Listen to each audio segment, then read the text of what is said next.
Yes. The Leaf Green Army sends its regards.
Hello, everyone. I'm the Enforcer, and I'm accompanied by Enforcer Matt.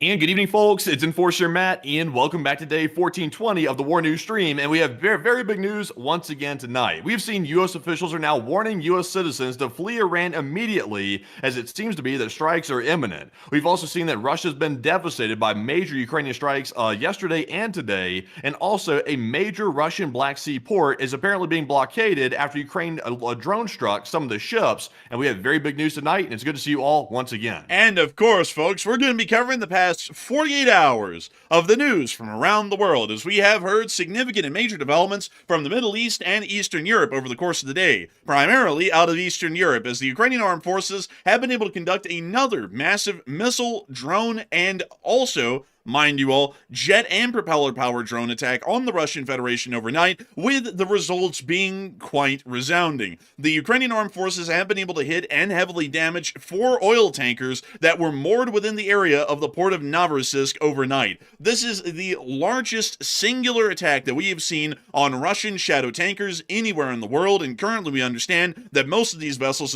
have sustained enough damage that they have been put out of action until refits and repairs can be effected onto those vessels. While that's been going on, an ammunition depot was also hit within the Crimean Peninsula, with other major attacks being conducted on Rostov-on-Don and others being seen throughout the rest of the country. On top of that, the Russian Federation's air defense systems have been able to confirm that there are Ukrainian missiles airborne in the sky right now, as of last report, flying over the area of the Kursk and Oryol oblasts in what appears to be a straight line towards a target near to the Moscow area or the Moscow city metropolitan area itself. Meanwhile, inside of the Islamic Republic of Iran, the revolution continues to go on, but appears to be unfortunately losing steam, as reports are now coming out from inside of the country that around 12,000 to 20,000 of the protesters or revolutionaries have so far been killed by the Islamic Republic of Iran's government, and the Iranian government, according to some rumors, has alleged that they will be hanging some of the members of the revolution starting tomorrow as a signal to others. Additionally, another 19,700 or so revolutionaries have also been directly arrested by the Iranian government as well, with the death penalty being a possible punishment for all 19,000 that have been arrested at the moment.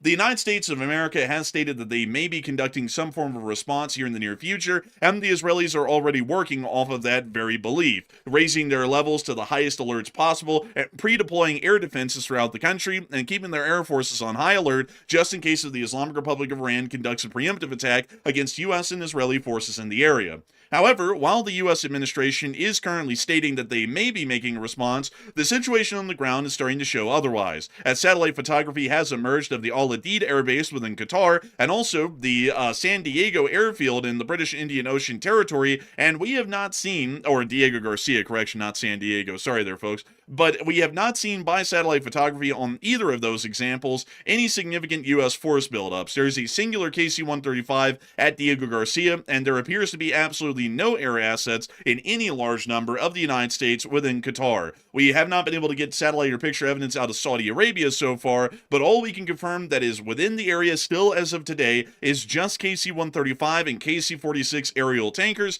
and that's about it. However, we did see a very interesting movement of in-air tankers being conducted in between the areas of California and Hawaii, possibly suggesting that some form of air assets may be on the move from the west coast of the United States into the Pacific to eventually make it to the Diego Garcia airfield on the British Indian Ocean territory. We're not entirely sure of that at the moment, but we are watching those movements quite heavily.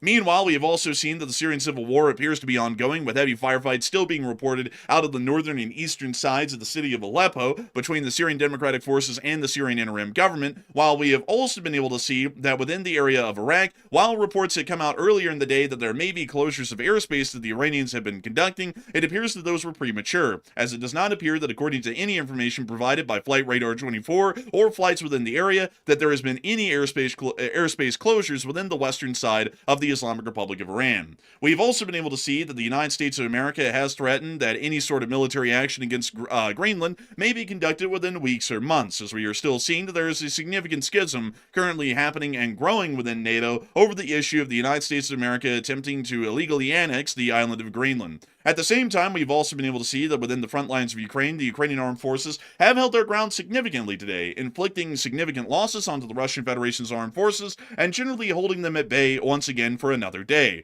The war in Ukraine has now become several days longer than the Soviet Union's part in World War II from 1941 to 1945. And with all that in mind, folks, we are going to be getting on into all of that news that I just summarized for all of y'all, starting with our largest stories first, and then moving our way on down into the smaller stories throughout the night. We have Also, real quick, Enforcer, before we move into our main news segment here, I do want to say the thing you just mentioned a moment ago about the U.S. Air Force tankers moving westbound toward the Pacific. I have been able to generally confirm that information. It does look like there has been a few tanker movements. It looks like about 8 or so. That's what we're able to estimate right now. So this appears to be very similar to what we saw before Iran was struck the last time that the nuclear sites were struck inside of Iran. So that's a big movement there. That's one of the first confirmed movements we've seen so far. There's been a lot of misinformation running around about tanker movements, but this one appears to be most likely legit based on what I can tell here. So this is a pretty big sign that something could be imminent, but we're just not entirely sure yet. But it does appear a tanker movement has taken place. Also, to give you all a little bit of a note at the moment, currently within Northcom's area of responsibility, which includes the United States of America itself, we can see that there are significant amounts of U.S. Air Force flights currently up in the air at the moment. Usually around this time of day, when I've observed this in about the last week, over the past 7 days, the amount of flights, at least at this time of day, within Northcom's area of responsibility is generally low, at least for the ones that have their transponders on. We can also note that a decent amount of these appear to be a larger amount of aircraft like E-3 Sentries, KC-135 Stratotankers, and what would generally be considered support aircraft to air operations. It doesn't appear that they're all heading to a focalized area. A large amount of them are currently flying over the Midwest or the direct area of the U.S. West Coast, not necessarily suggesting, at least at the moment, that any of these aircraft will be making their way towards CENTCOM or EUCOM, but still a little bit unusual, at least in the terms of the number of flights that we're seeing present over the United States at the moment. But with that in mind, folks, moving on out of that quick little update on the U.S. airspace situation, we are going to be getting on into our breaking news, starting with the largest stories first, and then moving our ways on down into the smaller ones throughout the night. And moving us on into our first and largest piece of news, we will be moving directly into the Russian Federation, and specifically the port of Novorossiysk, which has become one of Russia's most important ports, at least at this point in the war. The Russian Federation has several oil-loading ports along their western borders, or generally along the western coast of their country, and I'll try and name out a couple of them so that we all know what's currently going on. There is an oil-loading platform at the port of Tuapse. You can see that on satellite photography here. There is also a very large oil-loading facility within the port of Novorossiysk, seen here as well. This is one of the more important ones that the Russian Federation operates. We also know of another oil-loading facility at Taman. This one is fairly large, but we believe that it is not as heavily trafficked for one reason or another as the port of Novorossiysk. We also understand that outside of these ports within the Russian Black Sea, we also understand that there are a couple of oil-loading ports that the Russian Federation uses within its northern coast near to the Gulf of Finland, including the incredibly major and significant port of Ust-Luga, which is the largest of the 5 that we know of, and also the port of Primorsk, which you can see right here, which is also another significant oil loading facility. These facilities are incredibly important for the Russian Federation's continuation of the war in Ukraine. Crude oil is a major moneymaker for the Russian Federation's economy, and the Russian Federation's economy actually exists as a monolithic system, unlike the diversified economic system that we have in the United States of America, meaning that Russia's entire economy lives and dies on the price of oil globally, on the global market, and also its ability to ship that oil out and to be able to sell it to other countries around the world. Sanctions have made that fairly difficult for the Russian Federation, and on top of that, Ukrainian attacks on significant oil-loading ports, including all of them but Ust-Luga, have significantly reduced over the course of the current time of the war Russia's ability to actually load up oil tankers with crude oil and then ship that out into the greater world.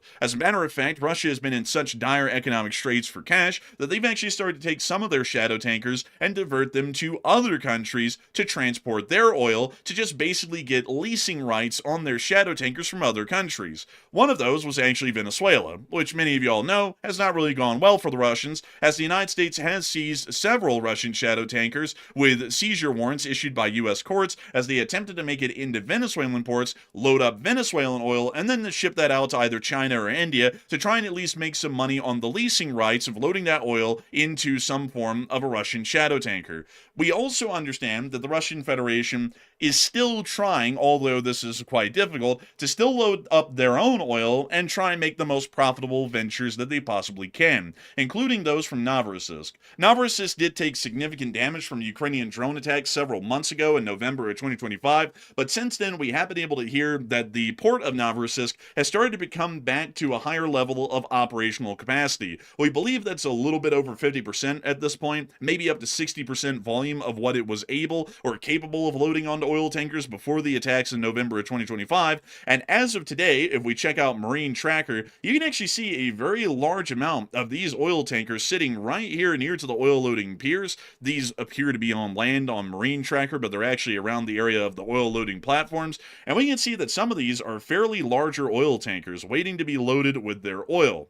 Other vessels have been moored nearby, waiting their turn to be able to sail on into the port, load up with oil, and then try and break out to the high seas to eventually sell it, which will give the Russian Federation a little bit of extra money to try and stretch their economic lifespan just a little bit longer to see that they might be able to endure the war longer than Ukraine. The Ukrainians, due to Russia's misfortune, did launch a major attack overnight, and we did get to see that this attack is one that's incredibly interesting, because it's actually involving a fairly large number of cruise missiles, which are not flying towards the area of Novorossiysk, but were generally flying towards the area of the city of Moscow, along with jet-powered drones, which were also taking similar paths either towards Ryazan or towards Moscow directly. More importantly, however, the attack that we're talking about down in Novorossiysk was primarily conducted with propeller-driven UAVs, such as the Lyudy long-range drone variants, which are the most common that the Ukrainian Armed Forces uses. These drones were able to make it down into Novorossiysk and faced basically no air defense fire from what we can tell. There's been very little videos that have even come out of the area showing air defense fire. As a matter of fact, there was so little that we couldn't even find any before we were able to run this show. However, Ukrainian Armed Forces did confirm that 4 vessels within the area of Novorossiysk had been hit, and considering that the Ukrainian Ministry of Defense made the claim, we are running with that as a solid story. The number was originally somewhere around 3 earlier on in the day when Visegrad 24 reported the news, but later on we were able to confirm that there was a 4th vessel that had actually been hit and damaged in the midst of the attack by the Lyudy long-range drones. We actually have a list of the alleged vessels that have been hit at Novorossiysk by the drones, and we'll be covering them as follows. Apparently, the Delta Harmony, the Matilda, the Freud, and the Delta Supreme have all been alleged to have been hit by Ukrainian long-range drones near to the port of Novorossiysk and have apparently suffered some form of considerable damage. At least more than minor damage has been caused to these vessels, and although these ships are not at risk of sinking due to the Lyudis most likely hitting the vessels above the waterline, meaning that they were not able to take on water to any significant degree, these vessels most likely have all been knocked out of action due to the damage that these Ukrainian drones may have caused. Ukrainian drones in the past, when conducting their attacks, primarily attack towards the stern of the vessel, near to the superstructure where the crew compartments and crew quarters generally are. This usually results in somewhat larger fires happening right above the machinery spaces and directly on the superstructure, which become usually large enough that the crew has to abandon the superstructure, where the bridge is also seen, and they generally have to make their way towards the bow. That means that if the fire continues to burn uncontrolled and Russian firefighting efforts are not successful, that means that these vessels have largely been knocked out of action until repairs can be affected, which means that most of these ships will have to be towed all the way across the Black Sea, possibly to a port in Turkey or elsewhere within the area, to be able to have any repairs affected on them. This attack, mind you all, is actually the largest one that we've heard about so far, and we are going to be waiting for Ukrainian Ministry of Defense footage to come out most likely tomorrow to show the actual damage and the attacks that were conducted on these tankers near to the port of Novorossiysk. Still, some people have actually been arguing that this attack was such a large one today that while it did not knock out the pumping station, which is back up to some level of operational capacity at this point, the attack is so significant on the ships waiting to be loaded at port that this may have become an effective blockade by the Ukrainians with their drone forces alone, basically scaring off any other shadow tankers from making their way into this port and attempting to load up with Russian crude oil to then break out into the open sea and try and sell it somewhere else, say India or China. Others have also been saying that this attack is fairly significant in the fact that the Russian Federation seems to be bleeding an excessive number of their shadow tankers within recent months. Ukrainian drone attacks and missile attacks have been quite frequent and prevalent on Russian shadow tankers, not only within the area of the Black Sea, but also within the Mediterranean and even the west coast of Africa. We've also seen that U.S. sanctions and U.S. seizure warrants have led to the loss of several other Russian tankers, including the Bella 1 near to the area of the Faroe Islands, the MT Sofia near to the coastline of Venezuela, and another third that had been seized somewhere near to the coastline of Venezuela once again, way earlier on in the blockade before the chase for the Bella 1 even. It seems as though a lot of people are starting to get an idea that the Ukrainians either have a grander strategy to completely blockade one of Russia's most important oil-loading ports, or to destroy as many or knock out as many shadow tankers as possible to see that even if Russia's ports remain open, there are no tankers to make it to those ports to load up with Russian oil. And Matthew, that begs the question, what are people thinking about these attacks and the general repercussions of them, and what are you thinking about it as well?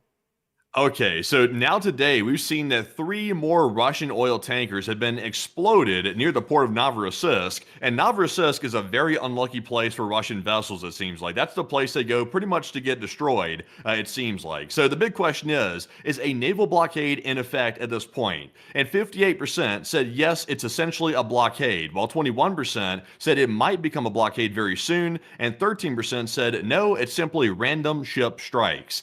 And I would personally say I'm with the 21%. I think it might become one very soon because we have heard in the background that the Americans, specifically the CIA, is helping Ukraine target these oil tankers around the region because they're trying to essentially get rid of the shadow fleet. There appears to be a global operation by the West to eliminate these shadow fleet tankers. They're doing it near Venezuela by, once again, like for example, the Bella 1, which turned into the Marinera, I believe it's called. That one was seized by the U.S. officials. That was another one of these Russian tankers. And now we're seeing 3 more getting hit in the Black Sea. So we're hearing that the U.S. is giving targeting data to the Ukrainians. That way they can strike these tankers. So it seems like the Ukrainians are getting their wish. They are getting to knock out the shadow fleet one by one. And I'm with the 21%. I think this is going to become essentially a blockade in effect in the near future. But Enforcer, what say you? I would have to be with a 59%. I do believe that this is largely going to turn into a blockade, although it's not a blockade in the traditional sense, which me and Matthew were actually arguing about before. Well, not really arguing, but more so debating before the stream. Argue is too harsh of a word. It was a debate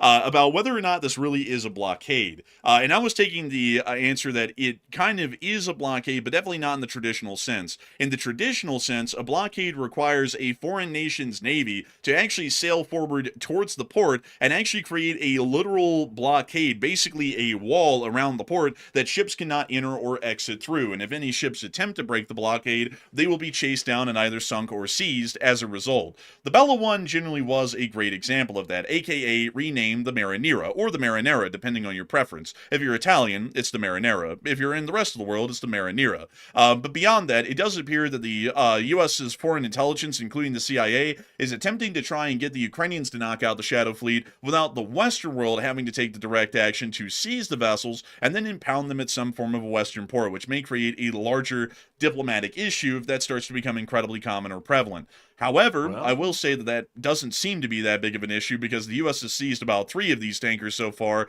from the Russian Federation, and the Russians have done basically nothing directly in response to that. yeah, and also something else that just happened today is we had gotten word through reports that the U.S. has secured even more seizure warrants for more Russian Shadow Fleet vessels. That occurred today. So I would expect there's going to be more seizures by the U.S. forces on Russian Shadow Fleet vessels. I think you can pretty much count on that at this point. So we're basically getting our wish. We've been wishing for a long time that maybe, just maybe, and I wasn't really sure if it was ever going to happen, that maybe NATO would start seizing the Russian Shadow Fleet vessels, since that's the main way that Russia sells their crude around the world and also gets crude to bring back to Russia is through those ships. And it looks like we're getting our wish. It's happening in a very sneaky way, but it's still taking place, which is a pretty positive change, especially for Ukraine. It is a fairly significant change because for a long time, folks, we've been saying that if the Russian Federation actually has its abilities deprived to be able to sell its oil to international markets, its economy will collapse. If I show y'all a Russian export tree map, right here, which actually breaks down their economic value, at least in terms of exports, y'all will notice that the entirety of their export market is dominated by crude forms of fossil fuels, primarily that of crude oil, or petroleum and bituminous distillates, which are basically all some form of a product of crude oil. They also make a significant amount of money in natural gas, and liquefied natural gas, which is generally transported out of only one port that we know of, at least on the west coast of Russia, which is Ust-Luga. Right up here, right at this building, this is the gas distillation facility, or actually, I believe that is the fractionation unit. Sorry, correction there. Distillation is actually what they use at refineries. This fractionation unit right here is actually what allows for the natural gas to become a liquid form. And then they're transported onto a specially designed ship, which is not on satellite footage here at the moment, that is capable of transporting liquefied natural gas only. And this is really the only port that's capable of doing that. But Europe was the primary purchaser of Russian liquefied natural gas, and they generally got their gas through pipelines, meaning that Russia's money made at this point off of liquefied natural gas sales is fairly low. If we were to actually measure that as a percentage of their exports right now, at least compared to their 2018 volumes, which we're seeing here, it's probably far smaller in monetary value, considering the Europeans are hardly buying it any longer. But the crude oils are still a massive part of what they're able to export economically, meaning that if we are able to see that either Russia's oil loading ports are knocked out or that they run out of ships to transport the oil, that means their entire logistical supply chain of selling the oil has collapsed and the Russian Federation will be hemorrhaging money. The entire economy revolves around this sell of oil internationally. If they lose this, they start to see that their oil companies go under, which are humongous employers and financial machines of the Russian Federation. If those start to go under, which they already generally have, well, actually, I say if they start to go under, they've already been going under. They've been going under, and we understand that a lot of them have conducted significant layoffs. When people start to get laid off in Russia, considering that Russia is a welfare state, they then immediately turn to the government for unemployment. That means that the Russian government's financial burden is significantly increased because they're having to pay out a whole bunch of pensions to people who are on unemployment because they were legitimately fired or laid off due to the impending doom that these oil companies are now facing. That means that Russia's finances for the war may begin to decrease, or they might not be paying out the welfare benefits that they have to in unemployment to these people, which either means that they're spending less money on the war in Ukraine or public unrest is growing. That also means that these Russians are not able to pay for basic amenities, such as apartments, rent, food, anything along those lines, which starts to further impact the rest of the economy. And eventually, if we see that these oil companies collapse, this may create a complete economic collapse within the Russian Federation, which we're already far into seeing at this point, because we've already been seeing telltale signs of significant economic tumult and near economic apocalyptic conditions in Russia, considering that most companies have now reverted to about 3 or 4 day work weeks, and we're also seeing that massive layoffs have been conducted in basically every sector of the Russian Federation's economy and their major industries. So, of course, if the Ukrainians continue on these attacks, that will continue to be exacerbated, and eventually the Russians will just financially no longer be able to carry on the war in Ukraine. If you can't pay a soldier to shoot a gun, and you can't pay for the bullets or the gun for the soldier to shoot, you can't really fight a war that much longer. So moving us on out of that major news, we are going to be moving on out of Eastern Europe for a moment and moving ourselves on down into the Middle East, as we do have major news and developments also coming out over the course of the day from the Islamic Republic of Iran, as it does appear that there are humongous and significant developments still ongoing within the country concerning the ongoing revolution and protests that have been happening nationwide. Unfortunately, however, it is not incredibly good news. I'll be entirely honest with you all, and I have to keep this in mind. While we are not able to show graphic footage, considering how graphic the footage actually is, we'll be trying to show you all the most that we can that is not graphic to give you all a little bit of an idea of the situation that's currently unfolding in Iran. Several days ago, well, actually it was about a week ago at this point, we actually spoke about whether or not the U.S. should get involved in this conflict, or more so revolution, and we said on the show, we generally should sit back and give this time and not be so gung-ho to see that we get involved, and generally watch what's happening and get a heartbeat on this revolution to see where it's going. And if it appears that it's going to start collapsing, either due to the Iranian government conducting significant crackdowns, or the revolution just starts to die off on its own, then we could start to get directly involved in some form of military support. And I'll be entirely honest with you all, we have been able to watch over the past week what's been going on in Iran, and at this point, military intervention, especially on humanitarian grounds due to the significant massacres that are now happening in Iran, is a definite certainty. We could definitely justify U.S. military action at this point in Iran, as reports have come out over the course of the day, largely confirming that the amount of deaths inside of the country are unbelievably high. The estimates are now ranging, as of today, anywhere in between 12,000 to 20,000 people dead inside of the Islamic Republic of Iran due to massacres organized by the government.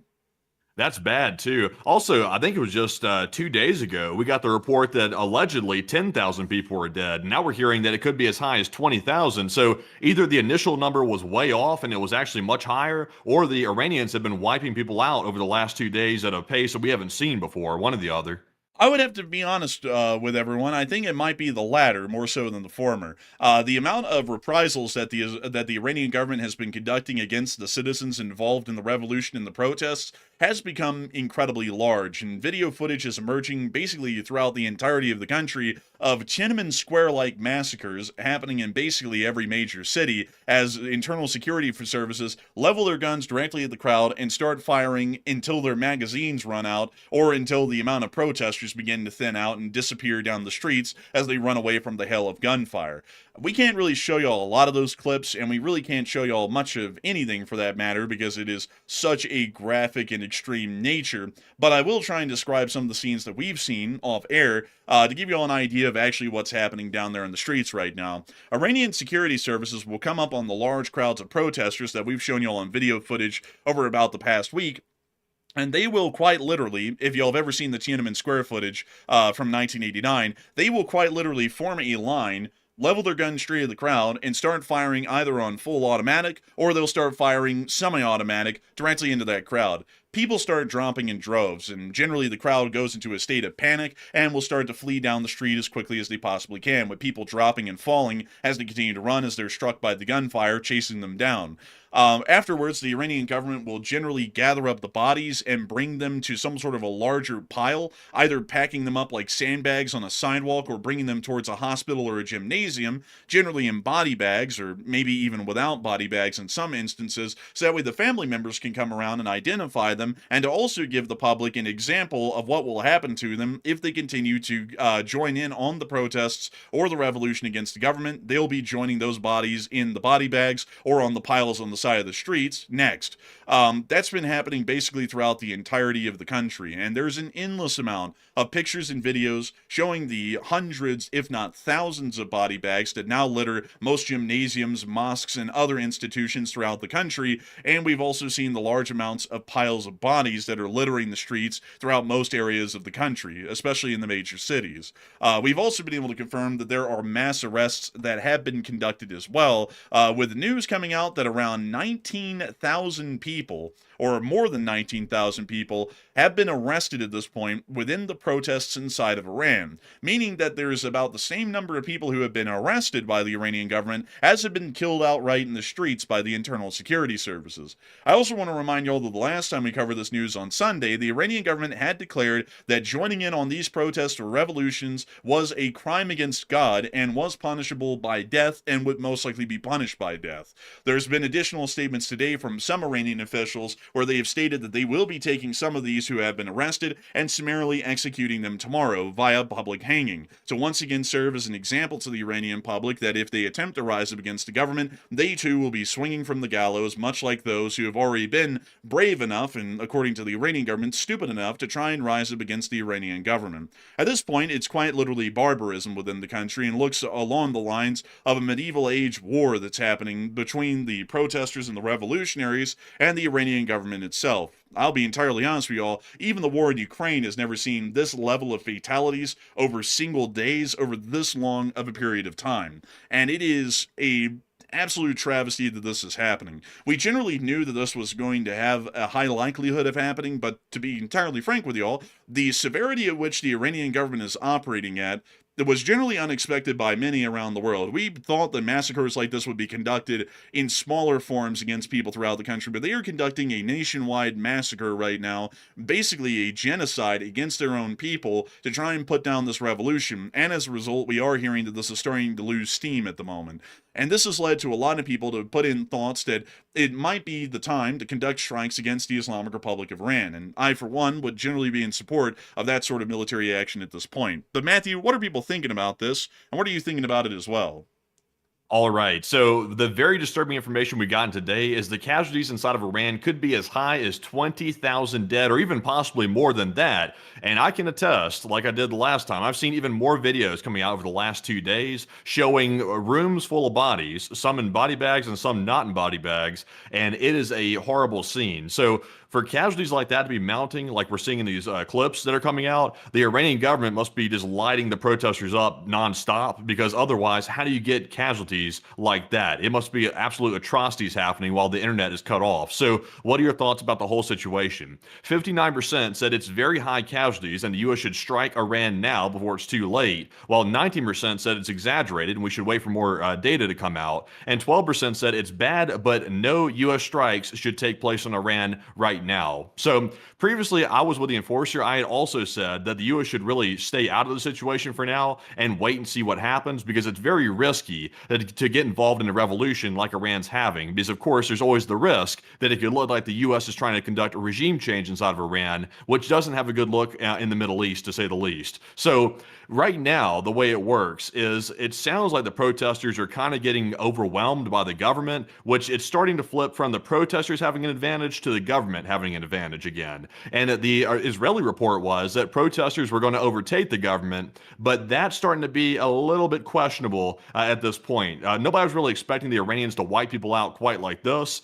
This is really horrible atrocities happening. So I would say I'm with the 59%. I think the casualties are as high as they're claiming because the footage coming out certainly seems to back that up. And I think strikes might be required at this point because the protesters are losing steam, unlike they had just a few days ago. So strikes may be imminent, or otherwise the protesters could end up losing and the Ayatollah comes out on top. So, Enforcer, what say you? I would have to say that I would be with 59% at this point. Strikes against the Iranian government are prudent by U.S. forces due to a myriad of reasons. For one, there's a very strong argument at this point to conduct armed strikes against the Iranian government and Iranian armed forces for humanitarian purposes, as the Iranian government is currently conducting what can only be described as a crime against humanity against the people of the Islamic Republic of Iran. Additionally, we also have to consider the strategic implications. If the Islamic Republic of Iran puts down this protest, which it appears that if they continue on unfettered they will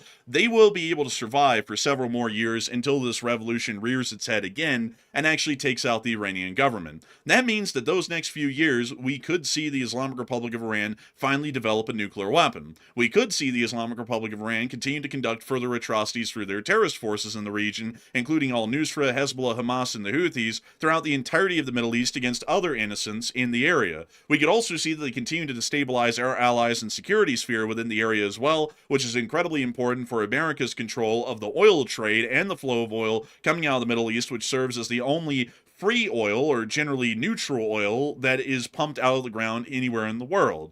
So for those two reasons alone, both humanitarian and strategic, I don't really think that anyone could argue against the idea of the U.S. conducting military actions in support of the Iranian people against the Iranian government. So I would have to say I'm clearly with the 59%.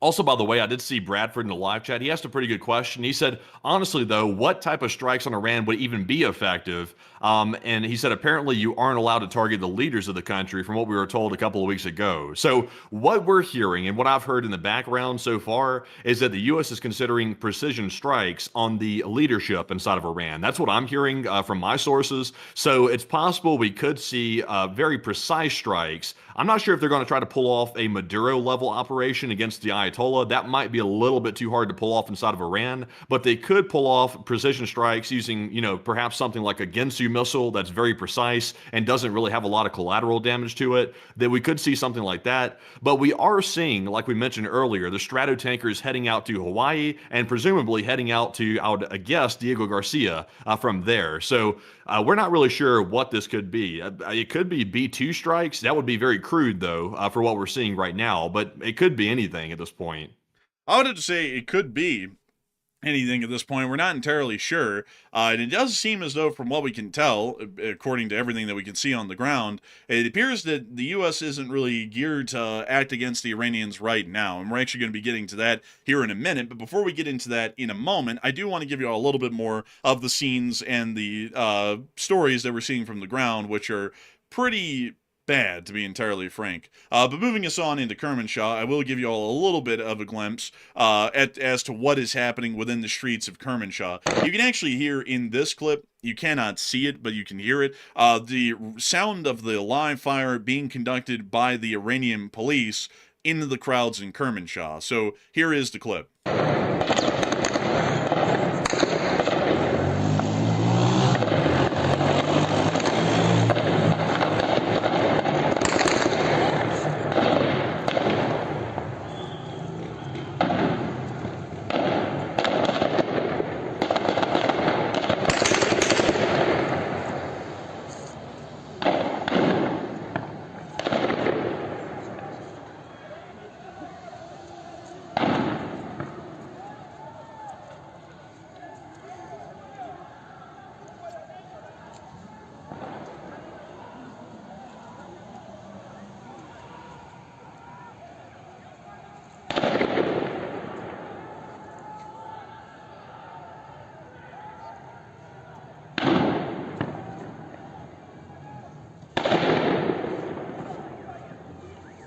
From what we understand, towards the end of the clip, when you started to hear the less sporadic gunfire, and it was more so the singular shots, from what we know, those were most likely execution shots being fired by the Iranian security services at anyone who had already been stricken and was on the ground and appeared to still be alive. Some other clips that I've seen throughout the past 2 days have shown that Iranian security forces will generally go up at point-blank range with shotguns and finish anyone else off on the streets that is still hanging on to life by a thread. So that gives you a little bit of an idea of what was happening towards the end of that clip. We have been able to hear that while there is a huge amount of massacres happening within the city of Kermanshah, there is also a huge amount of resistance being posed generally by a singular group, which is the Kurdish militant forces of the area, or the National Army of Kurdistan. This is actually the statement that they put out earlier today from the SMK regarding recent clashes with the IRGC. Although the occupying enemy has deployed tens of thousands of Iranian armed forces and thousands of Hashid al-Shabi fighters to silence voices, suppress the uprising of our nation, and crush the heroic resistance of the Kurdistan National Army units, our steadfast nation's voice remains loud and its step remains firm. Our army, the Kurdistan National Army, stands beside our heroic people and repeatedly carries out attacks in various cities and locations against the bases and positions of the occupiers. This operation is revenge for our martyred comrades. Our fallen comrades are avenged on the battlefield of Dar-e-Darej. This report concerns the attack by the Dalahu units and the capture and destruction of the headquarters of Firuz Safari of the Islamic Revolutionary Guard Corps located on this street in the city of Kermanshah. Last night, 3 teams from the Dalahu units, in retaliation for their martyred comrades in the Battle of Dar-e-Darej, opened fire on the occupying enemy from 2 directions, while another team managed to infiltrate the enemy base itself, depriving them of an opportunity to respond. As a result of this swift and decisive attack, some were killed and few fled. That was the statement by the Kurdistan National Army, which also confirmed in that statement that the Kurdistan National Army has taken control of the IRGC headquarters within the city of Kermanshah, Iran, meaning that the city is semi-under control of the Kurdistan National Army, which is a group designated as a terrorist organization by the Islamic Republic of Iran, but has significant connections to other Kurdish populations within northeastern Syria and also northern Iraq, which is generally where they get their arms support from. Not necessarily the United States or any Western entity, but it's actually from the Kurdish communities of these countries of northern Iraq and northeastern Syria. We have also been able to see that further on up the border, there has also been reports that there was an airspace closure in this area, which generally falls along the lines of the preparation for a possible U.S. attack, but according to all accounts that we could find, the flight paths appear to be wide open, and that appears to have been some sort of a premature or false report. Moving us back on into Iran, we did see that the protests within the capital of Tehran were still ongoing as of today, with fairly large numbers in attendance still, even amidst the massacres and mass arrests happening throughout the country.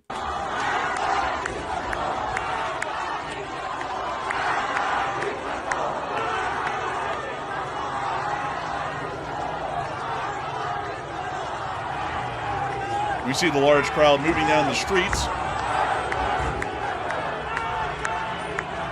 There's still a lot of people out there. That is a mass of them, a huge crowd. I gotta say, I gotta credit them for their bravery, considering that thousands of them are being gunned down and arrested throughout the rest of the country. These people still are going, at this point in Tehran, by the tens of thousands in their demonstrations and in the active revolution. Which I do have to say is... The unfortunate part is, though, I have also heard reports from analysts claiming that it appears to be that maybe some of the protests are starting to lose slight steam, not a whole bunch of steam, but allegedly some steam to it. Because, I mean, naturally, there are going to obviously be people that hear gunfire, and they're not going to stand out in the streets anymore. They're going to go home to avoid getting shot. So it probably is having some effect, but we really can't gauge how much it's really having an effect. I mean, it still looks like people are still heavily out there in the streets, so that's still a good sign. It does appear that there is a decent amount of people on the streets of Iran, but the Institute for the Study of War has also cited that it appears that protests are losing steam due to the massacres and the mass arrests that have been conducted throughout the country. And this is either thinning out the pure number of people who are involved in the protests and revolutions due to the fact a lot of them have been killed or arrested, or it may be scaring off some others to actually go home and try and keep their heads low in the hope that the Iranian government doesn't find out who they are and if they were involved in the revolution, and then come come and try and have them executed later. Well, my esophagus almost collapsed right there. We also have been able to understand that within Tehran, the amount of protests are still going on at a fairly larger clip, and it does appear that at this moment, it does seem as though it is continuing on as much as it possibly can given the current circumstances. Moving on into the rest of the news that we've got now, the Islamic Republic of Iran, we have been able to hear that the U.S., at least according to the Iranians, is seeking a pretext for military intervention, which I don't really think there is a pretext to be found. It's quite clear and obvious, just due to the amount of people who've been killed in Iran, that is enough of a reason to get involved. Additionally, we have also been able to hear that the U.S. government has stated that Americans should leave the country immediately if they are somehow inside of Iran. A post made by the U.S. Department of State's Bureau of Consular Affairs stated the following: Americans should leave Iran now. Consider departing by land to Turkey, or Turkey as it's called, or Armenia, if safe to do so. Protests across Iran continue to escalate. Increased security measures, road closures, public transportation disruptions, and internet blockages are ongoing. The government of Iran has restricted access to mobile, landline, and national internet networks. Airlines continue to limit or cancel flights to and from Iran, with several suspending service. So it does appear that at the moment, the Islamic Republic of Iran is quite an unsafe place, as many people would have already known before this happened, for American citizens, and the U.S. Department of State's Bureau of Foreign Affairs is advising citizens of the United States that somehow have made it into Iran to leave the country as fast as possible. We also understand that a lot of people are hearing these statements right now and are wondering why the U.S. would give such a warning. Is it just due to the fact that the situation in Iran is so dangerous and unstable, and also the Iranian government may try to retaliate directly against American citizens for the fear, or at least at this point, pandemonium that U.S. forces may get involved? Or is it that the United States is preparing for precision strikes in the future against the Iranians, and for that reason, we want U.S. citizens to be out of harm's way once these military actions and strikes begin to occur? And Matthew, what are people thinking about that, and what are you thinking about that as well? So I would say an obvious question at this point is, what is any type of U.S. citizens doing inside of Iran right now? That would be insane for any U.S. citizen to still be in that country. So I'm not really sure who's even left and how many Americans are still left in there. But I mean, they would have to be a little bit on the fringe to be staying in Iran right now. But apparently, the U.S. is now warning them to flee, telling them definitely you want to get out of the country right now for some reason. And that's because apparently strikes on Iran are being considered very strongly. And what are your thoughts?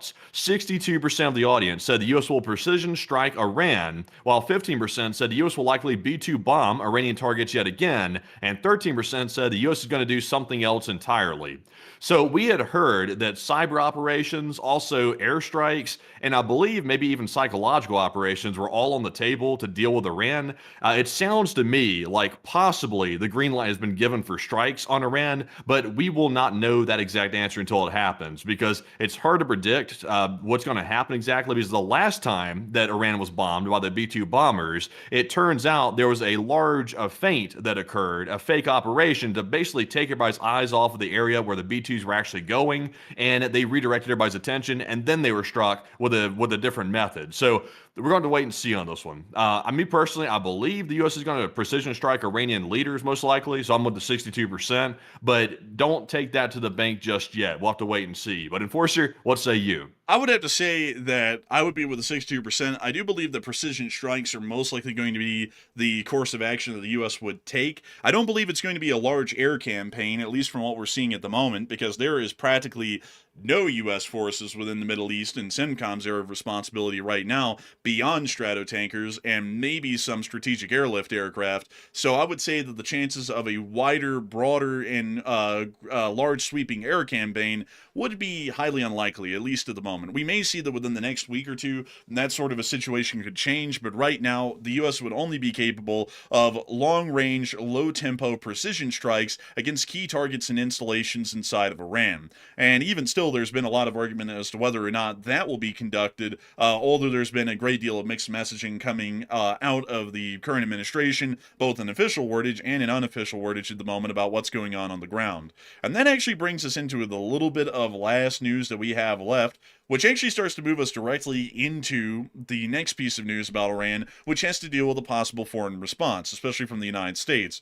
Right now, the Islamic Republic of Iran is trying to jam Starlink as much as they can and confiscate Starlink systems from users within the country as they're trying to continue to stop the flow of any form of uploads of the atrocities that are happening inside of Iran as much as they possibly can. And we have been able to hear that according to the Iranian government, an Iranian army's commander, he has stated that we are taking the Israeli threat seriously. We are preparing for ourselves for war.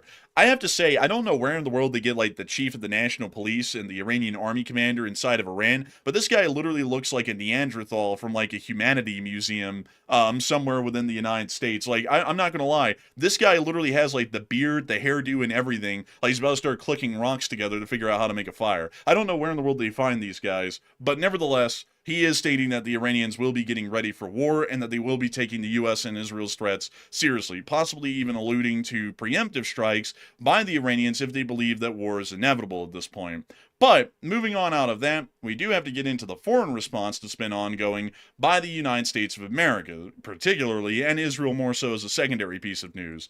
We have not really seen any force deployments at Diego Garcia or Al Udeid Air Base at all, even by today. Satellite photography is generally showing us, at least at this point, that the Al Udeid Air Base appears to be incredibly short of any combat aircraft that would be used in direct armed action against the Islamic Republic of Iran. We are not seeing any RC-135s. We're only seeing about 13 Stratotankers, which is a decent amount of Stratotankers at Al Udeid, and also 4 C-17s. But there is absolutely no combat aircraft present at Al Udeid, and we also understand that there appears to be at the moment no combat aircraft present within Saudi Arabia or Kuwait either, or even the Kingdom of Jordan, meaning that the area is generally devoid of any combat capabilities in terms of our aviation that is present. Additionally, Diego Garcia is basically a ghost town at this point. Satellite photography shown by OSINT Defender has generally shown us that a singular, no joke, a singular KC-135 Stratotanker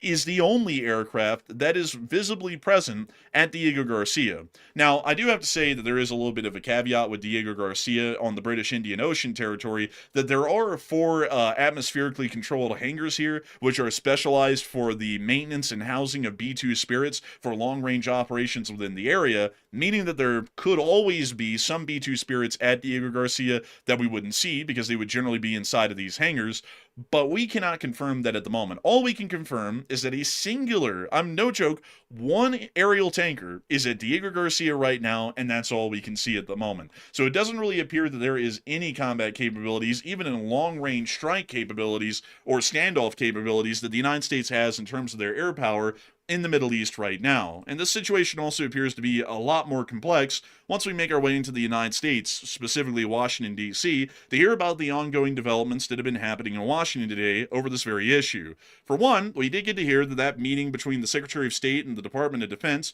was finally, or the Secretary of Defense, was finally held today in between the president and his cabinet, at least the Secretary of State and the Secretary of Defense. Afterwards, we were able to hear that the president may not be that gung-ho on conducting any actions on Iran, as news came out, according to the Washington Post, citing insider sources, that despite public saber-rattling, people close to the White House have stated that the president has been less certain in private and less enthusiastic than before on the June bombings, which were conducted on Operation Midnight Hammer last year, and one described it as a coin flip, meaning that basically from day to day, the president's opinion on what they should be doing on Iran is changing. We have been able to hear that there has been arguments by the vice president to, according once again to insider sources, to not get involved and to not get pulled deeper into a Middle East entanglement if it intervenes in the anti-regime protests inside of Iran, showing that there is at the moment pushback against the possibility of the United States conducting armed actions against the Islamic Republic of Iran. Now, we have also been able to hear of some other situations going on inside of the United States. We'll be getting to those later on in the night, but we have also been able to hear that this statement was made by the president today as well, in the midst of all the reports that there are people who want to go in and deal with the Iranian government, and then there's a whole pushback at this point, generally including the president, where they may not want to really do anything at all in support of the Iranian revolution or the Iranian people. But this statement was put out by the president today, officially on Truth Social. Iranian patriots keep protesting, take over your institutions. Save the names of the killers and abusers. They will pay a big price. I have canceled all meetings with Iranian officials until the senseless killing of protesters stops. Help is on the way, signed the President of the United States. One thing that is interesting, So, so they had apparently they had meetings planned with the Iranian officials. That's kind of interesting there, considering that they were already threatening, I believe, to strike Iran before this post was made. So that's interesting. I don't know what they were planning to meet with the Iranian officials about at this point. It seems like a strange turn of events. Yeah, I would have to say that is quite weird. And also, I want you all to note that this statement doesn't say the Iranian government is going to pay for what they're doing. It just says we're not going to talk to them until the killing stops. So apparently, at whatever point the last protester is mercy killed in the streets by the Iranian police, we're just going to start talking with the Iranian government again. That seems to be what's stated directly in this post. So, at this moment, it seems as though the U.S. government doesn't really seem to be that gung-ho like it was last week on getting involved militarily inside of Iran. We did hear that some support was going to be given to Iran, but we haven't seen any, at least at the moment. We haven't even seen what it would appear to be intelligence support to the Iranian revolutionaries or attempted armed or financial support to them at the moment. We haven't even seen that either. So at the moment, we don't even know of any U.S. support that's actually been given to the Iranian protesters, but we were able to confirm due to that statement that all talks with the Islamic Republic of Iran by the U.S. government has been completely stopped. And there was also word that the U.S. Special Envoy, Steve Witkoff, actually spoke to Reza Pahlavi, who is the exiled crown prince of Persia, just this weekend on Sunday. But at the moment, that's the situations that we're hearing out of Washington, but it appears that the Israelis are working off of an entirely different perspective altogether. The Israelis have now put their forces on a high security alert. As a matter of fact, according to N12, Israel has moved to a particularly high security alert within the last few hours. Additionally, we have also been able to hear that air defenses are being deployed throughout the entirety of the country at this moment, mirroring the idea for some form of a preemptive missile attack or aerial attack against their country if the Islamic Republic of Iran was to attack. And from what we generally understand, according to Iranian statements at the moment, they are only going to attack if they believe that they are imminently going to be attacked by the United States or Israel, or if they have been attacked by the United States or Israel. Meaning that right now, the Israelis are operating off of the mindset that the U.S. is soon to attack the Islamic Republic of Iran, while the picture coming out of the U.S. government directly, according to insider sources, is showing a much more complicated picture, at least on the analysis and decision-making that's going on inside the United States, which has led a lot of people to wonder, what is going on here? Because it appears that Israel and the United States are on two entirely different pages from what we can tell based off of the information today. And some people seem to be leaning towards the idea that whether or not the United States is gung-ho on conducting attacks against Iran, the Israelis might be a lot more apt to conduct attacks on their own, and that's why they're already pre-deploying their air defensive forces to ensure that once they conduct these attacks, they're already prepared to receive the Iranian counterfire and shoot down as much of it as possible. And Matthew, what are people thinking about that, and what are you thinking about it as well? All right. So apparently we're also having some lag or audio issues. So are we being heard properly, or is there some issue right now? It looks like on my end, the stream is being picked up fine. So that might be a YouTube server issue. Interesting. So maybe people can hear us possibly, maybe not. I'm not totally sure. I'm seeing a lot of people saying they can't. So we'll have to run with it and see if that is the case. But anyways, jumping into that poll right there, we are seeing Israeli hospitals and forces are on high alert and prep for casualties. And what is likely to happen next? And 71% said Israel plans to strike Iran too, while 15% said Israel will not strike Iran right now, and 6% said it seems like misdirection. And mainly, the way I see this is Israel knows for a guaranteed fact that if anything happens to Iran, then Iran is going to start launching probably hundreds of missiles and drones at their country. So they're simply getting ready for that. They're trying to get ready to defend their country and their airspace against a large barrage of missiles. And based on what we've seen and heard, it sounds like the Iranians have been restocked since the last time they fought Israel in the 12-day war, and they have a lot of missiles once again back in their arsenal. So it's going to be another slogging it out, basically, in this next round of strikes, and it's not going to be easy. So that's what Israel's getting ready for. I'm not totally convinced yet that Israel plans to strike Iran with the United States. I'm not totally convinced about that, but one thing is clear. They do know and believe that Iran is going to attack their country imminently in the future. So I'm with the 15%. But Enforcer, what say you? I would have to say that it's a little bit up in the air, and to be entirely honest, folks, I would be a lot in line with Enforcer Matt on this one with the 15%, that I don't believe that the Israelis have any plans to conduct strikes at the moment. The Israelis generally have seemed to be fairly lukewarm on the ongoing revolution from what we can tell by their government statements, and while they may sense a possible realm of opportunity, it doesn't really appear that they're willing to exploit that possible opportunity like the United States would, at least in the strategic outlook. For that reason, I think that this might be a preparation just in case of the United States conducts a strike on Iran out of the blue, instead of them actually preparing for a defense from a counterattack, considering that they may strike the Iranians first. I think it'd be more so the former than the latter. Because I also have to remind you all that the President of the United States is a very confused and indecisive leader, at least in terms of foreign policy. And due to that, not really anyone, including a lot of national leaders, including those in Israel, really know what's next. The U.S. did state that if there was killings of protesters in the streets, the U.S. military would get directly involved. So going off of that statement, the Israelis have a 100% correct belief in thinking the U.S. is about to attack Iran, and as a result of that, the Israelis are about to get slammed by rocket fire from the Iranians. So for that reason, they might be setting up those air defenses. Additionally, they might be setting up those air defenses because the U.S. is possibly discussing with them some sort of a joint coalition operation between Israel and the United States to conduct joint airstrikes against the Islamic Republic of Iran. That may also be likely, and that means that these could be setting up for a defense from a counterattack. It may also be the case that the Israeli intelligence has heard that while they're not planning on attacks on Iran, the Islamic Republic of Iran may be conducting or preparing to conduct preemptive attacks on U.S. and Israeli forces within the region. So, generally, from what we can tell, this could be for a myriad of reasons. But if I was to go with any, it most likely is the fact that the Israelis are unsure of what the president's going to do, because last week he was all for bombing the Iranians. Now this week he appears hesitant, and, tomorrow he may decide to go ahead with it, and then a B-2 bomber operation is conducted all the way from Whiteman Air Force Base in the United States, and there would be absolutely no way to know that that was going to happen until the Iranians got bombed. So that generally would be the sort of situation that I'd be going with at the moment right now, is that this is more so a precautionary development inside of Israel than one that shows they're going to be taking imminent action, at least in my opinion.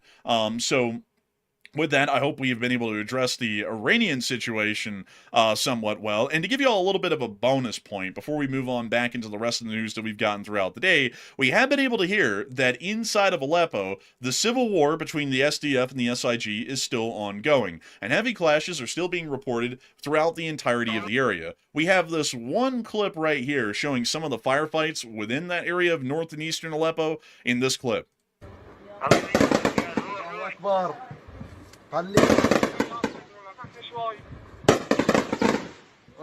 لا لا نظامي توكل على الله نظامي ويلي Yo, Wale, this thing ain't going good, Wale. Take cover. Yeah, honestly. But that appears to be the situation at the moment within Aleppo. That battle is still ongoing. Not a lot of clips or information coming out of it, but we can assume the usual. The Syrian interim government's armies are most likely conducting massacres within the areas of the suburbs that they've taken control of, and the SDF is generally besieged within those suburbs of the northern part of Aleppo, and are generally fighting till the last man, considering that they will also most likely be massacred by the Syrian army if they lose the suburbs. So that is currently the situation that we know of at the moment within Syria, and that is the entire lay of the land within the Middle East at the moment right now. So, of course, I not really say this crassly, but generally business as usual for the Middle East. With that, though, we are going to be moving on into the rest of the news that we have for the night, which is generally the continuation of the news out of the United States, and also the major developments in news that has come out of the Ukrainian strikes in the Russian Federation and the frontline situation in the Ukraine war. Before we move on into all of that, though, I do have to say a humongous thanks to everyone who has been watching so far. Also, I do have to apologize for the audio issues, folks. From what I can tell on my end, it appears that it's most likely a YouTube server issue, at least from what we can see. The OBS is working just fine, and on my end, the stream appears to have no lag, and it appears to have operating audio, at least according to the YouTube control room. So, very sorry if y'all are not getting audio. If you can hear us, which you most likely can't, The best way to fix that is to either just refresh your stream that you're watching right now, or to back out of the stream and then rejoin the stream, and then the audio will most likely fix itself on its own. Nevertheless, I do have to say that a humongous amount of people have been watching us tonight. We've currently had 85,000 people watch the show in the first hour and 10 minutes, and we've had a peak viewership tonight of 17.3 thousand people, which we're always entirely honored and greatly appreciative to know that so many of y'all continue to come here to this show and choose it to be your primary source of news. And I hope that our information, news, and analysis has generally been up to par as usual, as many of y'all say that it is. So I hope that has been the case tonight. But before we get on into a couple of questions, we actually have more breaking news coming out at this moment. And Matthew, what do we got? Okay, so believe it or not, we actually have some breaking news tonight. So we are getting some breaking news out of Iran. We are hearing that allegedly 5 more Iranian banks are on the brink of collapse, according to recent reporting that we've gotten from Fintech's network. It looks like one of Iran's 3 largest banks, and also the primary bank for the IRGC, which is the military forces, and the Iranian military is on the verge of collapse. So that's as of today on January the 13th. So that's a big one. It sounds like we're about to see some more bank failures, possibly inside of Iran, which is not good in the midst of these other crises they're having right now, including basically their entire country falling to a revolution. So that is interesting. Honestly, at this point, Iran is in such a shambles at this point. If the U.S. went in and conducted strikes, which at this point it's probably necessary, so that way the protesters don't get slaughtered in even larger numbers than they're already getting slaughtered, then it could be that strikes are the one feather that breaks the camel's back and finishes Iran off. So there's a lot of things stacking up against them right now. So if Iran can survive this, meaning the Iranian regime, the Ayatollah, then I'm not sure what else is going to destroy that regime if this doesn't. But Enforcer, what say you? I'd say that sounds pretty bad. A financial collapse in Iran right now, considering how bad off their economy already is, would be a death sentence for the Iranian government. So if those 5 banks do collapse, we don't really know how significant or large they are at the moment, but if they are some of the larger banks within Iran and they do suffer a financial collapse,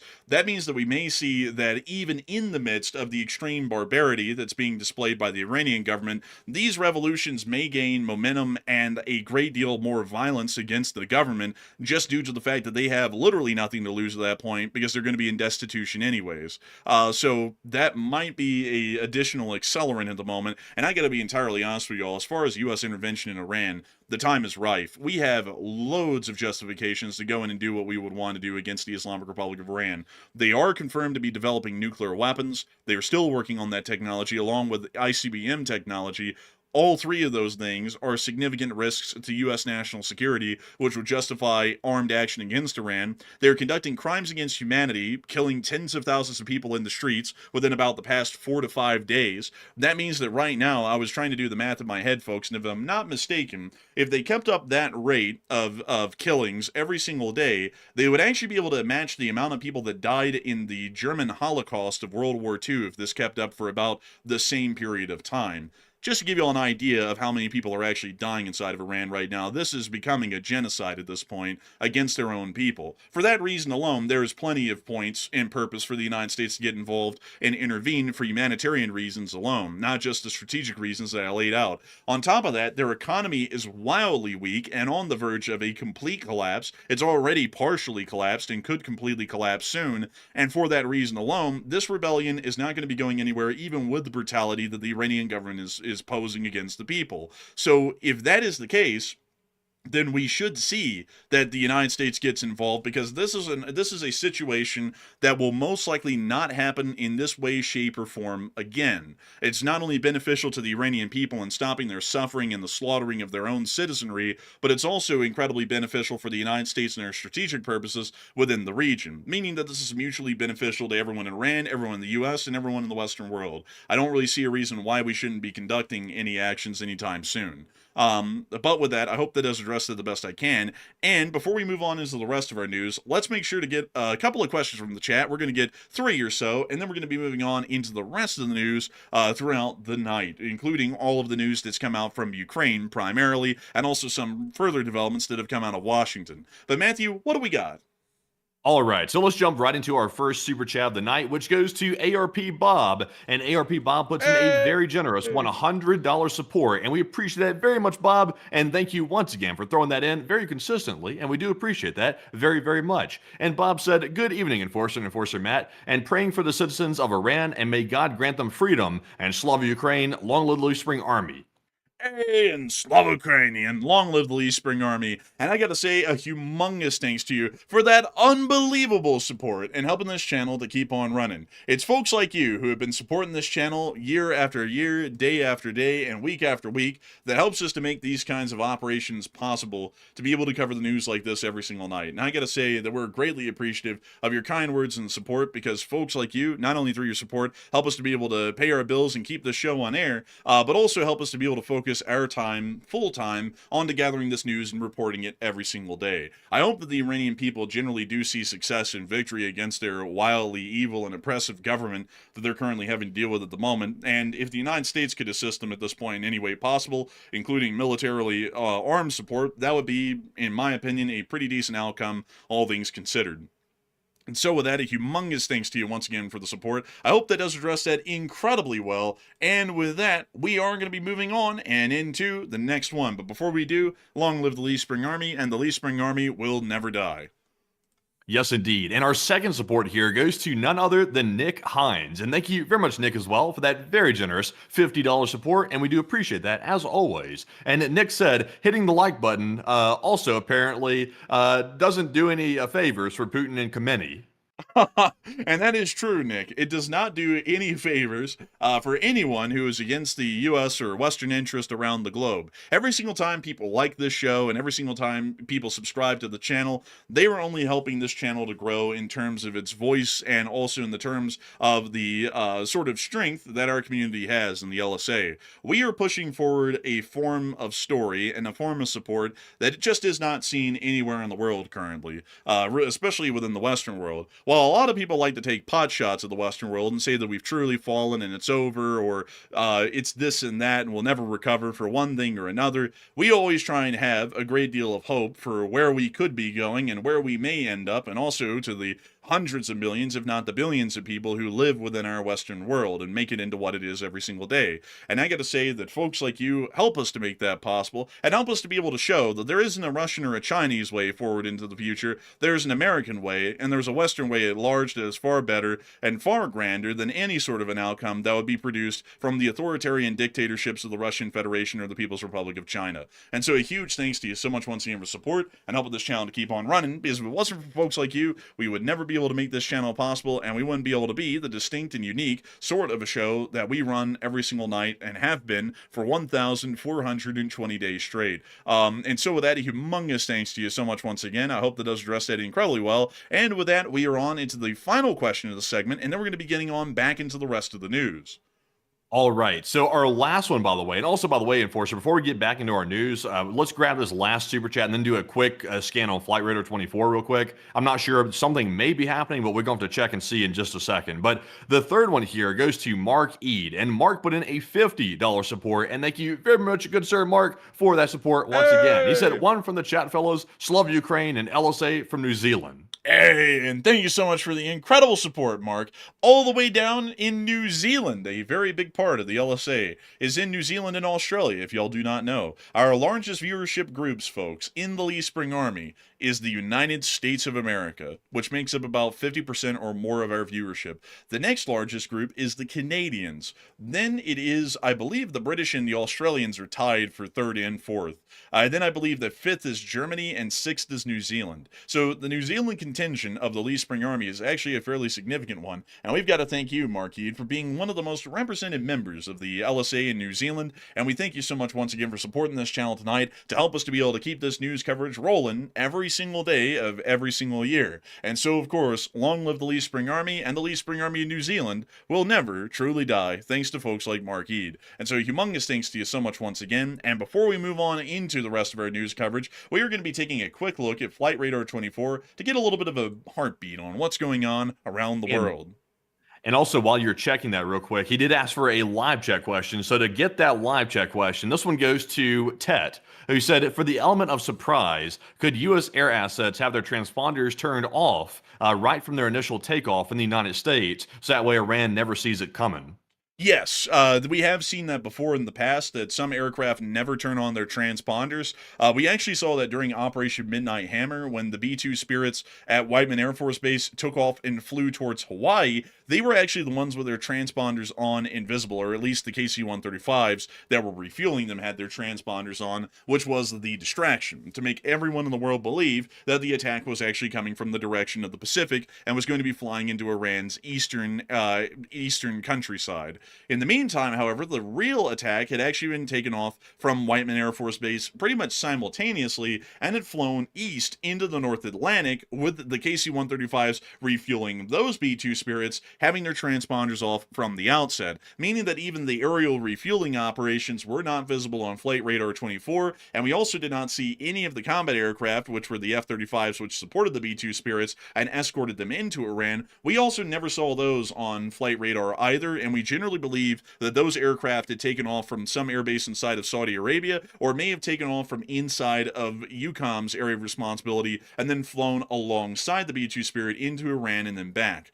We're not really sure which one is true on that. It could have taken off from either one of those locations. It's decently likely, but still, beyond that, however, there is a possibility of having the transponders off completely from the start, and we did see that during Midnight Hammer, and we also saw that during the U.S. military operations to kidnap Maduro, or generally take Maduro into custody, just several days ago, I believe on the 3rd of January when that happened. So there is definitely a way to do that, and we have seen that before. And to be entirely frank, folks, there's two things that you want to look for whenever something's about to happen.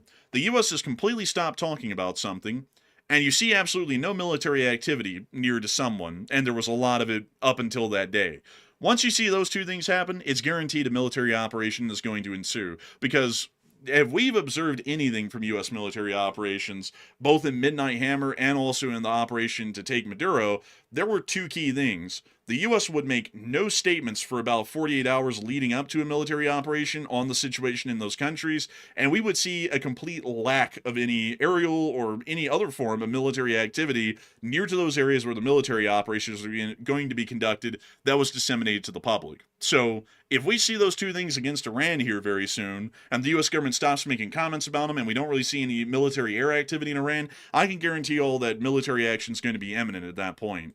So, with that, I hope that does address that the best I can, at least in my opinion. And also, someone said, only an idiot would broadcast the beginning of their military operation and lose the element of surprise. That's true, and that's why you want to look out for those two things. But anyways, with that, I hope that does address that live chat the best we can. And also, Mandy, what were we looking for on Flight Radar 24? I'd take a look at the domestic 50 states and see if there was any type of movement taking place right now, because obviously there's always movement taking place, but is there anything unusual that you can spot from the map? Beyond the high volume of air activity, which we noted earlier in stream, it doesn't seem that anything exceptionally wild is happening rather than just a large amount of aircraft up. Also, check Hawaii, by the way. Drag us over there and let's see what's happening near the island. So we have one aircraft coming in. It looks like there was one out there to the right. This is a C-17.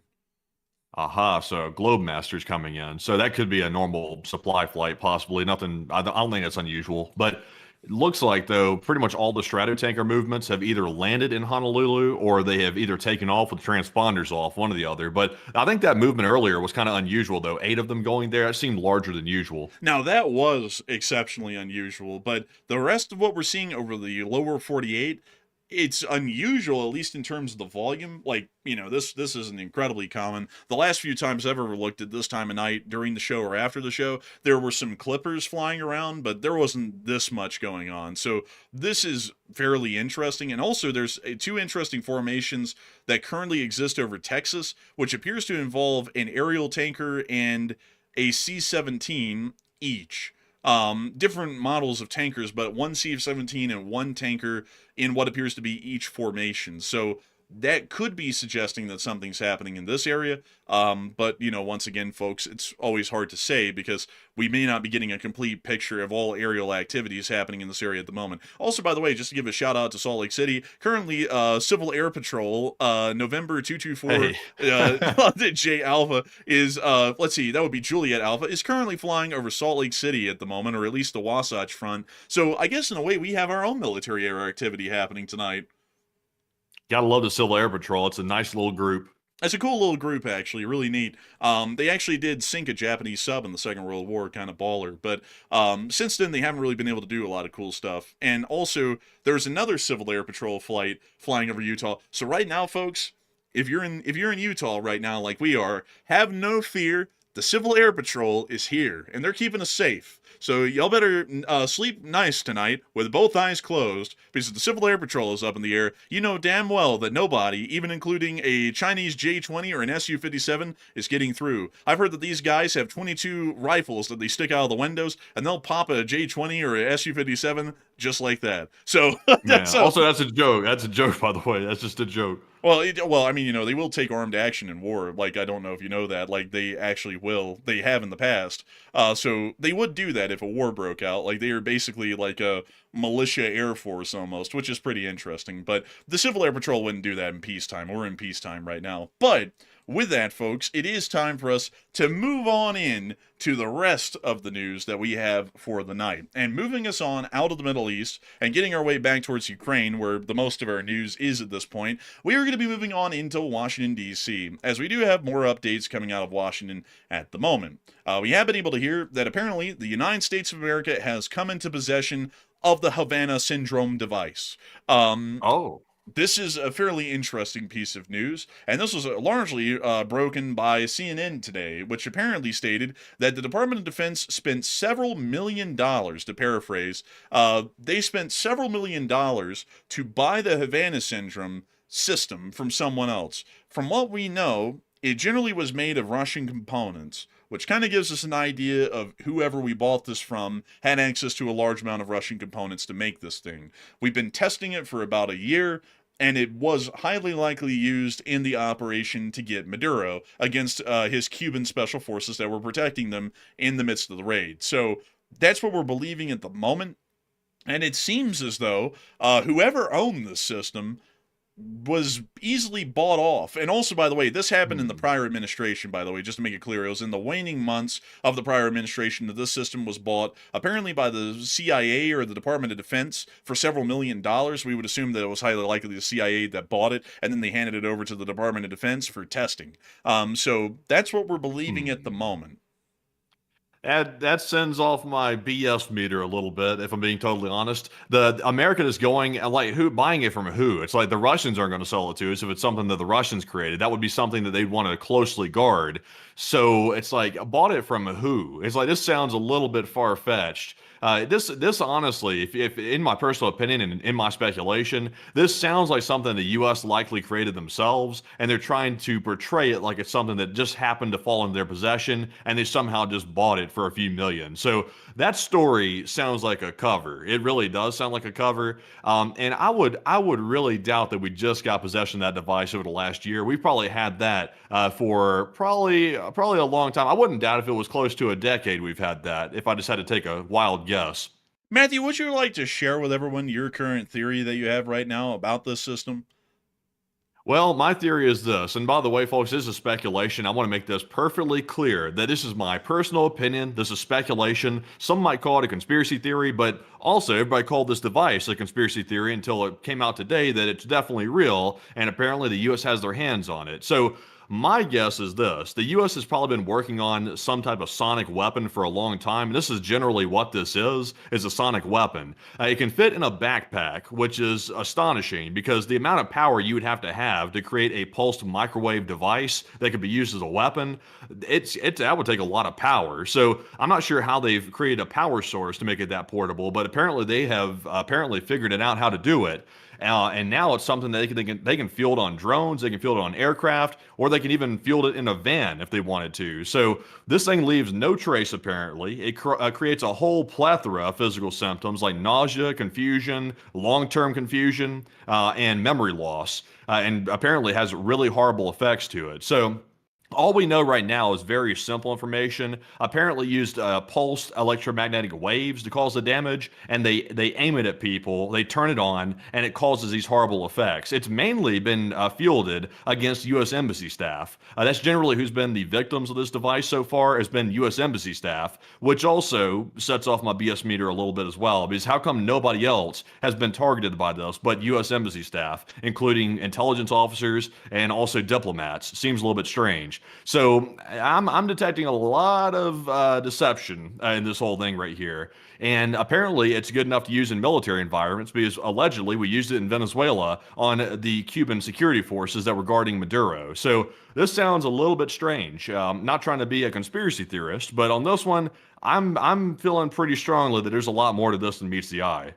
Well, Matthew, you wouldn't be mistaken in that belief because I just did some research while you were talking there about U.S. tests with sonic weapons, and I want to read to y'all a little bit of the findings that I just found online. The extraoral or unrelated to hearing bioeffects on various internal organs and the central nervous system, including auditory shifts, vibrotactile sensitivity changes, muscle contraction, cardiovascular function change, central nervous system effects, vestibular or inner ear effects, and chest wall and lung tissue effects have all been documented by incredibly high intensity uses of a sonic weapon. Researchers found that low frequency sonar exposure could result in significant cavitations, hypothermia, and tissue shearing. Now, no follow-up experiments were recommended after these first tests were conducted. Tests performed on mice showed the threshold for both lung and liver damage, which would generally, if we're taking the reports from Venezuela to account that people were apparently coughing up blood on the floor, that would seem to suggest some form of liver damage. Lung damage, not liver damage. Lung damage, if there's any sort of a rupture in your lungs and your lungs start to internally bleed, coughing up blood is generally a sign of that. But that damage starts to occur around 184 decibels. Damage increases rapidly as the intensity of the sonic weaponry is increased. The American Institute of Ultrasound and Medicine has stated that there have been no proven biological effects associated with an unfocused sound beam with intensities below 100 megawatts per square centimeter (SPTA) or focused sound beams below an intensity of another threshold. Well, the reports say it's not necessarily a sound weapon. It's more of an electromagnetic frequency generator. It sounds like it's generating microwaves based on the sound of it. And there's actually really good research out there that I actually did a whole bunch of looking into today. There's a whole bunch of research that seems to corroborate what the Havana syndrome victims seem to claim in their reports. They always claim that before they have these horrible symptoms of nausea, vomiting, also like confusion, and also these horrible headaches, they always hear a loud buzzing or like a high-pitched drilling sound before it kicks in. And that seems to match up with basically what's known as the Fry effect, which is where if you aim like microwaves and they hit somebody's ear canal, it messes with the pressure in their ear and it causes all these dizziness effects that you're hearing about. So that's a thing as well. So to me, it sounds like it could be likely some type of pulse electromagnetic weapon. I'm not sure what it would look like, to be honest, because I'm not even sure how it's possible to make it that small that it can be portable like they're claiming it is. But whatever they've got, this is a pretty potent and also potentially dangerous weapon that they've got their hands on here. Also, by the way, it's like, how does microwaves cause brain damage? I'm not, as far as I'm aware, I'm not a scientist, but to cause brain damage, the waves would have to penetrate the skull and access the brain to cause brain damage. So I'm not sure how that's possible. That seems a bit strange, but I'm not a scientist, though. Maybe someone can explain how that works. But the brain damage part of it, or possible brain damage, is a little bit interesting. Well, the sonic weapons I was just reading about with the testing, because I know everyone's saying that's a microwave weapon, but I'll be entirely honest with y'all, folks. It may just be a highly directed sonic weapon, because sonic weapons can easily create, at those high decibel volumes, brain damage. According to the research that was done on mice, it can basically induce brain damage like a minor or even a moderate concussion fairly quickly. So I'm not saying it's a sonic weapon because generally what everyone's going with is that it's some form of a microwave weapon. But considering that the symptoms sound highly likely to those test results conducted with sonic weaponry back in the early 2000s, and the results were so damaging, at least on the test subjects, which were the mice, they didn't recommend further testing because the internal damage was so severe. It really seems to have all the symptoms of some form of a sonic weapon instead of that of a microwave weapon, like everyone's insinuating.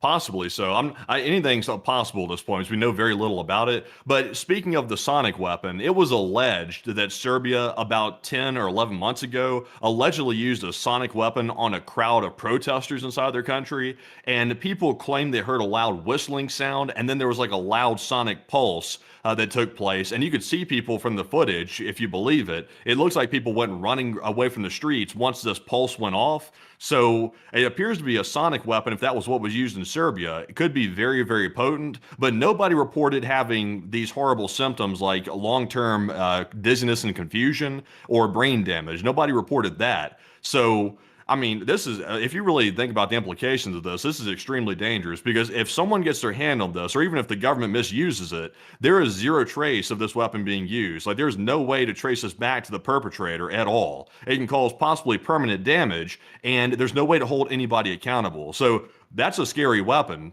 Usually, like with firearms, you can trace that back using like the rifling on the weapon. You can trace it back with a whole bunch of different tactics, but you can't do that with a weapon like this, an EM weapon. It's impossible.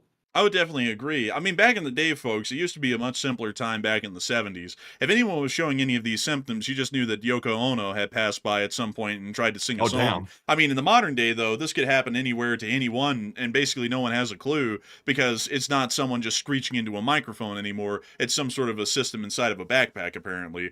But with that in mind, we are going to be moving on from that and on into the poll. Matthew, what are people thinking about that, and what are you thinking about it as well? So it looks like most people, 54%, said the USA created them themselves, while 19% said the USA bought it from someone, and 11% said the device isn't real at all. And I would personally say, in my speculation, and I can't prove it, but it's pure speculation, I would say it's very likely the USA created it. They've probably been testing it for a very long time, and they're just now letting the people know about it because of the leak that occurred from the Cuban security forces that got hit by it down there in Venezuela. So they probably didn't want to tell anybody about it, but because of the eyewitness testimony in Venezuela, it's probably forcing a controlled release of the information, I would guess, and now we're learning about it. And also, it seems to be the U.S.'s leveraging this to a psychological aspect as well, because it's obviously a terrifying weapon, and I would assume this would terrify our enemies as well, that there's such deadly weapons and also mysterious weapons in the possession of the United States. So I'm with the 55%. But Enforcer, what say you? I'd have to be with the 55% as well. I have a feeling that the U.S. probably did create this weapon from the ground up, but we're trying to create some form of plausible deniability to make it seem that the U.S. didn't, and that we bought it from some other guy who probably would have come up with something that sounds about this diabolical. Because I'll be entirely honest with y'all, folks, this thing sounds, and I haven't looked directly into the Geneva Convention, but this thing sounds like it's bordering the line of a possible war crime if this is an actual weapon to be used. Because if I'm not mistaken, sonic weaponry cannot be used in warfare according to the Geneva Convention. I might be mistaken on that, and I'll have to look into it. But I don't believe that microwave or sonic weaponry is allowed under the Geneva Convention to be used in any form of warfare. So, But it's not a war. It's not a war yet. Well, I mean, if you use it against an armed force of another country, it's basically, an act of war, or generally some sort of a combatant action, which is what the Geneva Convention covers. So, I generally say, kind of getting into the questionable area, it's kind of like that XM25 that we had back in the day. If y'all don't know about the XM25 grenade launcher, I'll show y'all one of these right here. These things were actually used in Afghanistan for a little bit. Because they were really neat, and I mean, they were incredibly cool. Basically, it was a 25mm grenade, and this little scope on the top of it would be able to approximate the exact distance to a wall, how high you would have to arc your shot to lob it over that wall. And once that round, the 25mm, fired over that wall, it would proximity fuse directly on the other side and detonate, and it would take out anyone on the other side of that wall. It was wildly effective. It was a really cool weapon, but it turns out that it's a war crime, because according to the Geneva Convention, anything, I believe it's smaller than a certain ounce in terms of the actual round itself, the exploding round, anything that's too small is considered an exploding bullet, which is actually a war crime. And this thing actually fell within the exact metric of a war crime. The size of the round was just small enough, I mean, literally just small enough by, I think, a few grams, that it was technically an exploding bullet and not a grenade or a high explosive grenade. So that's why these were phased out of service and you don't hear about them anymore, is because basically it violated Geneva Convention. So,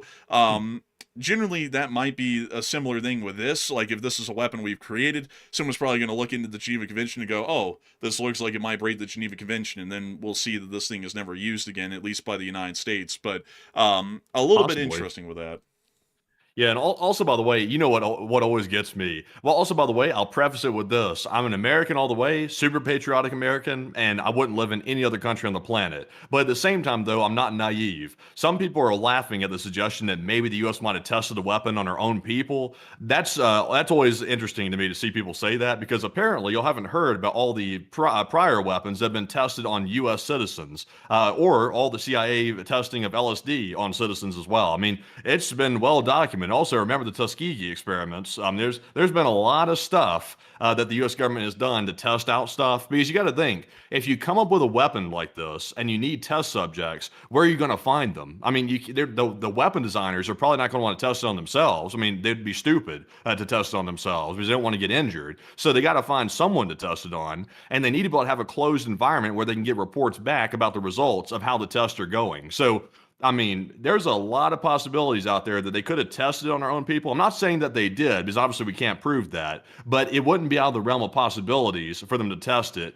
perhaps on embassy staff or someone like that. Because you got to remember, the U.S. government went through a lot of effort to tamp down the reports of the effects of this Havana syndrome. They tamped it down for years. They were even pissing off the victims, because the victims felt that they were being silenced, basically, while they were trying to report this event that was happening to them. So, I mean, that was kind of strange. They kind of tamped it down like it wasn't a big deal. And now all of a sudden we're hearing that apparently the U.S. has possession of a weapon that causes the exact same symptoms. So a little bit suspicious. Not totally sure if they actually tested on the people, but a little bit strange. And I would have to say it is a little bit strange. I'd have to agree. But moving on from that, folks, and getting on to the rest of our news for the night, we have also been able to hear that the U.S. has now stated, according to officials, that they will be taking action on Greenland within weeks or months. So it seems that the U.S. is still dedicated to ripping the NATO alliance apart by trying to militarily annex Greenland. And a question was posed today, I've listened to it a little bit, to the President of the United States about why in the world do we need to take Greenland, considering that U.S. forces are there? And the response is because if we're not there, then we don't have any reason to defend it. So, basically saying that the U.S. has no intention of even fulfilling Article 5 obligations within the NATO alliance, but say if the Baltics or Poland are invaded, we're technically not really in control of that territory as U.S. territory, so we have no obligations to defend it or support it in any meaningful way.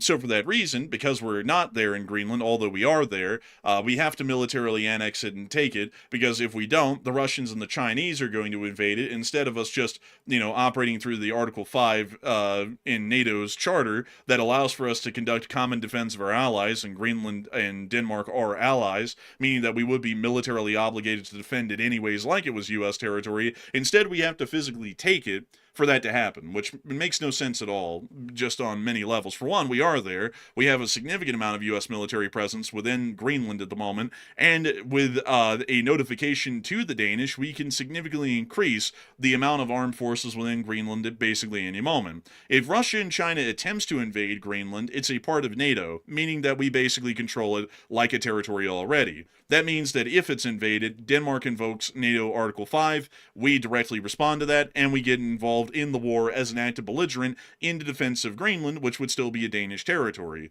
Additionally, the U.S. does not have to control a territory to get directly involved in some form of an armed response.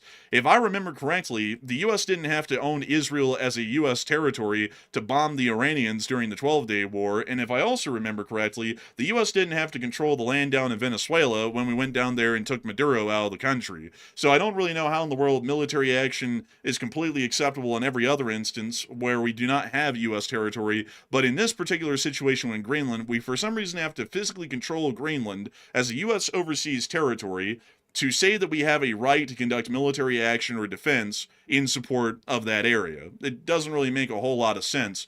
And it also appears that the timetable that's now being given for possible action to be conducted is fairly broad, a couple of weeks or a couple of months. So we have absolutely no clue when that's going to happen. And to be entirely honest with y'all, that kind of sounds like it might not happen. But Matthew, what are people thinking about that? What are you thinking about that as well? Okay, so will the Greenland situation actually happen? Because we're hearing that it could happen within weeks or months, which honestly doesn't tell us very much because that's a very wide time frame right there. But do you think it'll really happen? 45% said no, the USA is simply bluffing and talking, while 25% said yes, it will actually happen, and 21% said it's a 50-50 chance. And this one is a strange situation. I must admit, very strange situation right here. And I would personally be with the 21%. I hate to say this, but I'll give it a 50-50 chance. I wouldn't put it past the United States to do something as stupid as this, because right now we're making some very poor choices as a nation. But at the same time, though, invading Greenland, which will, of course, destroy the NATO alliance, would the USA actually have the balls and stupidity to do something that bold? And I still have a hard time believing they would actually do something like that. But at the same time, though, my faith is not well placed right now in good decision making. So I'm with the 21%. But Enforcer, what say you? I'd have to be with a 21% as well. There's a 50-50 chance that this could be attempted, considering that the president has taken incredibly poor foreign policy actions over the past year and about 2 weeks. And I do not say that just to say it, folks, because if you listen to our show at the beginning of the administration's term last year, we had a great deal of optimism that the right actions were going to be made, because those were the only options that could be taken that would be beneficial to the country and beneficial to the sphere. A year and 2 weeks later, we've learned a lot about how the current administration operates, where it operates in a fantasy land that doesn't make any sense at all when you actually put it up to reality and how the world works. So with that in mind, while invading Greenland would be absolutely detrimental to the United States of America due to the kind of fallout and implications that would be caused by that, it still could be followed through on. Or it may not be followed through on, and this is still just, babbling that doesn't really mean much of anything. Because we did see that the U.S. also stated they were going to make Canada the 51st state, and it doesn't really appear that there's any follow-through on that, at least for now. That might be revisited in another year, who knows. So, I don't really know, but I would have to say that I would hope that that's not the case, and I would just have to be straight up. This is such a detrimental action that the Congress needs to take whatever actions necessary to stop this from being followed through on, whether it's passing some sort of a congressional act completely limiting any military actions by the U.S. in Greenland, all the way up to any further actions, possibly including up to impeachment, to stop any sort of an action like this being conducted, because that would be absolutely detrimental to U.S. interests in the long-term picture, and even in the short-term picture, that would be absolutely destructive. And so with that, we are going to be moving on from that bit of news. Also, by the way, can you hear me? Because for some reason my headset's cutting in and out. I can hear you now. Okay, good. Because I don't know what was going on there. I got an alert on my phone for a cybersecurity alert, and then my headphone cut out, and then I couldn't hear you for a second, so that was kind of strange. But it looks like I'm back now. I must have said the wrong thing. I guess. I don't know. I haven't gotten any alerts like that, so that's fairly interesting. But were you about to say something, Matthew? Because you kind of went ape, in the middle of what I was saying. I was like, is he trying to say something right there? Adding in that was actually your voice being played back to you over my speakers, actually. Oh, man, I sound like a nematode, dude. I went, meep. I was like, what? I was like, say it again. But anyways, folks, I hope that does address that well. And also, I want to make it clear, folks, this channel is not political. I'm very rarely ever going to make those statements anymore. But at the same time, and I very rarely made those statements over the past 2 weeks. But I'm going to be fairly clear with this. If something falls so far out of U.S. interests that it is un-American action, which we've never had to say up until this point, just openly and clearly, we are going to be openly against that. Regardless, some people will say that breaks the politics rule, but here's the shocker, folks. This is the Enforcer channel, and the Enforcer is the one who lays out the rules on politics and what remains within the political rule and what doesn't. So as far as this goes, this is an action that, if it does happen, it is so far against American interest in every conceivable form and way, there is no way in the world that I could sit here and say, due to political neutrality, we cannot point out how bad of an action that would be. So with that in mind, this is an absolutely atrocious action. I've never heard of anything like this recommended. And it's about as atrocious as other actions that have been made so far that have not turned out well at all. So with that, I hope that does address it the best I can, at least on the situation with Greenland. And moving on from that, we are going to be moving on and down into the area of Washington, D.C. once again, as we have one little piece of news to cover a little bit farther. Which is actually everything. I just had to make sure, and I wasn't really sure, so I was like, I don't know, we're going to be moving on to something else down there. So, moving on out of Washington, D.C., we're now finally going to be moving on back into Ukraine, during the war in Ukraine. And it's time for us to get on into all this news. And someone said, for someone who doesn't talk politics, you should talk a lot of it. Oh, come on, that's absolutely ridiculous right there. That's ridiculous. So you're telling me, all right, let me ask you this. So if the President of the United States out of the blue says that people who go against him deserve to be put in camps, am I supposed to say nothing on that because that would be political? Or am I supposed to say that that's absolutely un-American and that's never been done and it should never be done and that's an absolutely bad idea? What is your answer? You're saying hypothetically? Yeah, I'm saying Okay, I'm saying hypothetically. Sure.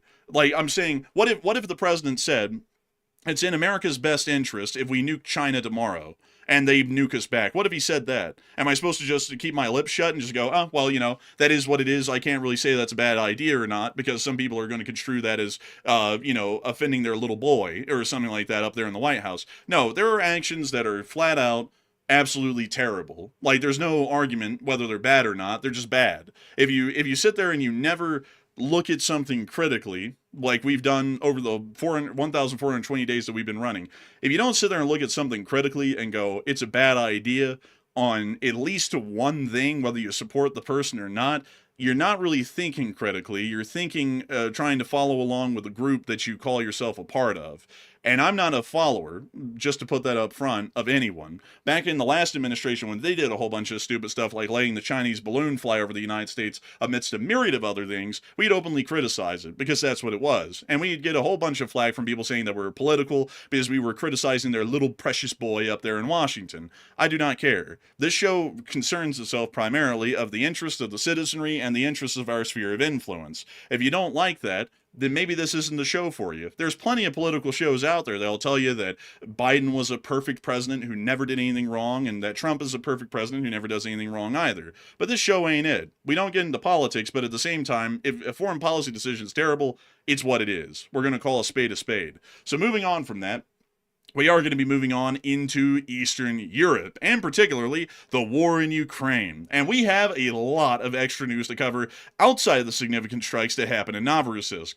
Moving us on into the major drone attack that was conducted in the Russian Federation overnight. Once again, to recap this, there was a significant amount of drones and missiles that were fired in a significant raid by the armed forces of Ukraine over the course of the night. Several targets have already been confirmed to be hit, and will most likely be getting further confirmations as of tomorrow. Moving us on down into Crimea, we were able to confirm that near to the small town of Mishyria, to the east of Simferopol, there was confirmed ammunition dump damage that had been caused by Ukrainian attack in that area. There's the before footage, and there's the after footage. Take a look at the difference. It's like a weight loss ad. And you see the holes, actually, within the ammunition depots, and it doesn't appear that a large amount of damage was caused to the ammunition depots, but it does appear that drones were able to hit all three of the major ammunition storage sites as best as they possibly could. Moving on from that, and on out of that area of Crimea, we are going to be moving on up into the area of Rostov-na-Donu, as we have been able to hear that within this area, the Ukrainian armed forces were also able to conduct a fairly significant attack against Rostov again. Here's the two clips that we got overnight. Может, это гром, брат? Что? Гром. Или дрон? Did. Also, we were able to see in the second clip a little bit of additional footage.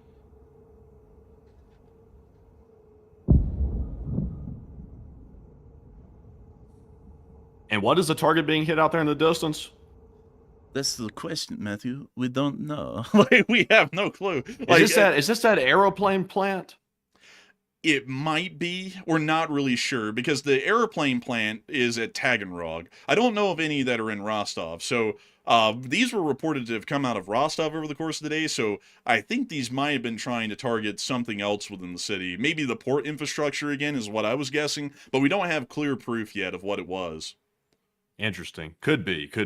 Could be, could be. But moving on from that and on out of that little area and on over and into the air defense report, we also have to show you all the amazing work of Russia's most advanced air defense systems, the S-300 and the S-400.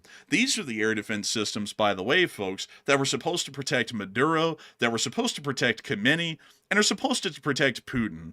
And also the Chinese, to a very small extent, because they also operate some of these as well. Here is the amazing and indefatigable S-300, S-400 air defense system. Watch this clip, Matthew, in awe and admiration of the pride and excellence of Russian ground air defense forces. Oh, look at it go. Oh, look. It's actually working. For like 5 seconds, I think. Oh, that looks to be heading a little low. Is that going to the horizon? Oh! Oh, Scheiße. Oh, Scheiße. Look at that. It's a failure. Man.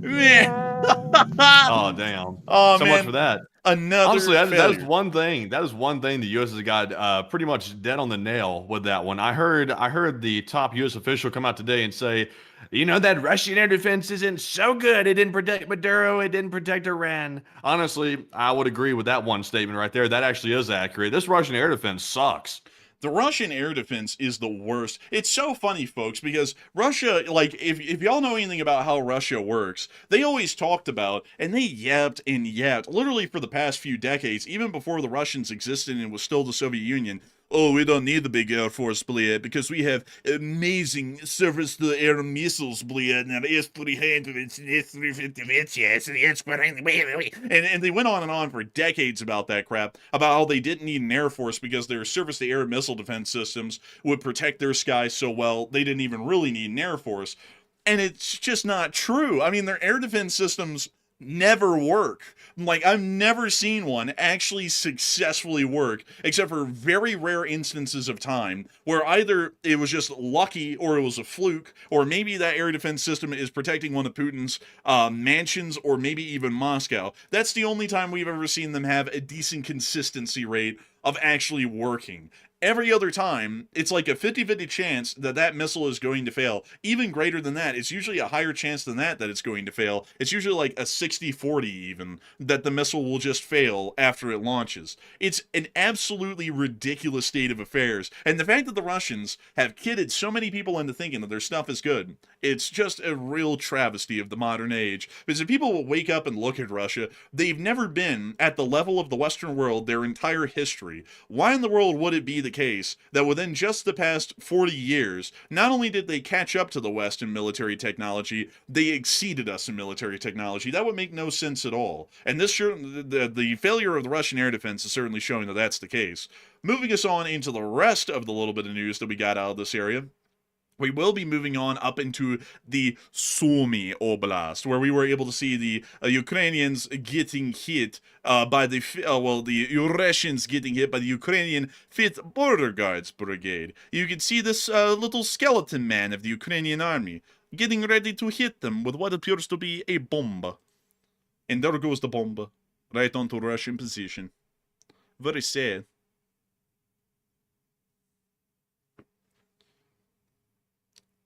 I gotta tell you, they're dropping a load of these.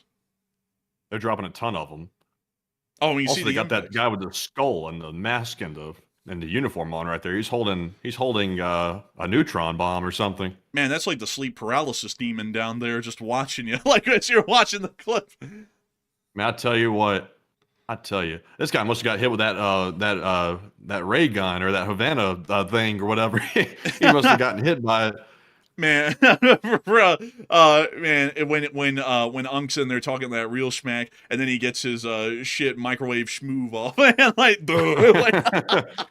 I tell you what happens if you're already in foul shape or something and get hit with the Havana thing? Like, do you get worse off, or do you just sort of like stay the same? Like, if you're already stupid, like, does it really cause much damage at that point, or is it just like whatever? I've heard, man, that doom scrollers are immune to the Havana syndrome. Man, I feel like if you've like been TikToking like too much or something, or like watching TikTok for like 10 hours a day, I feel like the Havana thing is not going to work on you. Yeah, bro, like they turn on the Havana thing on those people and they go, I'm completely immune. My brain is so smooth that the microwaves just buzz right over it. Like, it's like, okay, it's like no ridges to catch it. Like, none at all. It's impressive, really, a medical feat of science. But moving on from that and down into the Kupiansk direction, or more so into the location unknowns, we also... Wait a second. Someone said if you get hit with a Havana thing and you're so stupid, it actually improves your intelligence if you get hit with it. Then you're in really foul shape. What if it boosts somebody's intelligence? They were really dumb. Man, I mean, dude, they sit there and go, damn it, he didn't work, he only got smarter. What the? And then the other guy's like, duh, well, you should have known. I was already stupid. It's like, man, that's a rough one right there. I mean, that sounds like a Rodney Dangerfield joke. Oh, man, I tell you, I get no respect around here. Oh, man, I'm real stupid. Oh, man, they tried to use the Havana syndrome on me. Oh, man, it only made me smarter. Oh, man, I'm telling you, I get no respect around here. But anyways, we were also able to see the Ukrainians defending against drones in an unknown location. But the clip was cool. We see them getting out of the golf cart and trying to shoot at the drone.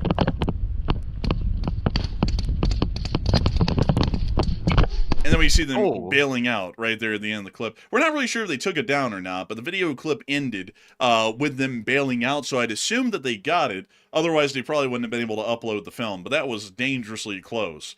Moving on from that, we also got to see the Russian casualty report for the day, which the Kyiv Independent, tisk, is getting very unreliable with uploading there, so we're starting to lose that little Bobcat skid steer emoji on their loss report, and we're just having to go to the Ukrainian Ministry of Defenses, which is provided to us by none other than the amazing Miss Disa, Keeper of the Records. And Miss Disa, Keeper of the Records, has stated the following. Most of Kyiv is without power after a massive attack. Here's the Russian losses for day 1,420. 933 drones shot down, which is a correct number. The Ukrainians did shoot down almost 1,000 drones overnight, is the second highest daily loss, close to the max of 1,031 on the 24th of December of last year. Artillery is the highest since Christmas. Vehicles are averaging over 100 a day, and troop losses are below 1,000 a day, but average is above. And over the past 24 hours, we have been able to hear that 950 Russian soldiers have been greased within the past 24 hours, along with 3 main battle tanks, 7 APCs, 51 artillery pieces, which is a fairly large amount of counter battery,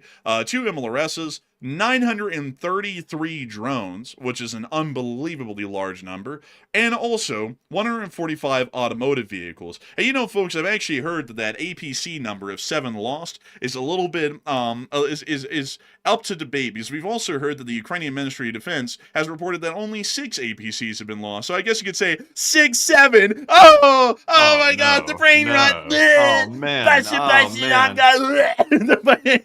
You're begging for him to hit you with the Havana thing. Hey, they already hit me with it. That's why I just did that. I got a headache right now, by the way. Like for some reason. Do? Oh yeah, I do. Oh. Like, man, if you feel the need to jump down to the floor on all fours and start making strange noises or something, let me know. Is that could warrant a response? Let's see. 1 second. Stupid. Hold on. Let me go get this, dude. Let me go get this. I gotta see. Oh, there was a vehicle that just revved outside. I think that was the government knowing that I'm on to them. I think they're bailing. They're skidding off in the white van. Oh man, I'm trying to find. Dude, this is let's see here. I'm trying to find that little thing. Let's see. Here we go. Hold up. I gotta find this. I gotta find this meme. Oh my God, I cannot find it. It's that SpongeBob meme, where they're holding like that large pearl. You know what I'm talking about, Matthew? And they like touch it, yeah, and then they go, "Dang!" Like that's me right now with the headache and everything. Yeah, I know about that thing. I tell you. Man, I gotta tell you. But oddly enough, after that vehicle just skirted away outside, no joke, that just happened. My headache's going away. How miraculous! I'm probably gonna wake up. Doesn't work like that. Oh yeah. If you get hit with it, you have a headache for a long time. If you get hit with it, man, I'm just kidding with him, Matthew. You just killed the joke on arrival. It's dead on arrival. It's dead, Jim. Man, that's no joking matter. Some people are really gotten fouled up by the thing. I mean, yeah, but I mean, some people get fouled up by slipping and falling on the bathroom floor. Does that mean I have to treat the tiles on the bathroom floor seriously? Come on, I'm just kidding with you. Always have reverence when you walk on the cold tiles.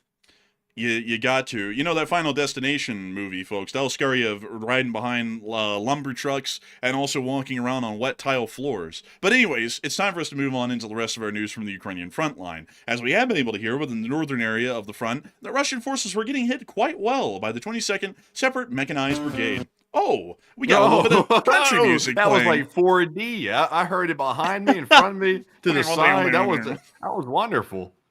They hit a Desert Cross, and they also hit what appears to be a T-72B3. We also see them hitting another T-72B3. And would you believe it, it's the same T-72B3.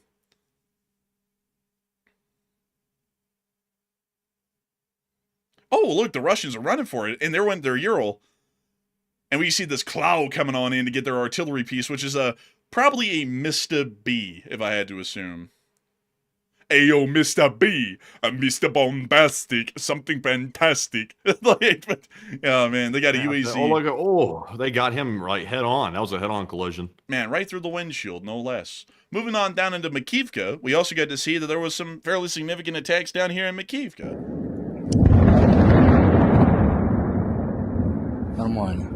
Normal. Here's some additional clips of the attack on Makivka. Here you go.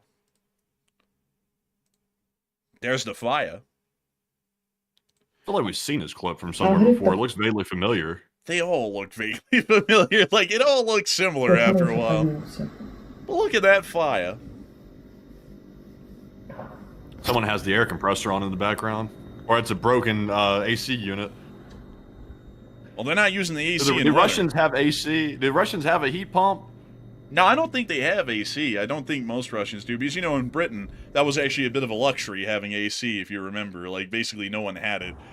Which is hell on earth coming from America, folks, because you always expect for a building to be perfectly atmospherically controlled, and then you take a trip to Britain, and then you find out that literally nobody else in the world has an obsession with air conditioning like the U.S. does, because they had almost no air conditioning. They had what was called air cooling, which is basically just fans, and that was I remember them saying that. They said, we don't have air conditioning, we have air cooling. It's like, well, what does that mean? It's like, so that means you don't have AC then. But no, we have air cooling, which it turns out it was bullcrap the whole time. They had no AC in the whole damn hotel, so they just lied about the whole air cooling. I think they were trying to be smart asses. They were like, open the window or something. You get a breeze in there or something like that. Oh, but there was so no hot. AC. It was hot as hell in those hotels over there. It was hot. It was the middle of the summer, folks, and in the middle of the day, for the UK, this is fairly hot. It was getting on into the 90s back in 2019 when we went in the summer. And it was so damn hot, you would wake up in your bed, and you would basically be in a swimming pool of your own sweat every morning. It was that bad how hot it was. And it was horror. Like, you would wake up and your feet would be swollen, your arms and legs would be swollen, everything would be swollen. You get up and you'd feel like you just slept in hell. But I will admit, Britain was super cool. Like, beyond the fact they don't have any air conditioning, I really like Britain. Britain was a cool place, but the fact that they have no air conditioning was so tough. Also, it's actually just said, bloody crybabies. And look, we're from America. Yeah, we are crybabies that way. Everyone in America has air conditioning. Even people in Alaska have air conditioning. And they live in the Arctic, basically. So, and also everyone's like, y'all aren't used to that? Hell no. Hell no. Down in Alabama, every building was atmospherically controlled. Because you know what would happen if you didn't have AC? Your ass would die. Like, literally, you would just straight up die. Like, that's what used to happen back in the South before we got AC. It would get so hot sometimes in the summer, people would literally just straight up die in their sleep from, like, embolisms and stuff from the heat. It was rough. Man, it was so hot. It was so hot in Britain. I remember that after they said the whole air cooling spill, which turned out to be completely false, I kept putting my hand up to the vent to feel if like any air was finally coming out. Because it had like an AC like thermostat in the room, but it didn't do anything. So I kept putting my hand up to the vent, thinking, surely it'll kick on any minute now. I feel like a little air coming out. I was getting so desperate, I literally convinced myself that air was coming out of the vent, and it was a total farce. There was nothing coming out of that vent. Like, it was just hot as hell. And even the Brits, they were like, it's bloody hot outside. I can't sleep at night. I'm like, well, no wonder. I'm like, it's like freaking boiling at night. It was so hot, folks, in Britain when we went over there in the summer of 2019 that some areas of Britain, no joke, were spontaneously combusting from the heat. You remember that, Matthew? There was like wildfires or like field fires. They were just popping out of the blue. Nobody was throwing out cigarettes or anything, folks, to start these. They just literally spontaneously combust. And they were talking about that on the news when we were there. We were over there. They were like, "It's so hot, 5 people died last night, and also some fields on fire near Sainsbury." And we were like, "What?" It's like, damn, it's like it's hot out here. Down here in the South, by the way, folks, like down here in the South, it's so hot and humid down in the South where we once were. Now we're in Utah, so it's a little bit different out here. But down there, it was so hot that historically, the southeastern United States is basically one of the only English-speaking corners of the world that had something equivalent to the Spanish or generally kind of Latin American siesta, where in the middle of the day, before AC existed in the South, from about 11 o'clock to 2 o'clock in the afternoon, nobody in the South would work. You would just sit around outside of your store, in shade, preferably, or outside on your porch. That's why porches were historically huge in the South, and just fan yourself and just pray to God that you just didn't drop dead from the heat. Like, it's that hot down in the South. So you had to have an AC, and that's why we're not used to that stuff when we went to Britain. We were like, there's no AC? It's like, how do these people survive? But anyways, moving on from that, getting back into Makivka, here's the next clip of the hits. Look at that. A nice roaring inferno. It's always good to see those in the occupied areas. We can also see the demon staring at you from the smoke up there. He's coming to get you now. So that's what happened in Makivka overnight. Moving us on out of Makivka and on to Pokrovsk, we also have been able to hear that the Russians have been taking so many losses that they finally deemed it unacceptable enough that they had to remove a commander from their position due to extreme losses. And this commander was actually none other than this guy. Russia has actually dismissed Lieutenant General Sukhrob Akhmedov from his position on the mechanized attacks in the Dobropilia direction due to the heavy losses of naval infantry under his command. Oh, that's strange, because isn't the whole Russian strategy to literally lose men by the dozens? Like, that is the strategy. It's throw as many men as possible at the situation, hope for the best, know they're probably going to get slaughtered, and rinse and repeat. Like, why was this guy any different? Well, you see, Matthew, the important thing is that you said their strategy is to die in the dozens. This guy had them dying in the hundreds. So it was a big enough amount of losses that they're like, we got to get this guy out of this command because he's literally, like, it's a meat grinder everywhere, but this guy has turned it into an industrial-grade meat grinder that's grinding out more guys than any other part of the front right now. So he actually got dismissed for it today. He sure does have a lot of medals. He's got a hell of a lot. I don't know what these are even for. I have no clue, but this guy right here, apparently those medals are going to be maybe taken from him, possibly. What does this mean now for him? Are they going to, like, put him on the front lines or what? He gets probably sent back to the MOD in Moscow to just do administrative work or something like that, probably is what it means for him. Because, like, you can't get him for the lack of trying. Like that's one thing that you probably can't get him for, is that he was dedicated to getting as many of his own men killed as possible to try and achieve the objective. So they can't really get him for the lack of his enthusiasm. But they probably will just go put him on a paper-pushing assignment up in the MOD somewhere. Oh wow, that's a hell of a demotion right there, straight from the front to the paper push, and that's terrible for him. Yeah, rough for him. I guess there will be no more meat grinding in that guy's future. Also, we you never know. So let's see. And Gerasimov might call him in and go, it's time for you to pay your union dues. Oh, yeah. Oh, no. Holy moly. Holy. Oh, you got to get that macaroni and gravy. Anyways, here's a clip of a Ukrainian shooting down a Russian drone. Here he comes. And there it goes. He got it. Look at that. A lucky shot. The Ukrainians are very accurate with that anti-drone fire. Moving on out of the Pokrovsk front and on down into the southern front, we also were able to see the 2nd Reconnaissance Battalion of the 128th Reconnaissance Brigade doing a little bit of work against the Russians in the Zaporizhia front. Squaw! Said the eagle, grabbing the snake. The snake going, ah! Because it's scared. But we can finally see them dropping the bomblets on the Russians below.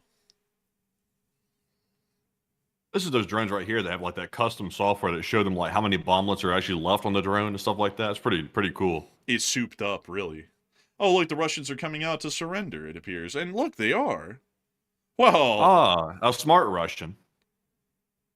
They said, we give up. And now they're walking away from their position. It's over for them. The war is over for them. This is the best thing they could do. Simply pack it up, start walking down the road. The only thing they're missing is that, that stick, like, when kids run away from home or whatever like that, they put the, like, stick with, like, the little red sack on the The stick hacky and, like, sack? put it over their shoulder. Yeah, like, I guess that's what it's called. It's like that thing you, like, throw over your shoulder or whatever, and you start just sort of, like, slogging down the road and stuff. This is like what the Russians are doing.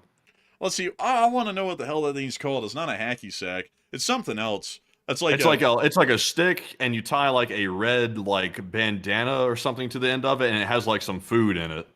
Hold up. Let me pull this up. I think I know what it is. Oh, I don't. I pulled up the wrong thing. Oh, well. We'll eventually get the name of it. Someone called it a hobo stick. That's what I was thinking of. A hobo bag. That's what I was thinking of, too. A knapsack. Kinda. A bindle. Maybe.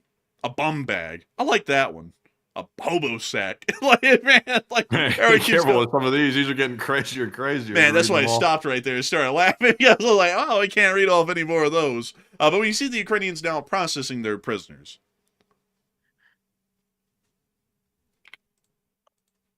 As Matthew It is a clicks- bindle. That is what it is called. It's a bindle. It's literally got that red, like, handkerchief thing at the end of it. This is exactly what I was referring to. That's what they used in the cartoons whenever anyone was told, come on, get it. They just whip one of those out of the blue and wander off. Yeah, I've never really understood that. Apparently, it's a Great Depression thing. Man, I gotta tell you, man, well, when I was depressed, I didn't get one of those. Where the hell was my bindle? Like, man. That was the minor depression. What, are you mitigating my feelings? I'm just Oh, yeah, playing. you'll be all right. Walk it off. You'll be all right. It's like, honestly, I will be. Man, that's the way we deal with it around here. You got problems? Yeah, all right. Walk it off.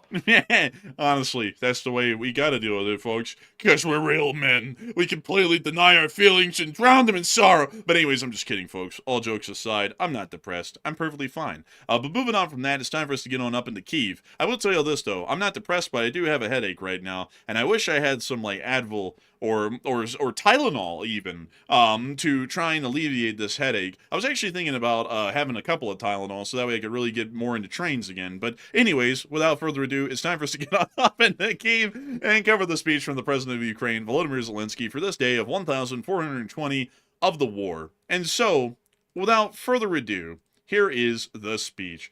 Speech! Бажаю здоров'я, шановні українці, українки. Непростий сьогодні день. Був знову російський удар, балістика, 18 тільки балістичних ракет. Ще крилаті ракети, ударні дрони. Частину вдалося збити. Тільки перехоплювачами і тільки шахедів було збито 64, але були влучання, на жаль.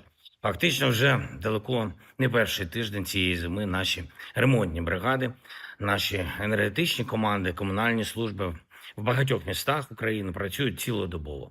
Погода додає викликів, надзвичайних викликів. Важливо, що стільки наших людей працюють фахово, відновлюють постачання, стараються забезпечити життя. Прем'єр-міністр Юлія Свериденко та урядовці в постійній комунікації з очільниками областей готові допомагати громадам так, як це необхідно в цій ситуації, але громади мають бути самі максимально активними. Багато залежить саме від того, чи фахово побудована робота в містах. Дякую саме тим очільникам громад, які в своїх громадах, які з людьми дійсно допомагають, і про яких люди можуть сказати, що вони дійсно поруч та ефективні. Провів сьогодні ставку. Питання захисту, ключові ракети для ППО, виробництво перехоплювачів, все необхідне постачання. Контракти, фінансування, повністю це ми забезпечуємо. Важливо, щоб було реальне та вчасне виконання усіх домовленостей з нашими партнерами. Програма Pearl потребує наповнення, і в січні зроблено ще недостатньо. Це завдання для всієї нашої дипломатичної команди, як Офісу президента, так і МЗС. Говорив з конгресменами США Лінсі Гремом, Річардом Блюменталем, вдячний за незмінну двопартійну підтримку Конгресу. У нас є зараз дуже продуктивна робота з президентом Сполучених Штатів, з його командою. Деталі усього цього ми обговорили, поінформував про ситуацію з російськими ударами, про потребу протиповітряної оборони. Говорили, як додатковий тиск на Росію може забезпечити сильні дипломатичні результати. І важливо, щоб у адміністрації США була якнайбільше було якнайбільше інструментів для правильного тиску. Також говорили про програми підтримки, які ще не були реалізовані повністю та можуть бути використані. Зокрема, це стосується саме захисту неба. Продовжуємо готувати документи з Америкою щодо гарантій безпеки, щодо відновлення. Реально працюємо так, щоб на найближчий час були можливі формати підписання і затвердження, юридичного затвердження в Конгресі Сполучених Штатів, в українському парламенті.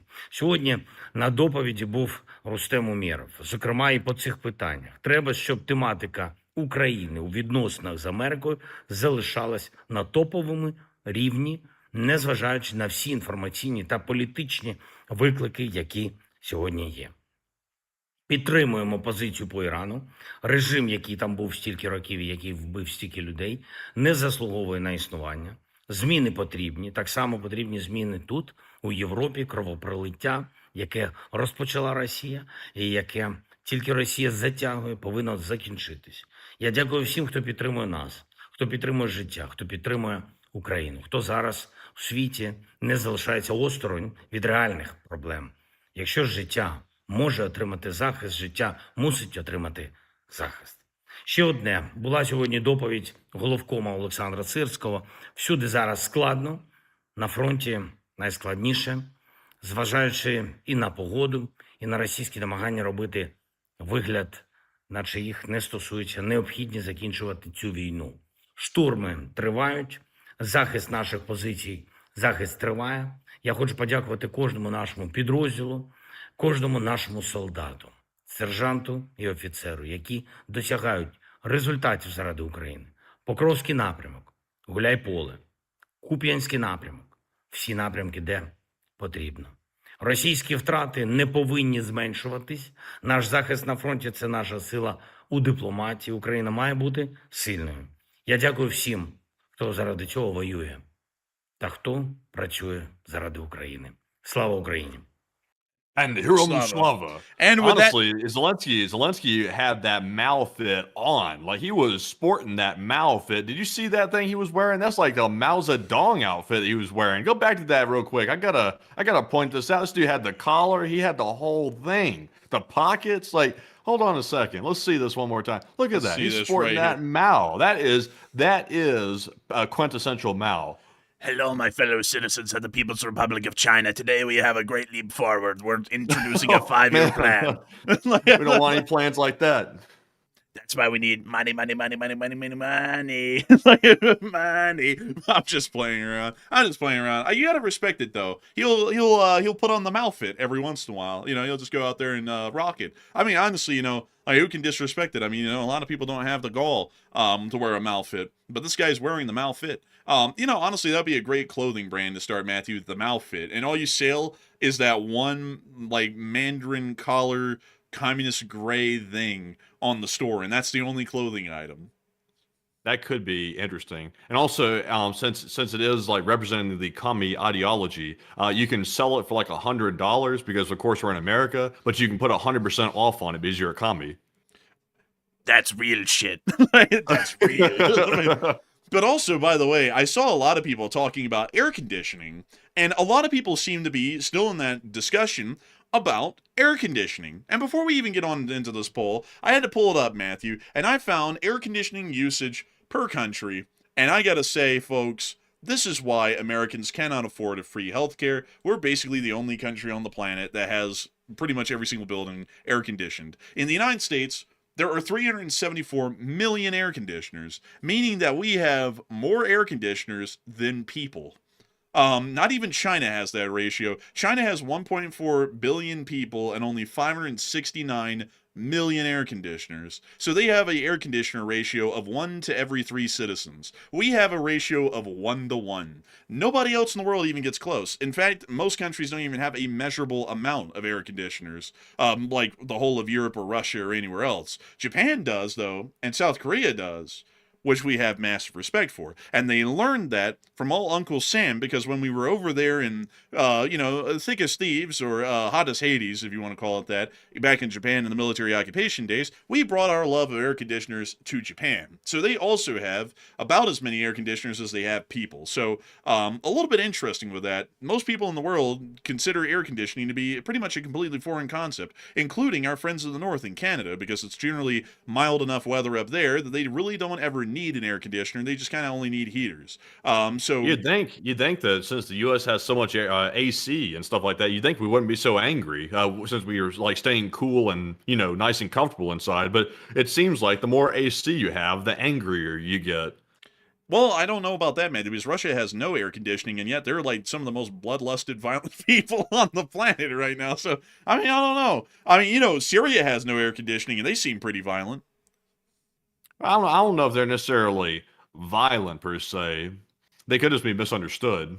Maybe they're violent because they're trying to get AC.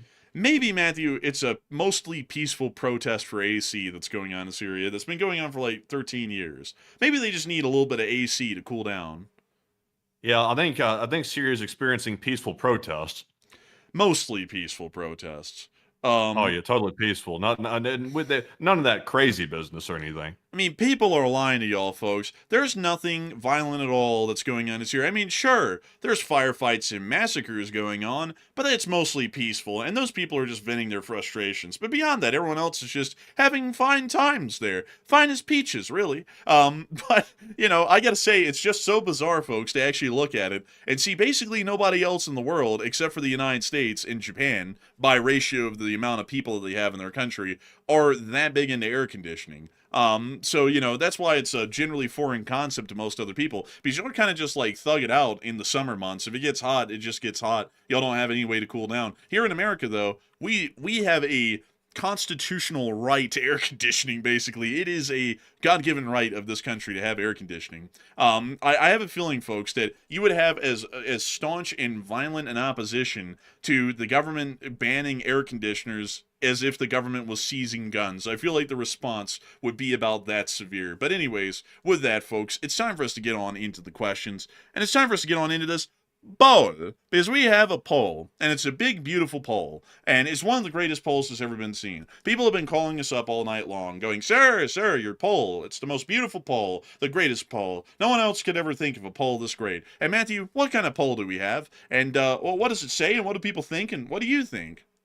All right, so jumping into the poll right here, we have heard on a different piece of news here that we haven't covered yet that apparently, at least allegedly, Ramzan Kadyrov, the leader of Chechnya, is reportedly having kidney failure and is currently in Moscow, or actually, let me take that back, not in Moscow. I think they said he was in Chechnya, apparently with a doctor, and he's having kidney failure. So that's the allegation. And now the Kremlin is looking for a new successor to follow up behind Kadyrov when he passes on eventually, to put somebody else in charge. So how is this going to affect the Ukraine war? 39% said this will end up helping Ukraine, while 14% said this will end up hurting Ukraine, and 26% said I'm 50-50 on this one.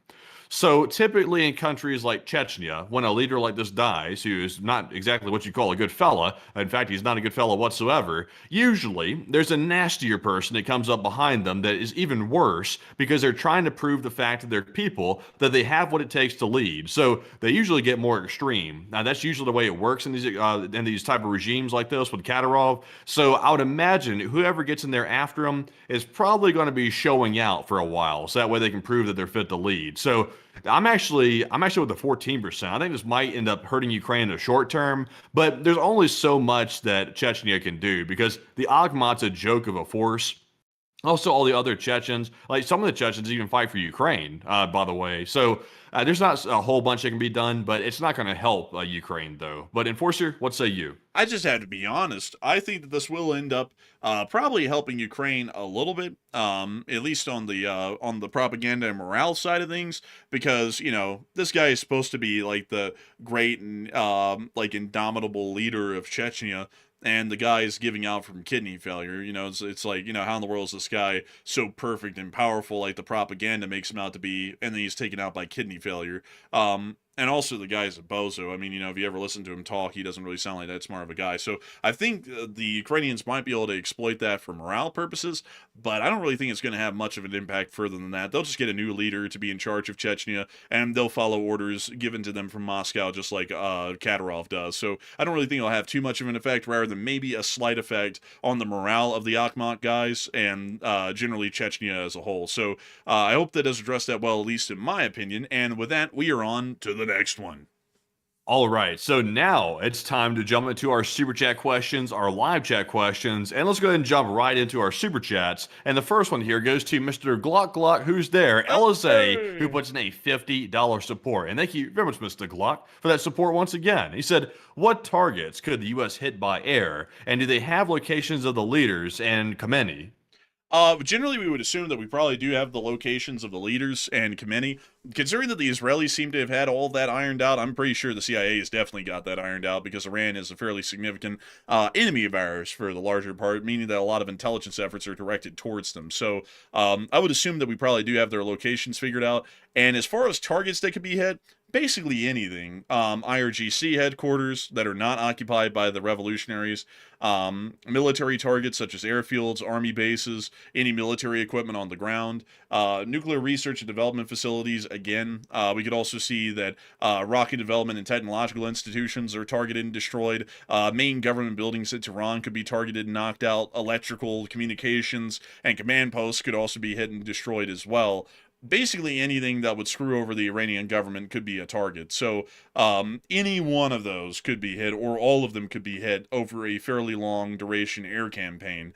It's probably going to be the case, though, highly likely the case, that the president is probably going to want to just do something really short, like an overnight air operation, because the optics of it might look better for TV purposes, and then that'll be it. So probably not a lot of anything will be hit if we conduct an operation against Iran. Probably just enough to piss them off and to get them to shoot more people on the ground, and that'll be it. But if we really wanted to see something done that would really do some damage to the Iranian government, we would conduct a multi-week-long air campaign to completely eliminate any abilities, militarily or police-wise, for internal security purposes of the Iranian government. So that's what I would give as my 2 cents on the situation inside of Iran right now, what we could hit and what we should hit. Because if we do anything less than a multi-week-long air campaign, all we're doing is basically pissing off the Iranian government, and they're going to go even harder against the revolutionaries, which won't be good for them. It won't be good for us. It won't be good for anyone.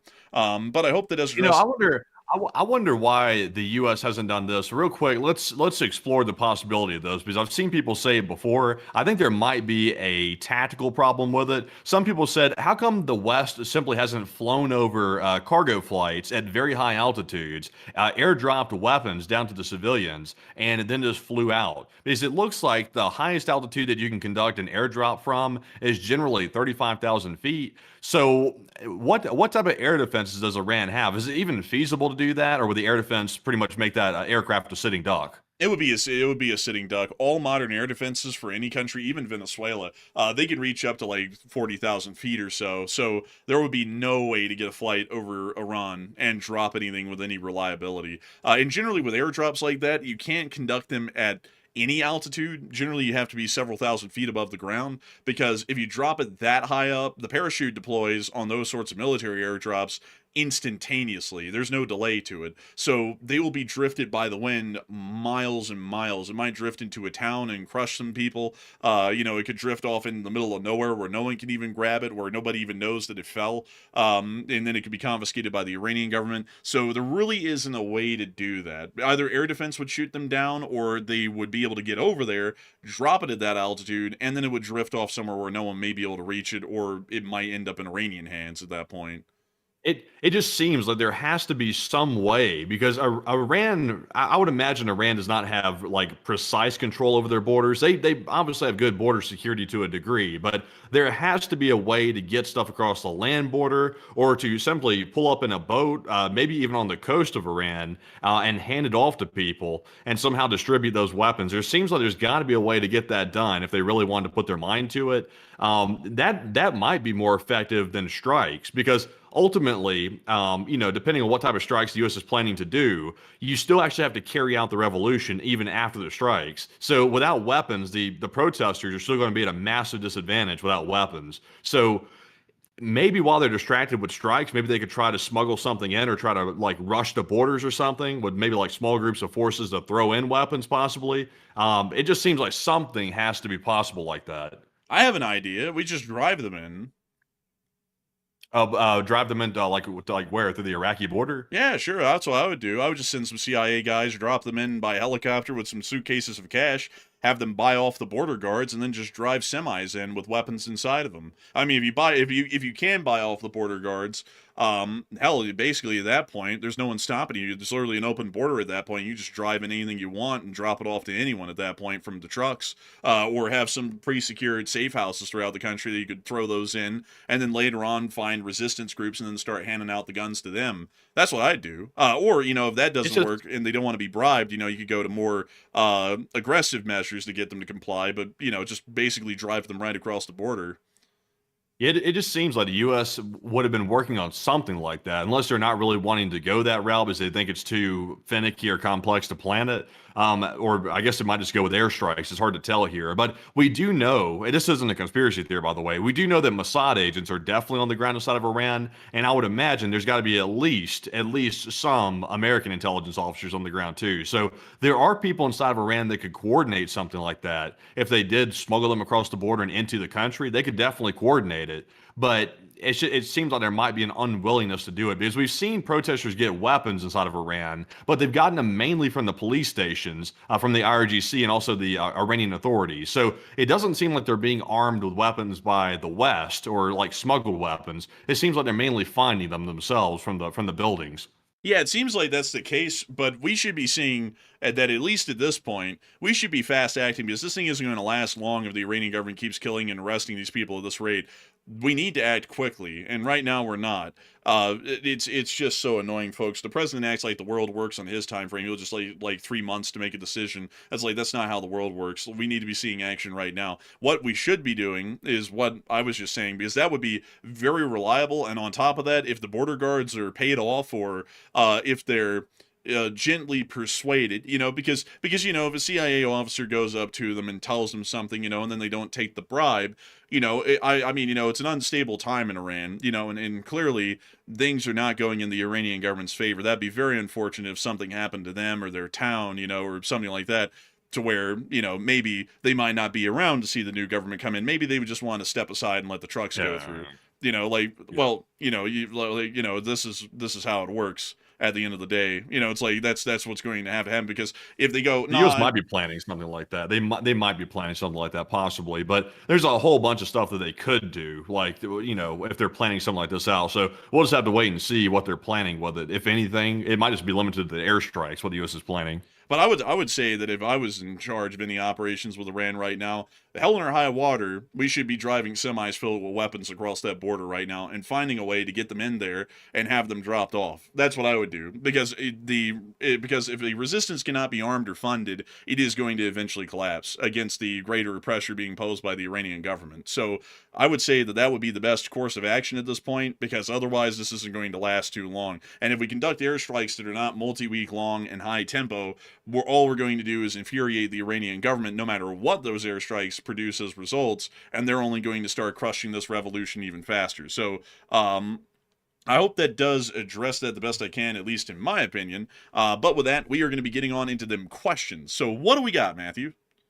So our next one goes to Gerald Everett, who puts in a 50. And thank you very much, Gerald, as well, for that $50 support. He said, the U.S. has a lot of G3 guns in storage. And he said, why hasn't the West tried to give those to the revolutionaries? Generally, I wouldn't know. Not a lot of them, not a lot of the revolutionaries may have been involved in the Iranian armed forces. And while the Iranian armed forces would be familiarized with the G3, and it also would give plausible deniability to give revolutionaries G3s, because you could just argue that they broke into some armory somewhere and got them, they may not be familiar enough with the operations of the G3, and they may think that they're too complicated of a firearm to operate, because to be entirely frank, the G3, at least in my experience, isn't the most familiar form of firearm to use because of its charging handle, which operates a lot like an MP5, because the MP5 is actually a shortened down version of the G3. So I don't know. Like, I will say this though: the G3 isn't a bad rifle at all. Like, I'm trying to give a reason that that would be the case, that wouldn't be usable. But I mean, a G3 would be pretty decently usable. I mean, it's not that hard to work. It's a 7.62 by 51 NATO standard round, so ammunition would be easy to find for them. It has a 20 round mag. I believe you can get some mags to have a bit of extra capacity, like a 30 round mag. But the charging handle is odd, and I feel like it's not really intuitive. If we were to give them anything, I would say give them AKs. AKs can be used by basically anybody. They're not hard to operate. They don't require any maintenance for the larger part, at least compared to other rifles. I would say that'd probably be the best thing to give them, are AKs. I mean, there's an endless amount of 7.62 by 39 and 5.45 by 40 by 39 out there. So that's what I would say. Just give them some AKs. But, you know, a G3 wouldn't be that bad either. I don't know why we're not giving them anything, though. That's really the bigger question of it, and that's a mystery to me as much as it is to you. But I do thank you so much for the support and helping this channel to keep on running. And we actually have some air activity going on around Qatar. Let's take a look.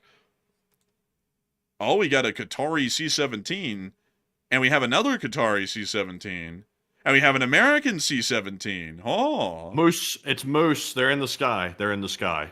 Moose. I don't know if that's the sound that a moose makes, but they're airborne. They've left Al-Adid, and they're flying to who knows where. What's this?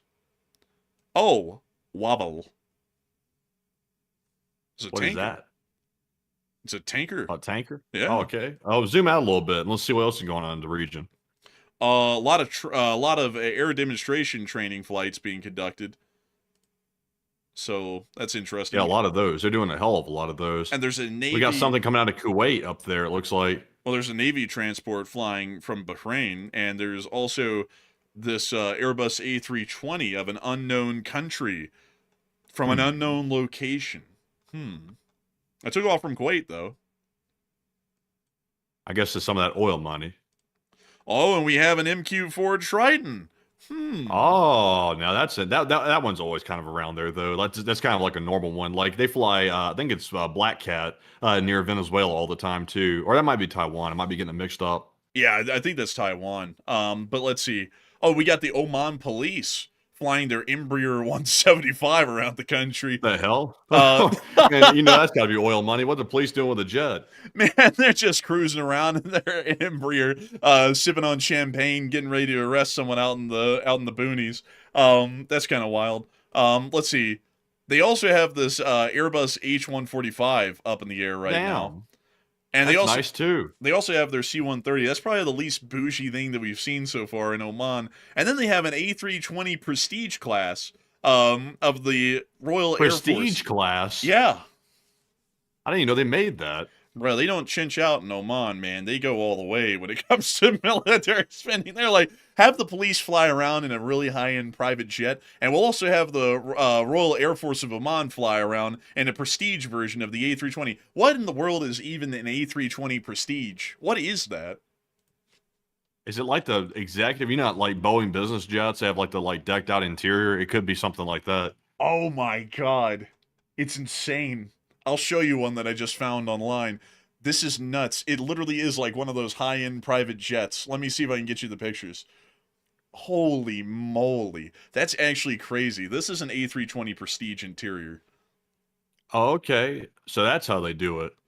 Man, Oman don't play. They do not play. This is what happens when you have unlimited budgets. You just go berserk. You buy whatever you want, and you fly it. You take it for the Air Force. You have it for the police. You have it for everything. Why not? You know, now I'm kind of getting why the president accepted that 747 from Qatar.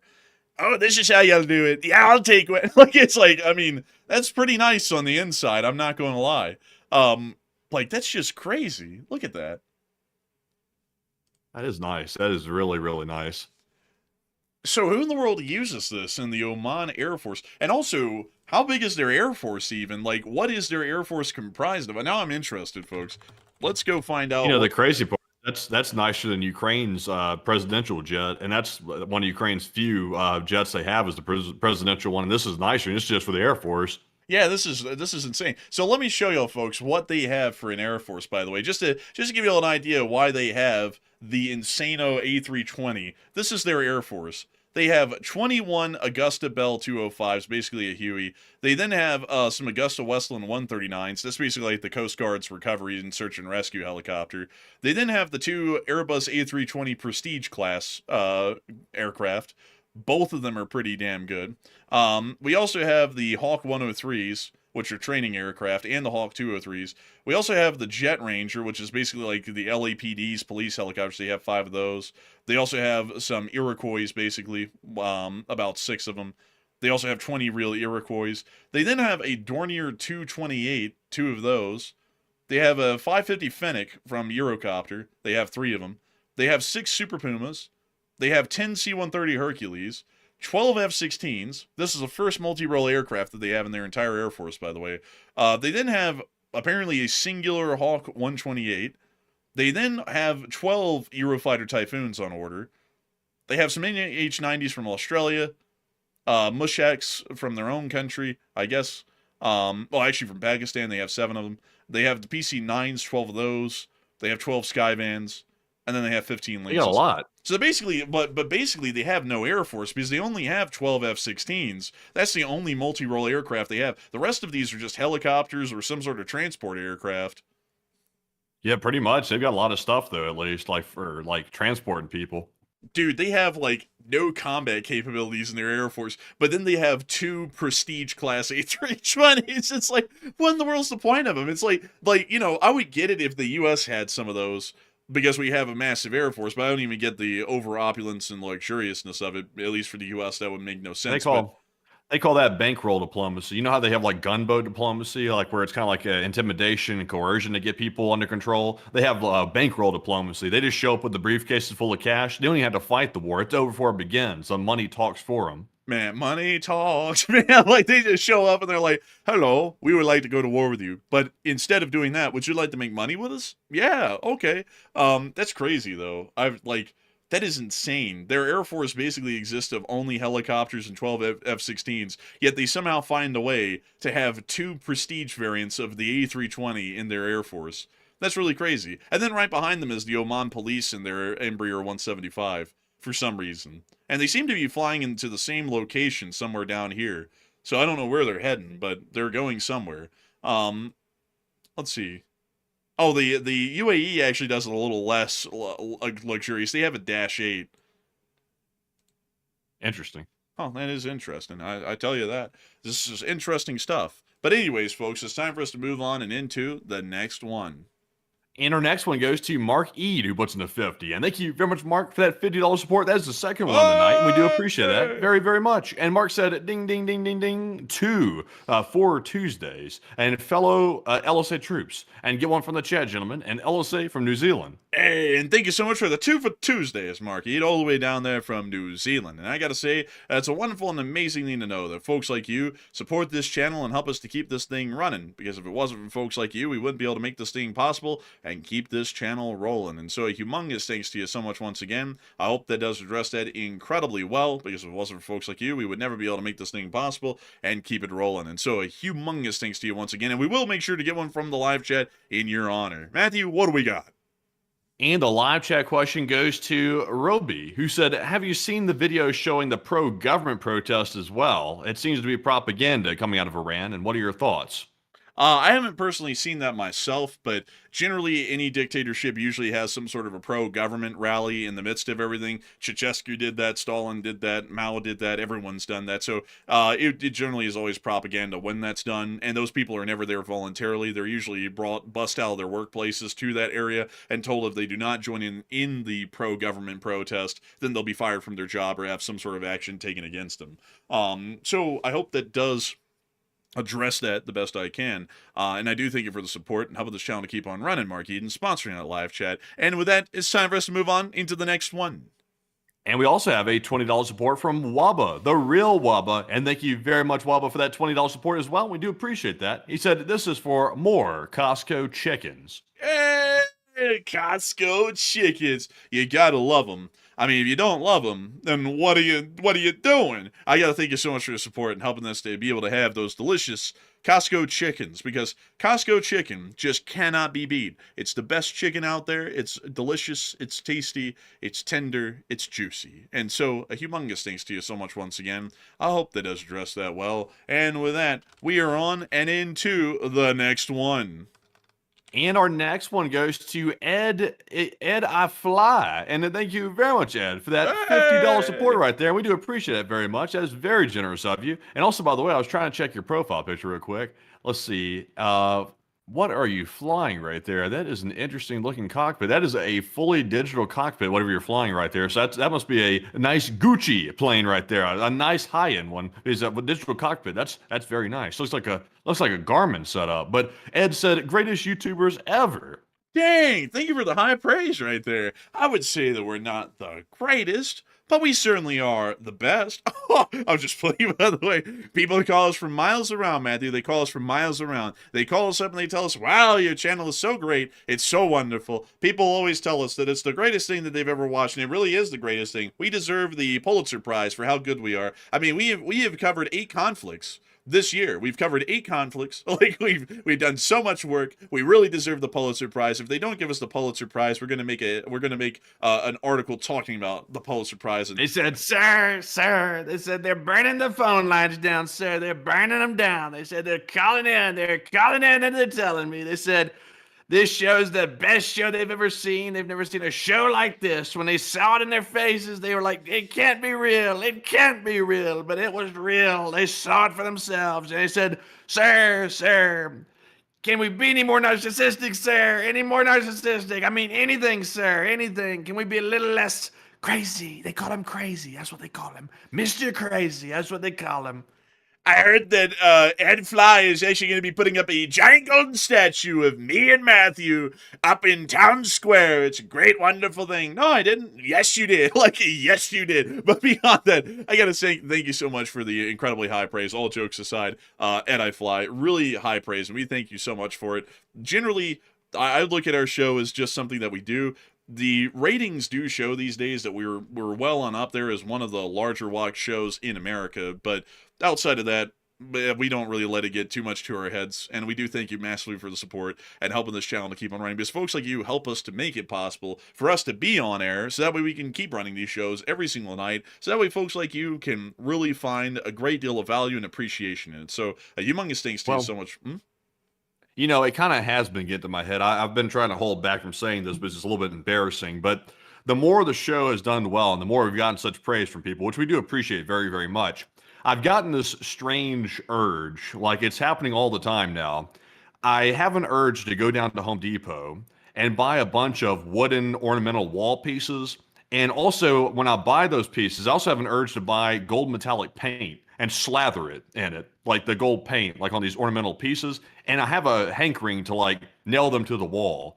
I don't know why. It's just a strange phenomenon. It's come on very suddenly. And I don't know how to get this under control. It's a strange urge. You know, Matthew, I've had this weird urge myself. Not that one, but a different one, actually. I've had this urge to put up pictures of important people who have covered news in America's history, like Walter Cronkite and Wolf Blitzer and others, and put little paragraphs below their portraits on the wall leading up to my house. And you know, say stuff on them like, Walter Cronkite, maybe one of the greatest, but not as great as me. Greatly respected by many people, but not as greatly respected as the enforcer who is truly the greatest on the planet. Wolf Blitzer, absolute fake news. Like, it just do that for every single portrait leading up to the building. And then maybe for one that I don't like the most, I'll actually just put a teleprompter as the portrait for them, and then talk about how bad they are. Yeah, I was thinking about doing that. Man, I tell you what, that sounds scandalous. Actually, Matthew, I was thinking about actually getting like some of the advertising firms to start pushing their channel out there.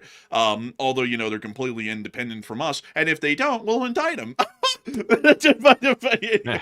just kidding, everyone. I'm just kidding. We don't even have the ability to do that. So how the hell would I follow through on that? I don't know. But anyways, with that, we're all just playing here. We're all just playing. He's a small fry. He's a punk. He's a loudmouth punk, that small fry.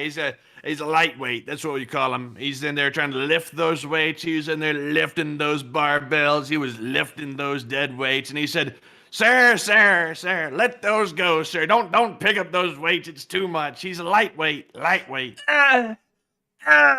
Drops the thing, walks off. Oh my god. Oh. That just sounds wrong. That just Oh, sounds so it wrong. does sound wrong. It sounds so wrong, man. It was, oh man. But anyways, enough of that. We're having too much fun with this whole deal. Anyways, a huge thanks to you, though, for the massive support at iFly and helping this channel to keep on running once again. We're greatly appreciative of your kind words and the support, and I hope that you've enjoyed the little laughs that we're having right here. And a huge thanks to you once again for making this entire thing possible and help us keep it running. And long live the Leaf Spring Army, and we're on to the next one. You know, this would be like, we don't do sponsorships on our streams till the way. We don't do silver and gold and all that stuff like that. We don't do sponsorships on streams. But if we ever did, though, like right now when we start going berserk during the question segment and kind of like going nuts a little bit, it would be a perfect segue into like a therapy sponsorship. Like it would be an absolutely perfect one. Like if you're having trouble like us, here's our sponsor for the night and go into like a therapy sponsorship. That'd be crazy. That'd be wildly good. But anyways, jumping into our next super chat, this one goes to Thomas D'Orazio, who puts in a $20 support. And thank you very much, Thomas, for that support. We do appreciate it. He said, how's the train spotting going in Utah? It must be some cool train history. Oh, man. I haven't been able to do hardly any. And that's a shame, really, because I've really wanted to, because there is a lot of railroad history around here. But I just have not been able to find the time recently because things have been so freaking busy with the show and also life. Like, by the way, folks, I gotta say this is a little bit of a humble flex, but your boy here, he ain't without furniture no more. I finally got my couch today, and that was a huge achievement for me, massive milestone. And it's been stuff like that that's been keeping me busy and away from the train spotting. And also, it's frigid out here now. Like, it's very cold, so it's really hard to, like, get outside and wander around for long amounts of time, because I also still don't have jeans. So I've got to go to a store, like a clothing store, and get myself some jeans and some warmer weather clothes for this place, because it is not Alabama, that's for sure. I already knew that coming out here, but I was just, procrastinating, didn't get any warm weather clothes, so I'm basically stuck with summer clothes in a winter region. So I haven't really been able to train spot a lot, but I got a couple of places lined up that I want to train spot. For one, I want to train spot the Soldier Summit down here south of Provo. I really want to go down here, but it's a good distance away, and that's why I haven't been able to do that yet. It's like an hour and a half or 2 hours away. And then I also want to go up here to the Wasatch Summit, or the Wasatch Grade, which is the Union Pacific. Oh, actually, everything here is Union Pacific, but this used to be Union Pacific, and then Soldier Summit used to be Denver and Rio Grande. It's not anymore. It's now Union Pacific as well, but I want to go and train spot those because they're famous here in the United States, and I also want to go up there to that Promontory Summit National Park that they have, or National Historic Park, where they have the older engines that were used by the Central Pacific and the Union Pacific at the Golden Spike ceremony. That would be really cool to see as well, because this is actually in the very spot, the exact spot that happened in, this little spot right here.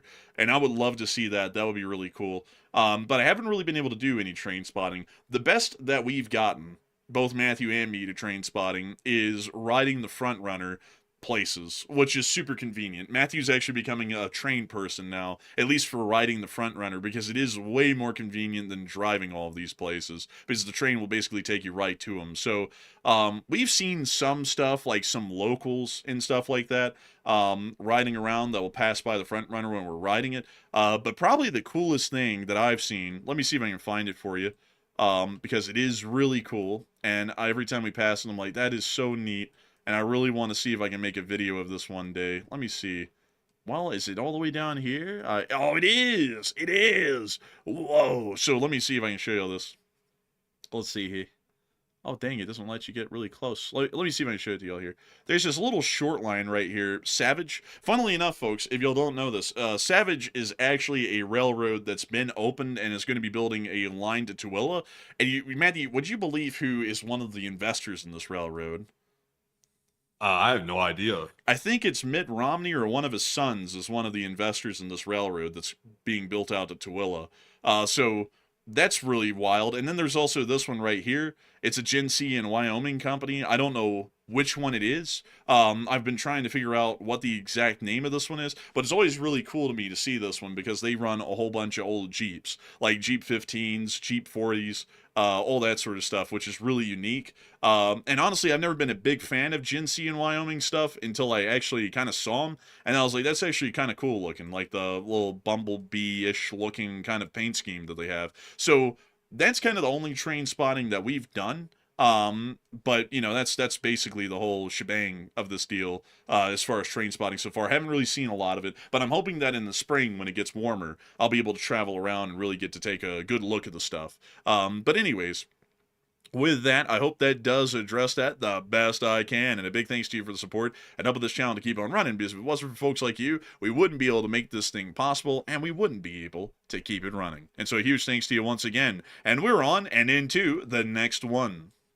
And our next one goes to Not For One Yet For All Ukraine, who puts in a $20 support. And thank you very much, good sir, as well, for that support. They said, my Coast Guard brother is leaving the force after 20 plus years because of the foreign policy currently.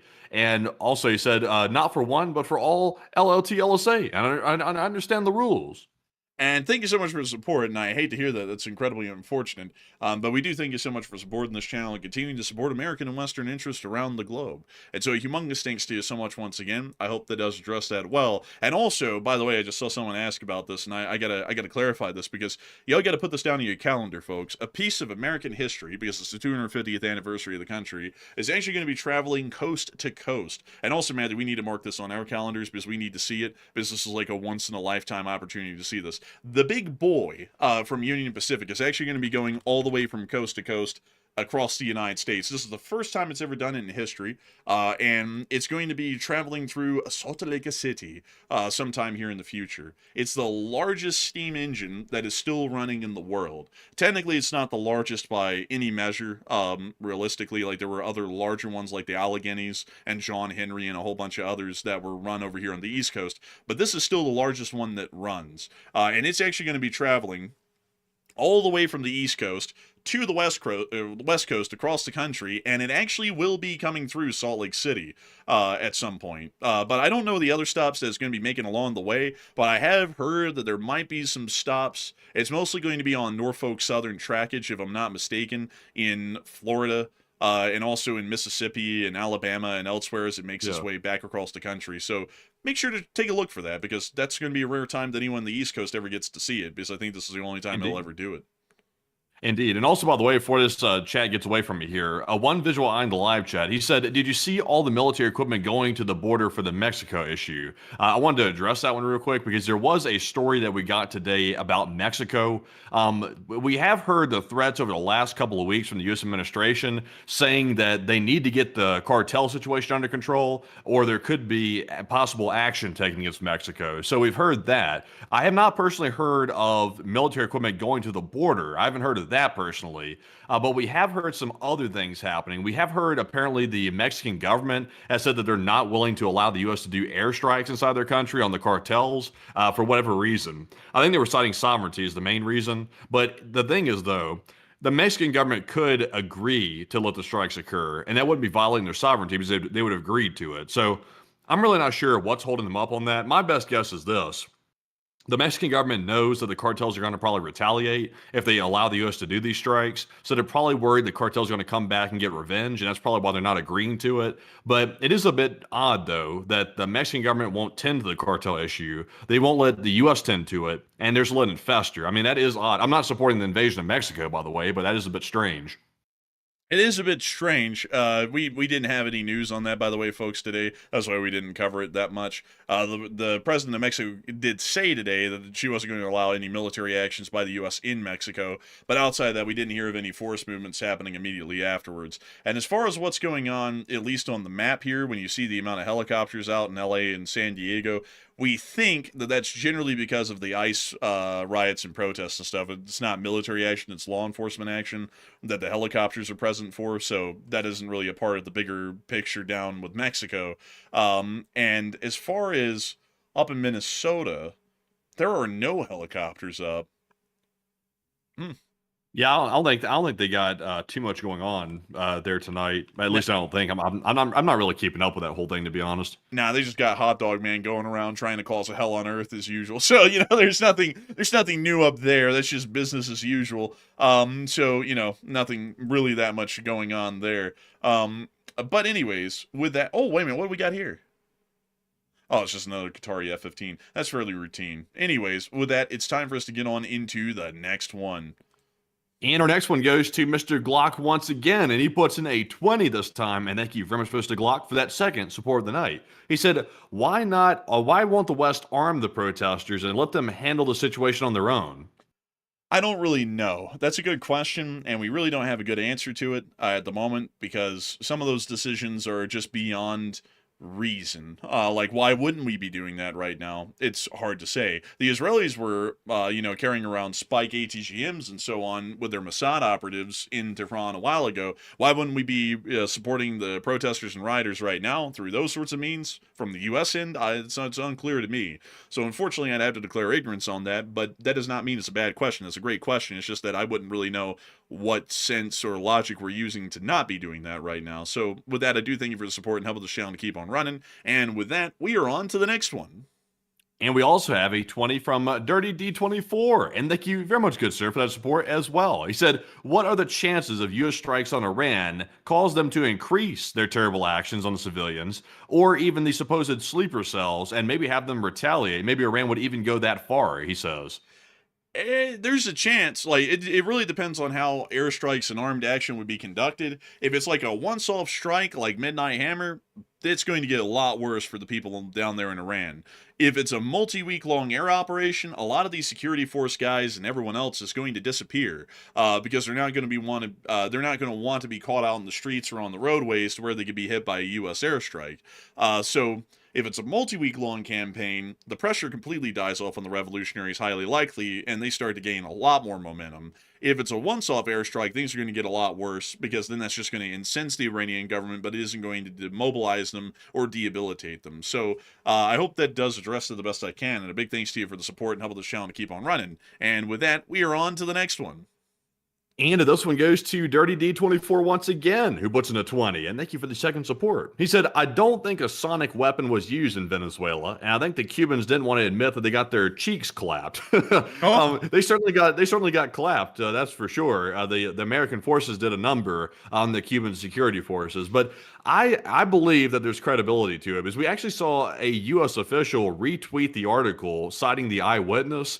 They retweeted it. So it would look better if the U.S. disproved the eyewitness to prove that the Cuban security forces were so bad that they literally made up a fake, phony story to cover how bad they were. But instead, they retweeted the idea about some sort of sonic weapon being used. So I think there might be some credibility to it, really. I think there might be. But Enforcer, what say you? I'm not going to lie, man. I just felt like Steve Harvey when you read that. I went, oh! That's like a legit reaction on my end. I was like, what the hell? But beyond that, I would say as far as I would say that it's definitely possible. I mean, it's not like it's a weapon that's far out of our technological abilities. I mean, hell, even a sonic weapon could produce those results if operated strongly enough and focalized enough at a specific location. That definitely could be the case. And, for example, a Havana syndrome-like weapon that would use microwaves, that's also fairly likely as well. Those weapons wouldn't really be that far out of our abilities at all to make here in-house.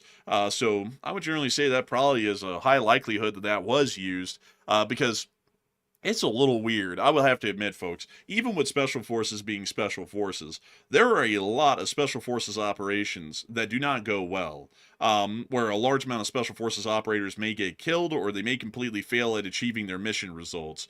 And the fact that they went in and wiped out 40 or 50 Cubans or so, and we hear that it may even be up to 70, and took no casualties at all, well, some casualties in terms of wounded, but no fatalities at all, that is fairly odd, especially going up against that amount of resistance, considering that they definitely didn't have a superior attacker's advantage, because with the amount of helicopters that we saw, if we assumed that all of them were carrying, say, a platoon, or maybe even 2 platoons each in one of those CH-47s, and maybe they only had 3 of them full because the other ones were for extrication of the target, that means they maybe had, like, 50, 60 guys, and they had a 1-to-1 attacker's advantage, which is not what you would look for in normal military tactics against a special force on special force group. Because if you're considering those special forces in military planning, which you would, to be comparable in capability to your special forces, you would want a 3-to-1 attacker's advantage on the ground. So something had to have been used to debilitate those guys to where it was far easier to take them out once our special forces got on the ground. And to me, that would lead me to believe that there was some sort of a weapon like that was used that gave us an open advantage instantly once the special forces got there and started walking in. Because what would give them any more of an advantage than basically everyone being demobilized and debilitated as soon as you arrive? I mean, that's the biggest advantage you could ever get.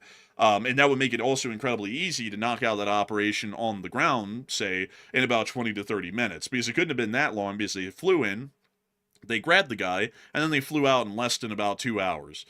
So, you know, that clearly shows that there must have been something that debilitated them, because there's no way in a 1-to-1 pairing you're going to get through all of them with no fatalities, grab Maduro, and then leave in less than 2 hours. So with that, I hope that, well, really not less than 2 hours, less than 30 minutes, really, if we're speaking realistically. So with that, I hope that does address it the best I can. And a big thanks to you once again for support and helping this channel to keep on running. And with that, we are on to the next one. And also a big shout out to Niels Hansen, who put in a $20 support and did not leave a comment, though, if I cannot study all the way through that. But thank you very much, Niels Hansen, for that $20 support, and we do appreciate that very, very much. And we also have a 20 from Breezy Mama, who put in a 20. They said, thanks for everything, and bless y'all's hearts. And Iran is about to have high casualty numbers, I would imagine, from the United States. And please keep it real with the numbers, because no one else will. And thank you so much for the support. And we try and keep it real the best we can from what we can find. And hopefully, I would be honest, folks. I hope that the 12 to 20,000 number isn't actually accurate, because that is such a high number. It's a tragedy really to hear about. But beyond that, I do thank you so much for the kind words and the support and helping this channel to keep on running. Because folks like you help us to make this thing possible and help us to keep this thing running. And so a big thanks to you once again. And we're on to the next one. And also, by the way, I see everybody talking about allegedly the weapon that they used in Serbia. I've heard people say that they allegedly used an LRAD on the crowd. I don't think these are LRADs, by the way. Like LRADs are for crowd control and also for like long range hailing and things like that. And it can emit a high pitched tone that I think can go up to like 160 decibels. I think it gets very, very loud. But what these people are describing from Havana syndrome is completely different than what even an LRAD can do. Like it's a totally different situation. So it's something much more potent than that. And also, I think it's using a different type of emission system. I think it's using microwaves instead. That's what we're hearing. That uses pulsed microwave energy to cause this damage to people that is being affected from Havana syndrome. So I'll be curious. Like I am just dying to have a look at that thing, whatever this thing is, because you have to imagine the power it takes to power something like that. I mean, I don't know, like, I don't even know what type of battery could power such a device like that, because it probably has to stay on for a minute. So it's pulling a lot of power, and for it to be backpack portable, that shouldn't even be possible. Like, because I'm not even aware of a battery that can actually power something that requires more than a wall outlet outputs. That's crazy. I would say that is pretty crazy. And so with that, we're on to the next one. And we also have a 10 from Royal Chiefs, who said, thanks for being the voices of reason during these tumultuous times. And thank you so much for the support, Royal Chiefs, and thank you very much for appreciating our voice of reason, because no matter what, we never fall into joining the political mobs and whoever's in charge has to be perfect and right and everything else. Never have done that. We never will. It's just interesting now, because in the last, like, just to be entirely honest, in the last administration, it was a lot easier to do that because we would get pushback, but it wasn't pushback like we get now. We do the same thing under the current administration. We get like a gazillion pushbacks, you know, and then a couple of death threats and everything else thrown in. We got that back then, but it's more so prevalent now than it was then. And it's like, damn, it's like, that's unfortunate.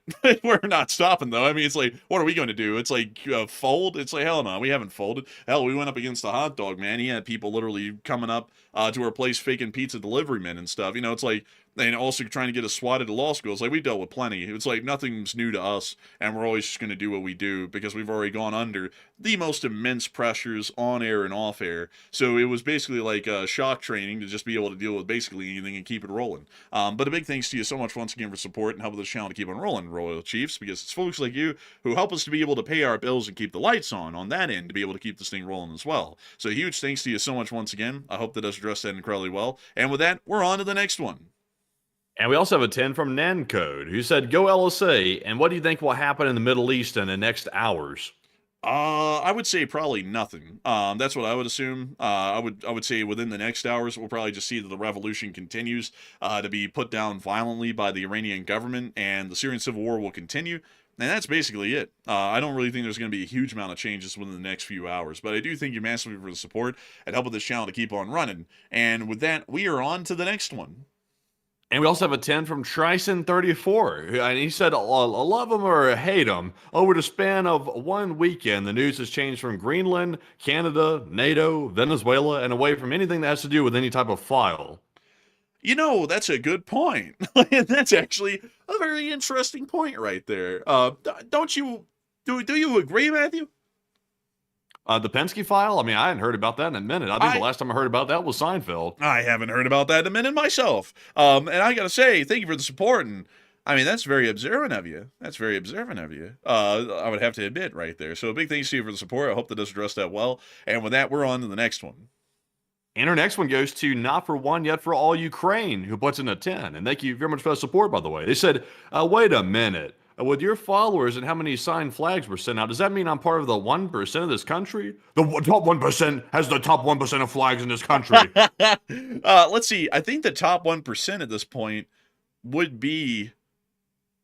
that would be 5,000, actually. 1% would be 5,000. So you're actually at the top 0.1%. So you're like the 1% of the 1%. The top 1% of this country owns half of this country's wealth. We need equal wealth distribution. It's like, okay. I was like, all right, that's cool. 3 summer homes. But beyond that, I do thank you massively for the support. I'm just trying to keep on running. And I would guess you were actually a part of the top 0.1%, because out of the 529,321 people who were a part of the Lee Spring Army, only 540 of y'all have LSA flags, and one of them's up for resale in Lincoln, Nebraska. We do know, like we do keep an eye on that stuff. But also, by the way, folks, we're totally fine with y'all reselling it. It's y'all's flags. Y'all can do what y'all want. So I don't want people to think that we're like deriding anyone who's trying to resell a flag. It's your flag at this point. But beyond that, though, you would actually be in the top 0.1%. So actually pretty cool to think about for the LSA viewers who do have an actual LSA flag. So with that, I hope that does address that well, at least from what we know, from the information that we have on what's going on. And to that person in Lincoln, Nebraska, best of luck to you. I hope that you're actually able to sell it, because we saw it actually, like someone actually, I think notified us over Twitter about the resale. I don't know where it is. Let's see. It's in Lincoln, Nebraska. I think, what is it on, Matthew? Like Craigslist or something like that?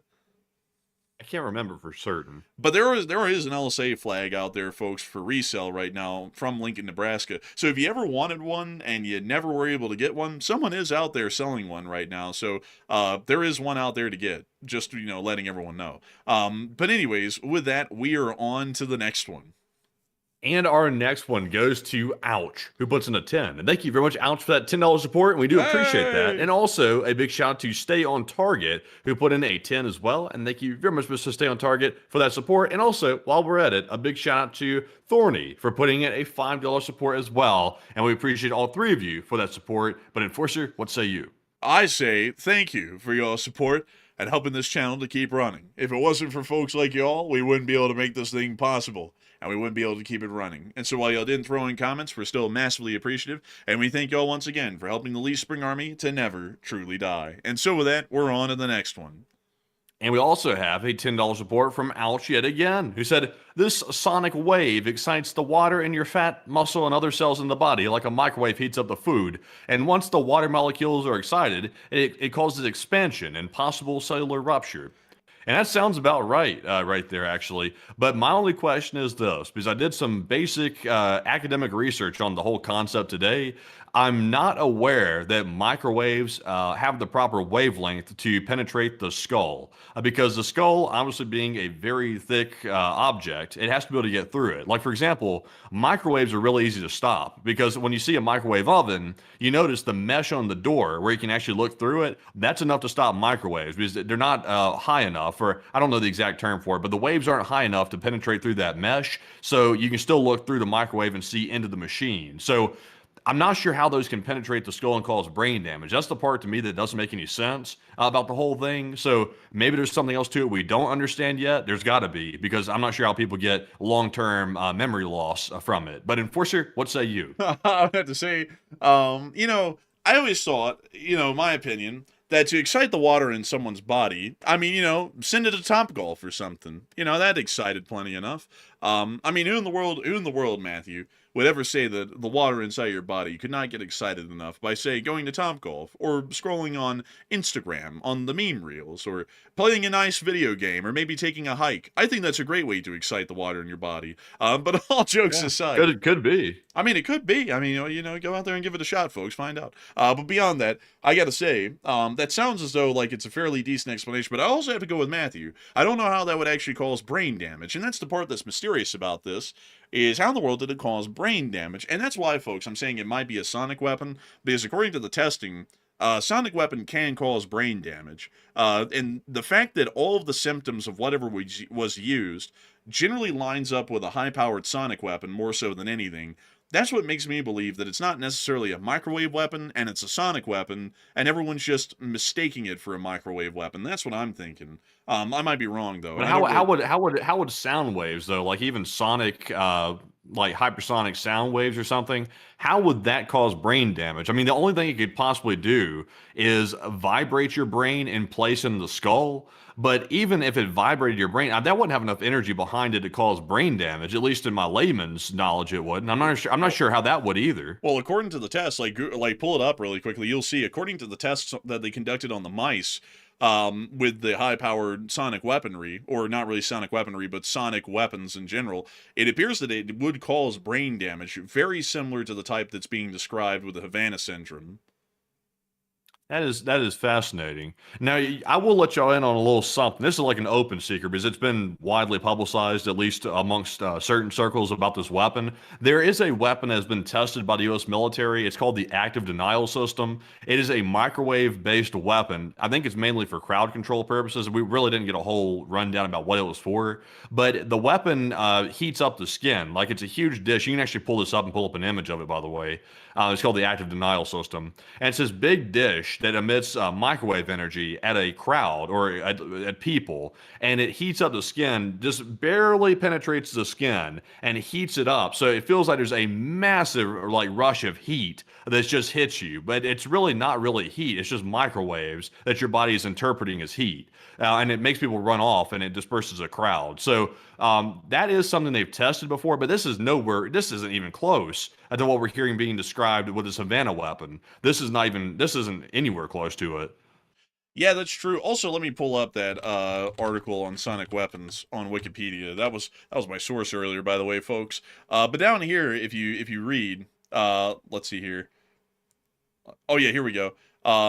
One theory for a causal mechanism is that the prolonged sound exposure resulted in enough mechanical strain to brain tissue to induce an encephalopathy, if I'm pronouncing that correctly, which apparently is very similar to the sort of brain damage that we're hearing about with Havana syndrome.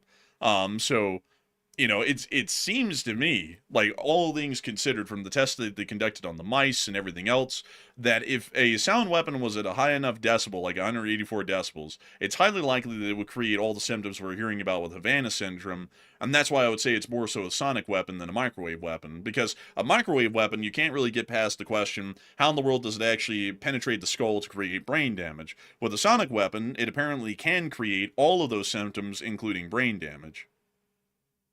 Maybe so. It's just you know that feeling you get on like a ship. Like if you're a person that gets seasick, the last thing you want to do as a person that gets seasick is go down below decks and go into your cabin with no windows or something, you don't want to do that because then you have an issue. You get vertigo. You instantly feel dizzy because your brain, your eyes are getting input, obviously visually, and you can't compensate for the pressure in your ears that you're feeling of the ship rocking back and forth, and it causes motion sickness. So it seems like whatever is being caused by the Savannah syndrome weapon is basically the opposite of that. Your eyes are, appear to show that you're normal, but the pressure in your ears is telling you that things aren't normal. And whatever is causing pressure waves to hit your ear canal is apparently what's causing these nausea symptoms from the pressure waves from the sonic weapon or microwave weapon, whatever it is. It's causing your inner ear to vibrate, which tells your brain that you're having an issue. And obviously, that's what causes the nausea and the vomiting and things like that. So it's just this is the most fascinating thing I've heard of in a while. There's the CIA and also the American government's had a bunch of weapons that are really mysterious. This is probably the most intriguing one I've ever heard of, ever. But also notice here, this is the effects of a sonic weapon. Effects to let's see, various internal organs, the central nervous system, included auditory shifts, vibrotactile sensitivity change, muscle contraction, which muscle contractions on your head is what creates headaches generally from the constricting of the blood vessels, cardiovascular function change, central nervous system effects, and vestibular inner ear effects, a lot like the nausea that everyone says, and chest wall / lung tissue effects, which seems to line up exactly with what people say they were affected by in that raid, and also what people kind of said they were affected by in Havana when the first instance of this popped up. Yeah, it's just interesting. Like, I wonder if it's too far-fetched to say that maybe it's some type of directed, like, ionizing radiation weapon or something. Like, is it closer to something like that? Like, now that would, if you're exposed to like high levels of ionizing radiation, that would cause obviously some very bad problems. That would probably cause vomiting. That would cause all the things they're discussing, including the bloody nose. That would pretty much cause all of that. But you'd have to be exposed to a lot of ionizing radiation, though, to call something that quick. That'd basically be acute radiation sickness at that point. So I'm not sure what would cause that they could have fieldable. This is so fascinating. Also, isn't that a mobile LRAD you're looking at? Yeah, this is an LRAD. Yeah, it's like the mobile little police like announcing version right there. It's not the big version. There's a much larger version that they put on ships. There's one of them on an armored car, and here's one of them on the ships. But generally, though, some people are saying, well, it could be an LRAD. I don't think LRADs are designed to get to a high enough decibel. I think their max is 160. And according to the research that was done, the only time it was done on the mice, it took about 186 decibels to cause the kind of damage that those people in Caracas got during the raid. So I don't think an LRAD, or at least a commercially available LRAD that we know of, would be able to get to that high enough of a level to be able to do that. And also, to my knowledge, the LRAD produces an audible sound. Like, you can hear it. Like, the whole point of the thing is to make its presence known, to scare people off and for crowd control and things like that. The Havana syndrome weapon is generally silent. They'll occasionally hear like a high-pitched whine for like a brief second before the effects set in, but they don't hear like an audible sound that's like clearly able to be heard. It's more of something that's like ultrasonic or something to that degree. Interesting. Very interesting. I don't think we're ever going to get an answer to this until probably a couple of years in the future, but it's an interesting conversation to have. Also, with that in mind, though, we are starting to get towards the realm of getting overtime, and in the hopes of keeping the stream a little bit shorter tonight, at least ending it around 4 hours long, we're going to get to some questions at a faster pace. And so with that, we're on to the next one. And our next one goes to Niels Hansen once again, who puts in a 10. They said, thanks for speaking up about Greenland. Y'all are absolutely fantastic. And thank you so much for support, Neil Hansen, and we try our best to be at least somewhat decent at our coverage. And so a huge thanks to you so much once again. I hope that does address that well, and we're on to the next one. And this one goes to Blind Man, who puts in a 10. And thank you very much, Blind Man, as well. They said, hello, Enforcers. I hope you're doing well and working on getting better from that flu going around, allowing me to catch up. And please sponsor a live chat question on me and stay safe in LLT, LSA. Hey, thank you so much for the support, and we hope that you're doing well, actually, as a matter of fact, Blind Man. Flu is tough. It's flu season right now, I think. I've been hearing of people getting the flu here and there, and I hope that you get through it well. The flu can actually be pretty tough on a lot of folks. And so with that, a big thanks to you so much once again for support. I hope that you stay safe, and we will make sure to get you a live chat question in your honor while you recover from the flu. And so, Matthew, what do we got? And the lie, also, by the way, someone said, someone said, when you say Scheisse, you got to say it with a stronger and harder S. I guess so. But since he's a German, though, how do you say Texas in German? Tejas, I'm sure. No, hell no. It's just Texas. You didn't get the meme. You didn't get the joke. Oh, man. No, it's just Texas, I think. I don't think it's any different in German. It should just be Texas. Oh, okay. Well, now I sound It's stupid. that simple. But anyways, getting that live chat question, though, this one goes to B-Dub, who said, where do y'all see Congress's role in the military or lack of military actions of late? And do you think that leadership in Congress has abdicated its responsibility? And I would say no, it has not. They have introduced war powers resolutions on Venezuela that I think passed the Senate. And I'm not sure what's happened to it since then. I haven't really kept up with it, but they're still doing things, but it's not really getting any traction on anything. So they're not abdicating the duty, but also not making any progress either on pretty much any front. But Enforcer, what say you? I'd have to agree with Enforcer Matt on that one. But I do thank you so much for support and helping this channel to keep on running and sponsoring that live chat. And with that, we're on to the next one. And this one goes to Kyle Padella, who puts in a 10. And Kyle said LSA flags 600% off when you start selling them again. Oh, that's like reverse commie.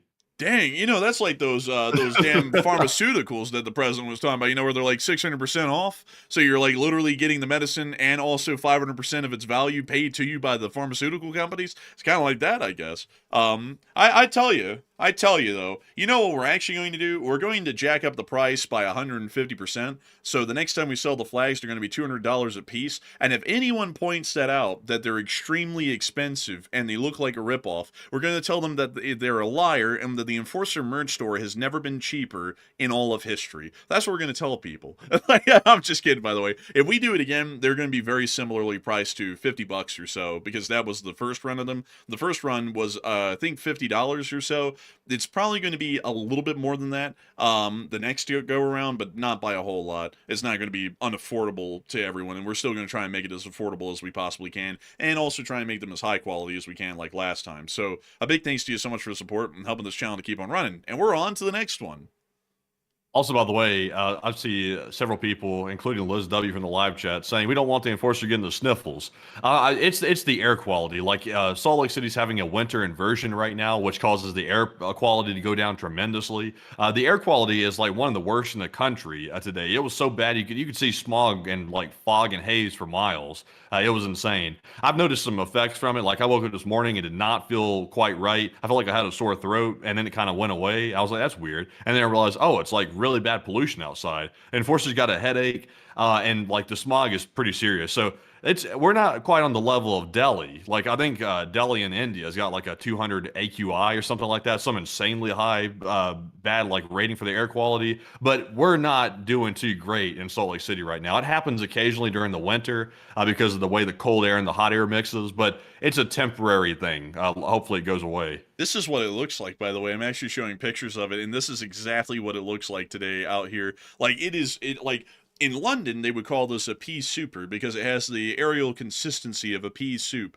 And I would actually say that today we've definitely had a pea soup day because the air quality is so bad that we can't even really see the mountains anywhere. It felt dusty, and it felt dusty going outside. Like it actually felt dusty. Like when I walked out, because I went to go check out the brand new couches at Enforcer's HQ, at his HQ, and I walked outside and I was like, I feel dusty, like walking out here. And I actually looked through the air, and the light was shining through the air. You could see the dust, like you were like in a house with like a dust problem in it or something like that. It was like that outside. I was like, I've never seen anything quite like this. This is the worst I've ever seen it. Yeah, actually, this is the worst day of the year for Salt Lake City. And it's actually kind of funny, folks, because Miss Disa just said, it looks like LA. It actually is just like LA because Salt Lake City is in a mountain bowl, just like LA. It's surrounded by mountains to its east, its west, and also down here kind of to the south. There's this little opening right here in Interstate 15, the UP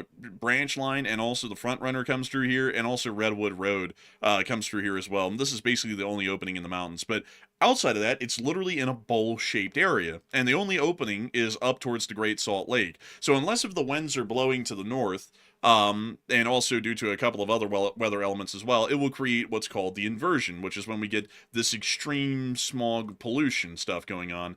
We actually didn't know that when we moved here, and then it happened like we drove into one when we got here on Halloween, and Matthew was like, "What is this?" And I pulled it up. I was like, "Oh damn, dude, what have we done?" I was like, "We moved into some of the worst air quality in the country, like next to LA." We didn't even know it, but like Salt Lake City is a really cool place outside of that. It's just that every once in a while the air quality gets pretty rough, but it's literally just like LA. To back up what Miss Deese is saying, LA is also surrounded by a giant bowl of mountains, which also keeps in their smog and keeps it all contained.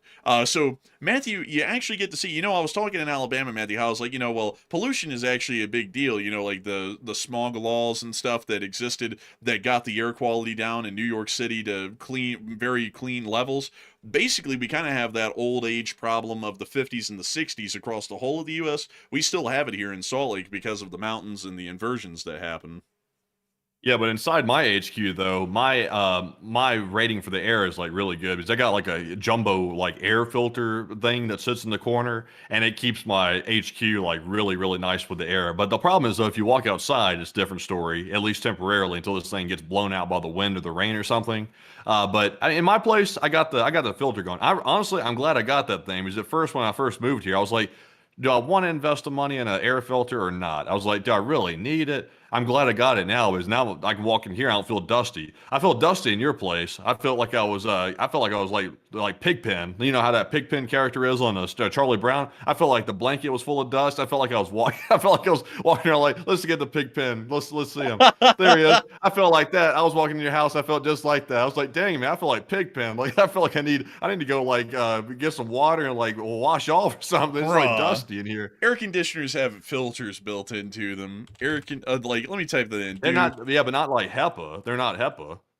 Have filters. They trap dust, pollen, and other particles, protecting the system's components like the evaporator and coils, and improving indoor air quality. So, I mean, that would be ridiculous, man, if the air conditioner did not vent out that stuff. Like, if you put that thing in my place, the air quality would be somewhat similar. Man, I don't think so. I don't think so because the filter I've got, it's got the HEPA, it's got the charcoal thing in it. It's got the whole like 9 yards. Like those air conditioner filters, they filter out large particles. They don't filter out like the microscopic stuff. Like I don't think they do. Man, I in air conditioner, I trust. That's all I can say. If you want my air conditioner, come and take it. But anyways, I'm just playing around, folks. With that, it's time for us to get on to the next one. And our next one goes to Blind Man, who puts in a 10. He said, wouldn't sonic weapons be neutralized by earplugs or muffs and lead, porcelain, or aluminum shielding? And no, they wouldn't, actually. It would go straight through to the ear canal, actually, to my knowledge. But unfortunately, what say you?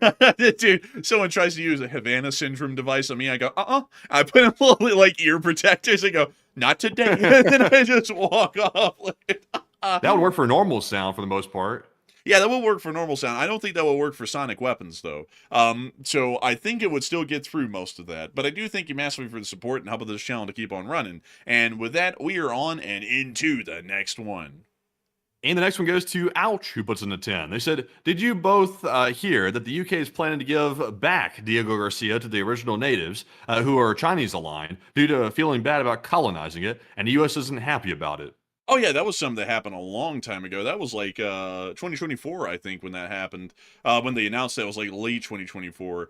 But the British kind of have like a running theme with that these days, to where they're like, "I'm so sorry. Would you like that back?" It's like, well, you already took it. It's like, so like, it's like that's I don't really get it because it's like if we're talking about the injustice of colonization. It happened like 200 years ago. Nobody who's alive today was directly affected by that in any way, anywhere. So it's like, why in the world would, like, I don't know why they did that because it's really kind of, it's really not strategically in anyone's best interest, either the British or the U.S. It's like, sure, it's like, maybe that's unfortunate, but at the same time, it's like we have strategic interests to protect these days.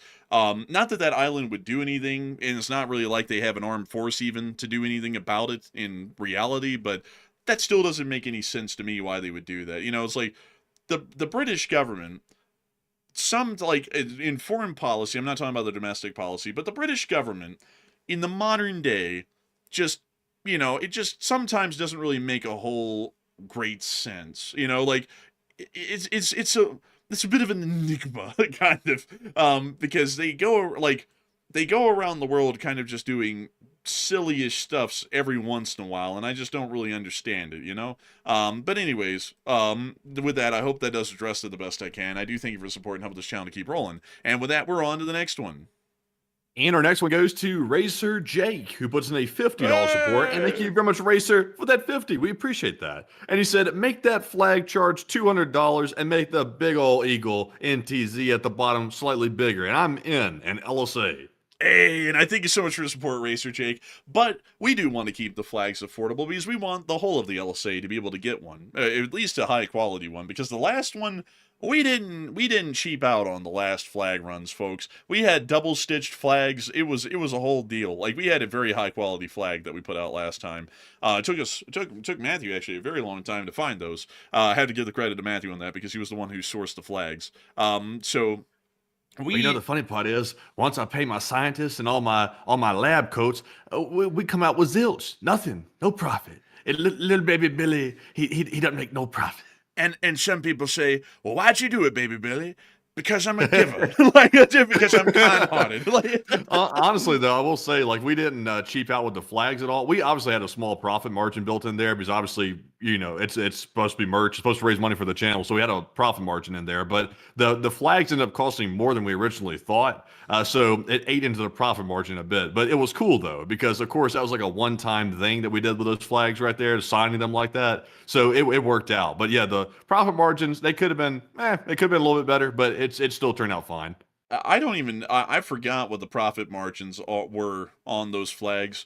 But it wasn't a lot. Like, it was not a lot. Like, we sold 500 something of them at $50, so y'all can do the math, and it came out to really nothing in terms of profits. So we were like, it felt kind of like we ran in circles a little bit with it, honestly. Like, you know, after you got done deducting the cost of goods and all that stuff like that, and you're like, and then taxes and everything, and you're like, oh, that's all it was. It's like, that was a hell of a lot of work for that little profit right there. That was a doozy there. Honestly, though, you gotta live and learn. That was the first time we've ever run the merch store on our own. Like, before, it was done through third parties. Before they printed it and did all the stuff, and we just like set it up. But this time it was like we did the whole thing. So it was a little bit of a learning experience. You know, I think when it came out to it, I forgot what the number was because it was a while ago now. I think that was like in, what was that, Matthew, when we sold the flags? It was like 2024. That was like 2 years ago at this point. But I remember when we got done with it and we did all the work on accounting for the taxes and the expenses and everything. I think it was literally like the equivalent in profit of like 4 shows, like 4 normal weekday shows. And then we were like, damn, it's like we just put in like 190 hours collectively into just signing these flags, folding them, packing them, and shipping them. For that profit margin, and we were like, damn, it's like, that was crazy. It's like the amount of work that was involved. But honestly, it was really more so like a community thing because we wanted to actually have folks get an LSA flag so they were actually out there in the world. But that was a pretty interesting thing to learn. But still, a big thanks to you so much for the support and helping this channel to keep on running, because if it wasn't for folks like you, we wouldn't be able to make this thing possible and keep it running. But the next flag run will not be $200. That I can assure y'all. It will still be close to the $50 mark, but probably a little bit higher than that. But with that, we are on to the next one. And our next one goes to Niels Hansen, who puts in a $100 support. And thank you very much, Niels Hansen, for, I believe, the second or third support of the night, and also the biggest one, and we appreciate that. And Niels Hansen said, y'all have the best coverage, especially in conflict, and y'all been my #1 source for international world in conflict, and LSA. And thank you so much for the unbelievably massive support, Neil Hansen. And I gotta say, we thank you greatly for enjoying our coverage. We work very hard every single day to make sure that this show is the highest quality show that it can be. And if it wasn't for folks like you, we would never be able to make this channel possible. We wouldn't be able to keep it running. And it just wouldn't be a reality without folks like you. Because running a show like this, it's a joy for us to do, but we still have to live. We still have to pay bills, and that means we have to have a job. And thanks to folks like you who support this channel, this is our full-time job. So humongous thanks to you so much once again. I hope that does address that incredibly well. And with that, we are on to the next one. And this one would go to Cruder Dragon, who put in a 20. And thank you very much, Cruder, once again for that support. They said the National Institutes of Health website has info on microwave and other EMR effects. Also, thank you for the news, jokes, and being unbiased when many are in LSA. Hey. That's actually where I read the reports actually earlier. It was from, I think it was from the NIH.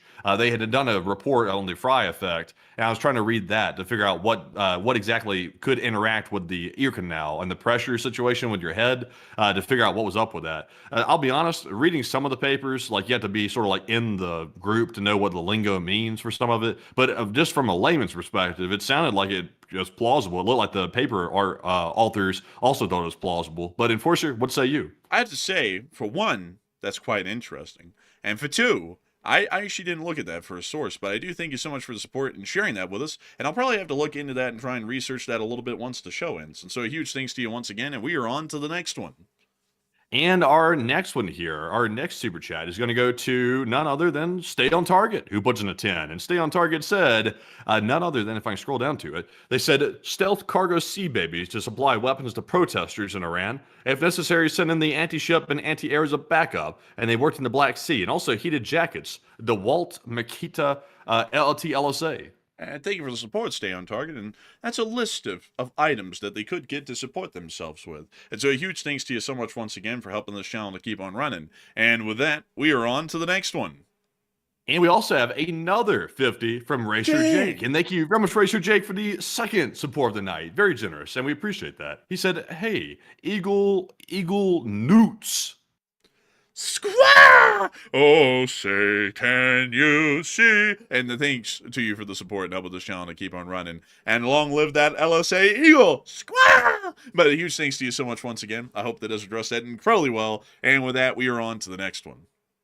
And we also have a $7 support from none other than Dunkel X. And Dunkel X said, no more 6 and 7 jokes. Oh, man. You know, I actually heard, folks, the counter to anyone who does 6-7. Do you know what it is, Matthew? What? You go ahead and do it really quickly. Say, like, the 6-7 thing, and I'll show you. Do I have to? You got to. You'll see. It's very effective. 6, 7. 8, 9. Ah! Man, like, that's what you do. Like, it's not the right response. It throws them off. It bamboozles them. So that...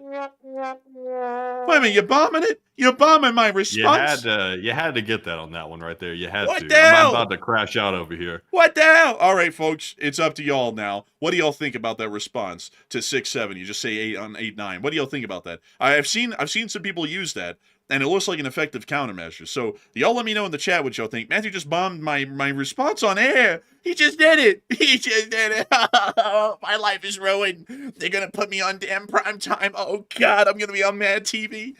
Did you ever find those coffee filters? I did. Oh, you did? Where were they? I did. They were actually in a little box that was in a cabinet way in the back for some reason. That's the box they came in. I know, and I apparently took it. I apparently took wait it. a second. Now, see, this absolutely vindicates me right here. By the way, I wasn't going to do this, so you did that 8-9 thing. That did me in. Like I was going to spill the beans after that. But that's crazy. So that means the first. Did you look for the original ones? Well, wait a minute. Hold up. I'm talking about the ones that I just ordered. I'm not talking about the other ones that did go missing. Those have never been found. Those are literally just missing stuff. Well, you lost them twice. You lost them the first time, the original time. I got blamed for the first one. And then you lost them the second time. I didn't blame you for any of them. What are you talking about? The audience started pointing fingers. The audience pointed fingers, and I took the fall for it. I was like the freaking patsy. I'm not responsible for the audience and what they think. What do you think I am? Like an amoeba? Like I'm made up of a multi-cell organism? You think I can control them? Don't y'all remember, though? Don't y'all remember his audience was very invested in this? He lost them twice. He lost them the first time. I didn't lose them. I got the first time. I got blamed. The second time, then everybody said, "Wait a minute. Maybe Matt's innocent after all. Maybe the glove doesn't fit." Because he lost them a second time. So which one did you find? The first one or the second one? I found the one that I just ordered that got here. I thought you were talking about those. I was like, well, hell, they were in the if you box. just ordered it, how'd you find it in the cabinet? Because I put them in there literally like 2 days ago, and then I sat there and thought, well, wait a minute, where did I put them? And then I looked around, I was like, oh, there they are. And then I cracked it open, and then I had them. Are you sure you haven't been hit with that thing? I feel like there's some funny business. Confusion or something. I mean, No, I mean, like, literally, the only one that I've ever found was the third one. I ordered it. It came in its little box. I sat there because, my cabinet was cluttered. I threw it in the little cabinet right under that, like right under where that little steamboat thing is now. And then I went and looked for them on Sunday, and I went and found them, and then I got them. Until then, I had been using energy drinks. I'll tell you what, there's something phony going on here. Something fishy. This is fishy. This stinks worse What than the that hell do you story about mean? the Americans buying the Havana Syndrome weapon. This is like this could be the biggest one. This is Coffee Gate.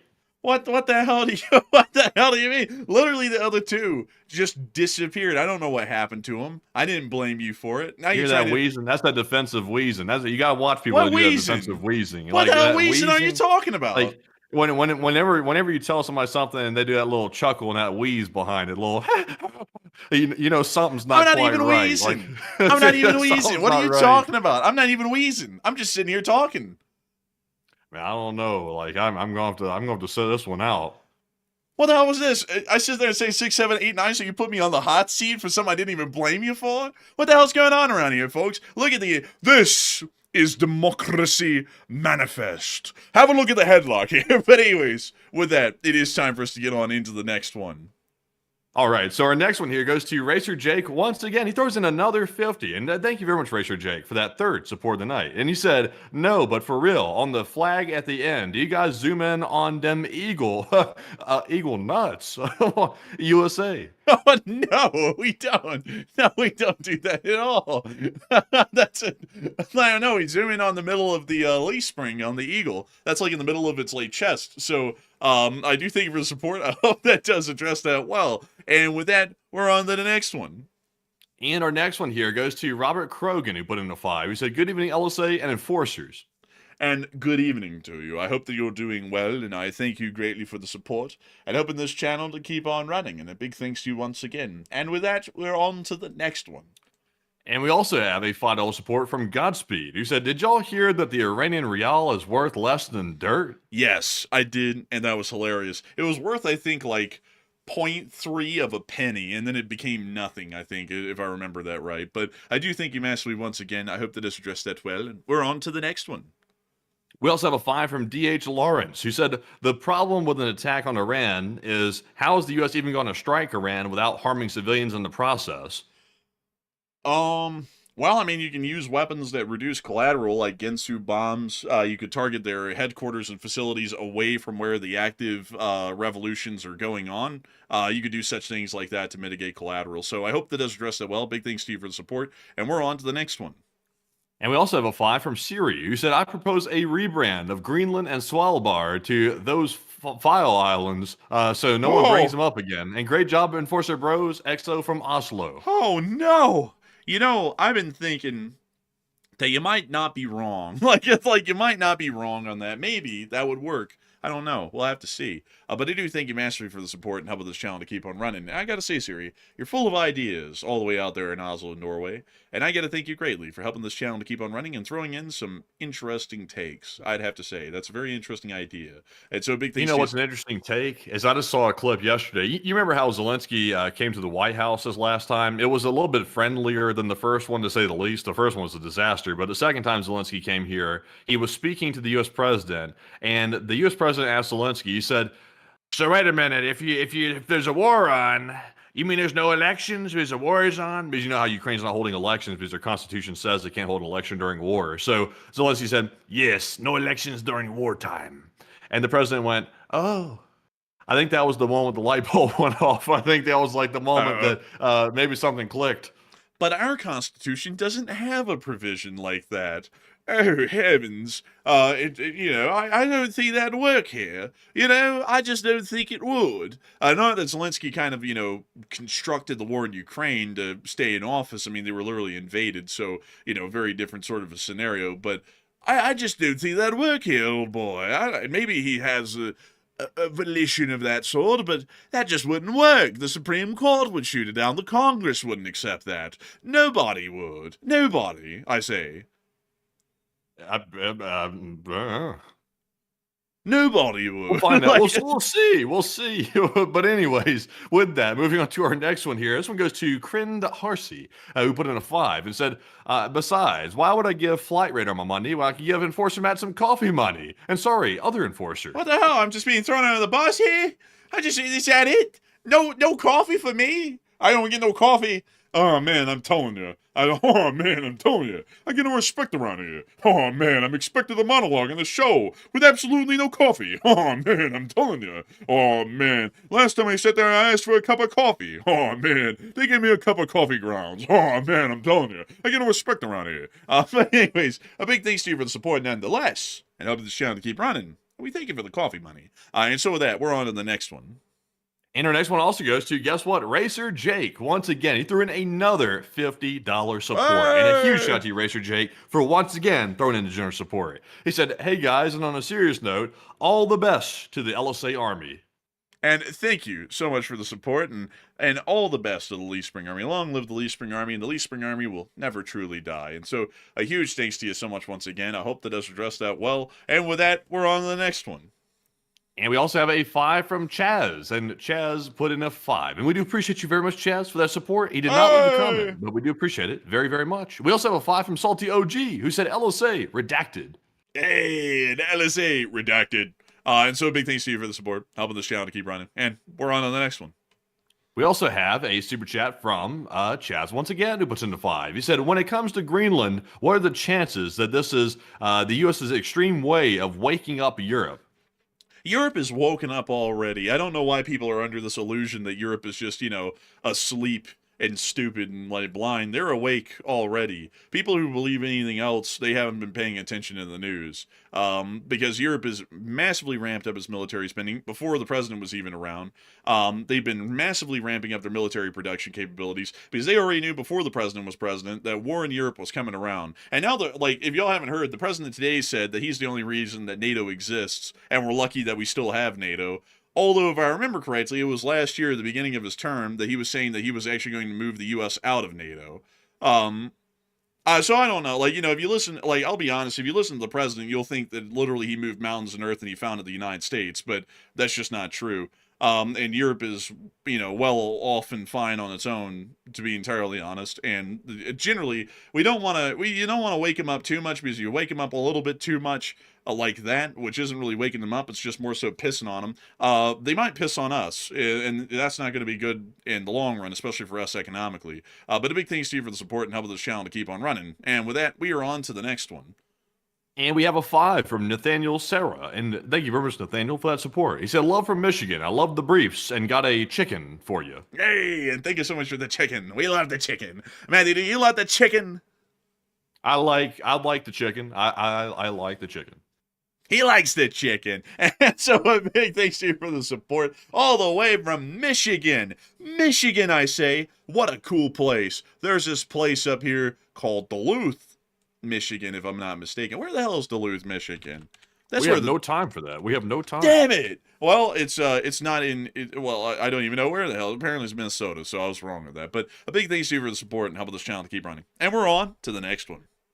And we also have a 5 from Chris Archer, who said, is the USA in Iran right now? And a guy on YouTube is saying that this is just a heads up. No, like in any official capacity, we're not in Iran at all. So I don't know who said that.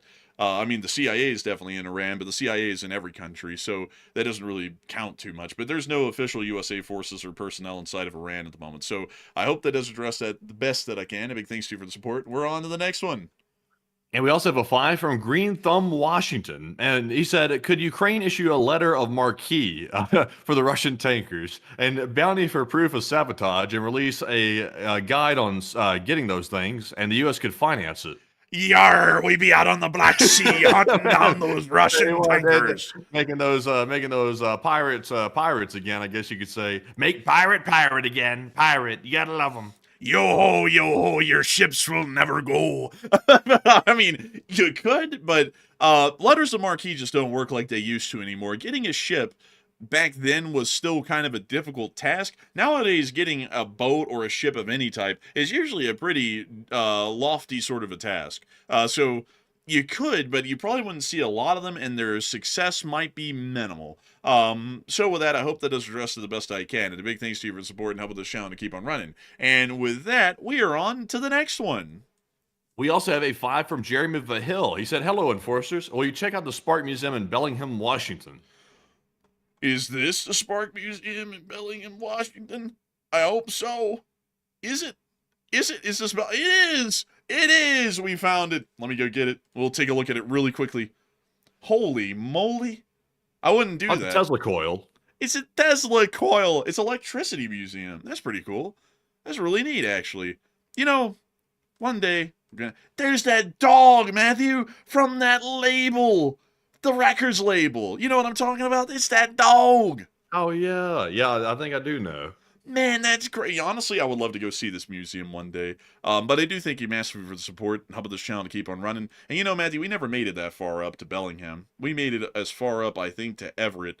And then we took that, whatchamacallit? We took that highway. No. We took the interstate down to Snoqualmie Pass. Pretty cool place, Seattle. I think it was really neat. Downtown's kind of, it's kind of iffy. But then again, every downtown's kind of iffy. You know, even Salt Lake's downtown's kind of iffy. But beyond that, though, one day we'll have to go check that out. But a humongous thanks to you for support and helping this channel to keep running. And we're on to the next one. And this one goes to Robert Planting, who puts in the 5. He said, "Be kind to each other," and rip to Bob Weir. And I gotta say, very unfortunate to hear. I don't personally know a lot about that musician, but I do thank you massively for the support and helping this channel to keep on running. And unfortunate to hear of their passing. And so a big thanks to you once again. And we are on to the next one. We also have a 5 from Taoist Auditor, who said, "Get a coffee plunger. It's like $5 at IKEA. And filter coffee is slightly better than instant, and break free from the filters." I thank you for the support. I don't know about no coffee plunger, though. That sounds scary. And also, someone just said Everett's a hellhole. Aren't they all? That's hilarious. Oh, man. I mean, I'm just kidding. I didn't really see... Man, did you see anything wrong with Everett? We drove through and it didn't seem that bad. Was Everett south of Seattle? No, it was north. North? I'm trying to remember. I think the north of Seattle was, I think, the nicer part, I think.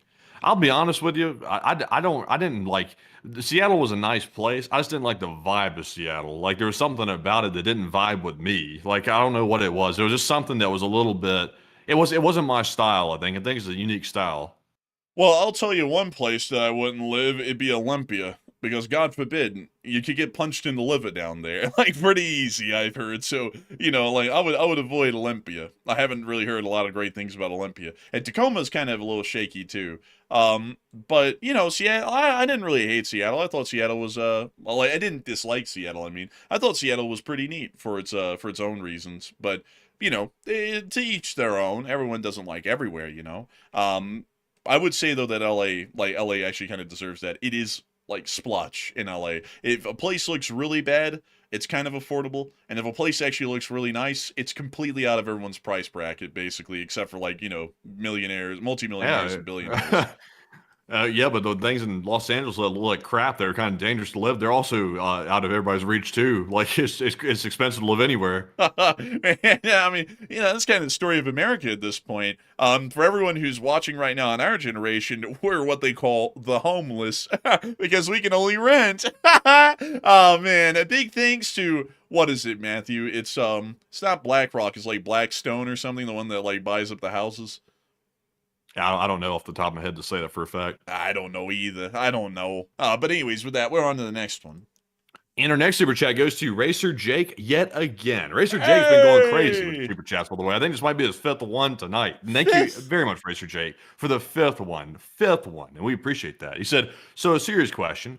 Would prevent Taiwan, which is a very highly capable country with the world's most advanced semiconductors, from holding their own nuclear weapons? They also have the money to get their own uranium-235 and plutonium-239. What generally stops them is the nuclear non-proliferation treaties, which basically make it to where we are definitely enforcing that nobody gets a nuclear weapon. And I wouldn't really be a big fan of Taiwan getting a nuclear weapon because the more individual sovereign states that have nuclear weapons, the higher the chance of a nuclear exchange happening at some point in the future. So I would say that there isn't really anything necessarily stopping them from trying to start a nuclear weapons program, except for the fact that we in the United States probably would not stand for that, and really no one else in the world would stand for that either. And that also would probably create an immediate Chinese invasion because they're not just going to sit back and watch them develop a nuclear weapon.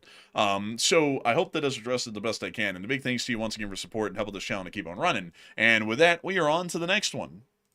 And we also have a $2 super chat from Smarzig, who said, "Free Iran." Hey, and thank you so much for the support. And free Iran, I would agree. I would hope to see it freed one day from their wicked government. And so big thanks to you once again. And with that, we are on to the next one. And we also have a $2 support from SC Dear Girl. And SC Dear Girl said, as a longtime subscriber, and I can't post now? And you can post. I saw you earlier. It might have been like a momentary glitch or something, but we can't like ban South Carolina Dear Girl, longtime channel legend, by the way. But thank you very much for that support. And Enforcer, what say you? We didn't stop you from posting.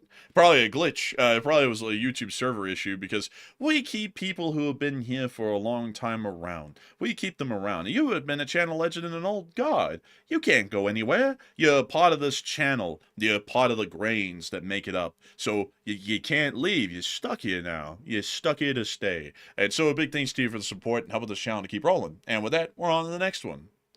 And we also have a $2 support from Plazoth, and thank you very much, Plazoth, for that support as well. And we have a 2 from Joe Nelson, and thank you both, Plazoth and Joe, for that support, and we appreciate that very, very much. And that is actually the end of our Super Chats, folks. So a big shout out to everybody who supported the channel tonight, and we do appreciate that. It's now time to show appreciation to the live chatters and get some questions from them. But first of all, we have the Morse Code Decoders. We have Paul Schultz, Kevin, Mason, Joni, Norm, Arabelle, Her Royal Fluffiness, Coach Secretary Sire, and Brian. Listen to Morse says, man, Russia losing 3 ships in a day. Russia is losing their entire Shadow Fleet fast. LLT, LSA. And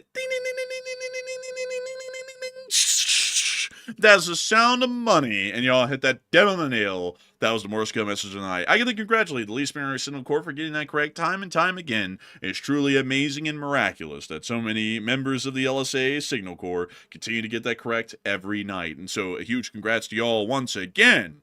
And with that in mind, it's time for us to move on and into the live chats. We'll only be able to gather 3 of them because we are significantly over time. This show has been running for 4 hours straight now, and we have to eventually go to bed, folks. We gots to. And so we're on to the third to last one of the night. And this one goes to Brian Maddox. And Brian said, if we did send tankers for a run on Iran, what does the timing suggest an estimated delivery of the packages? I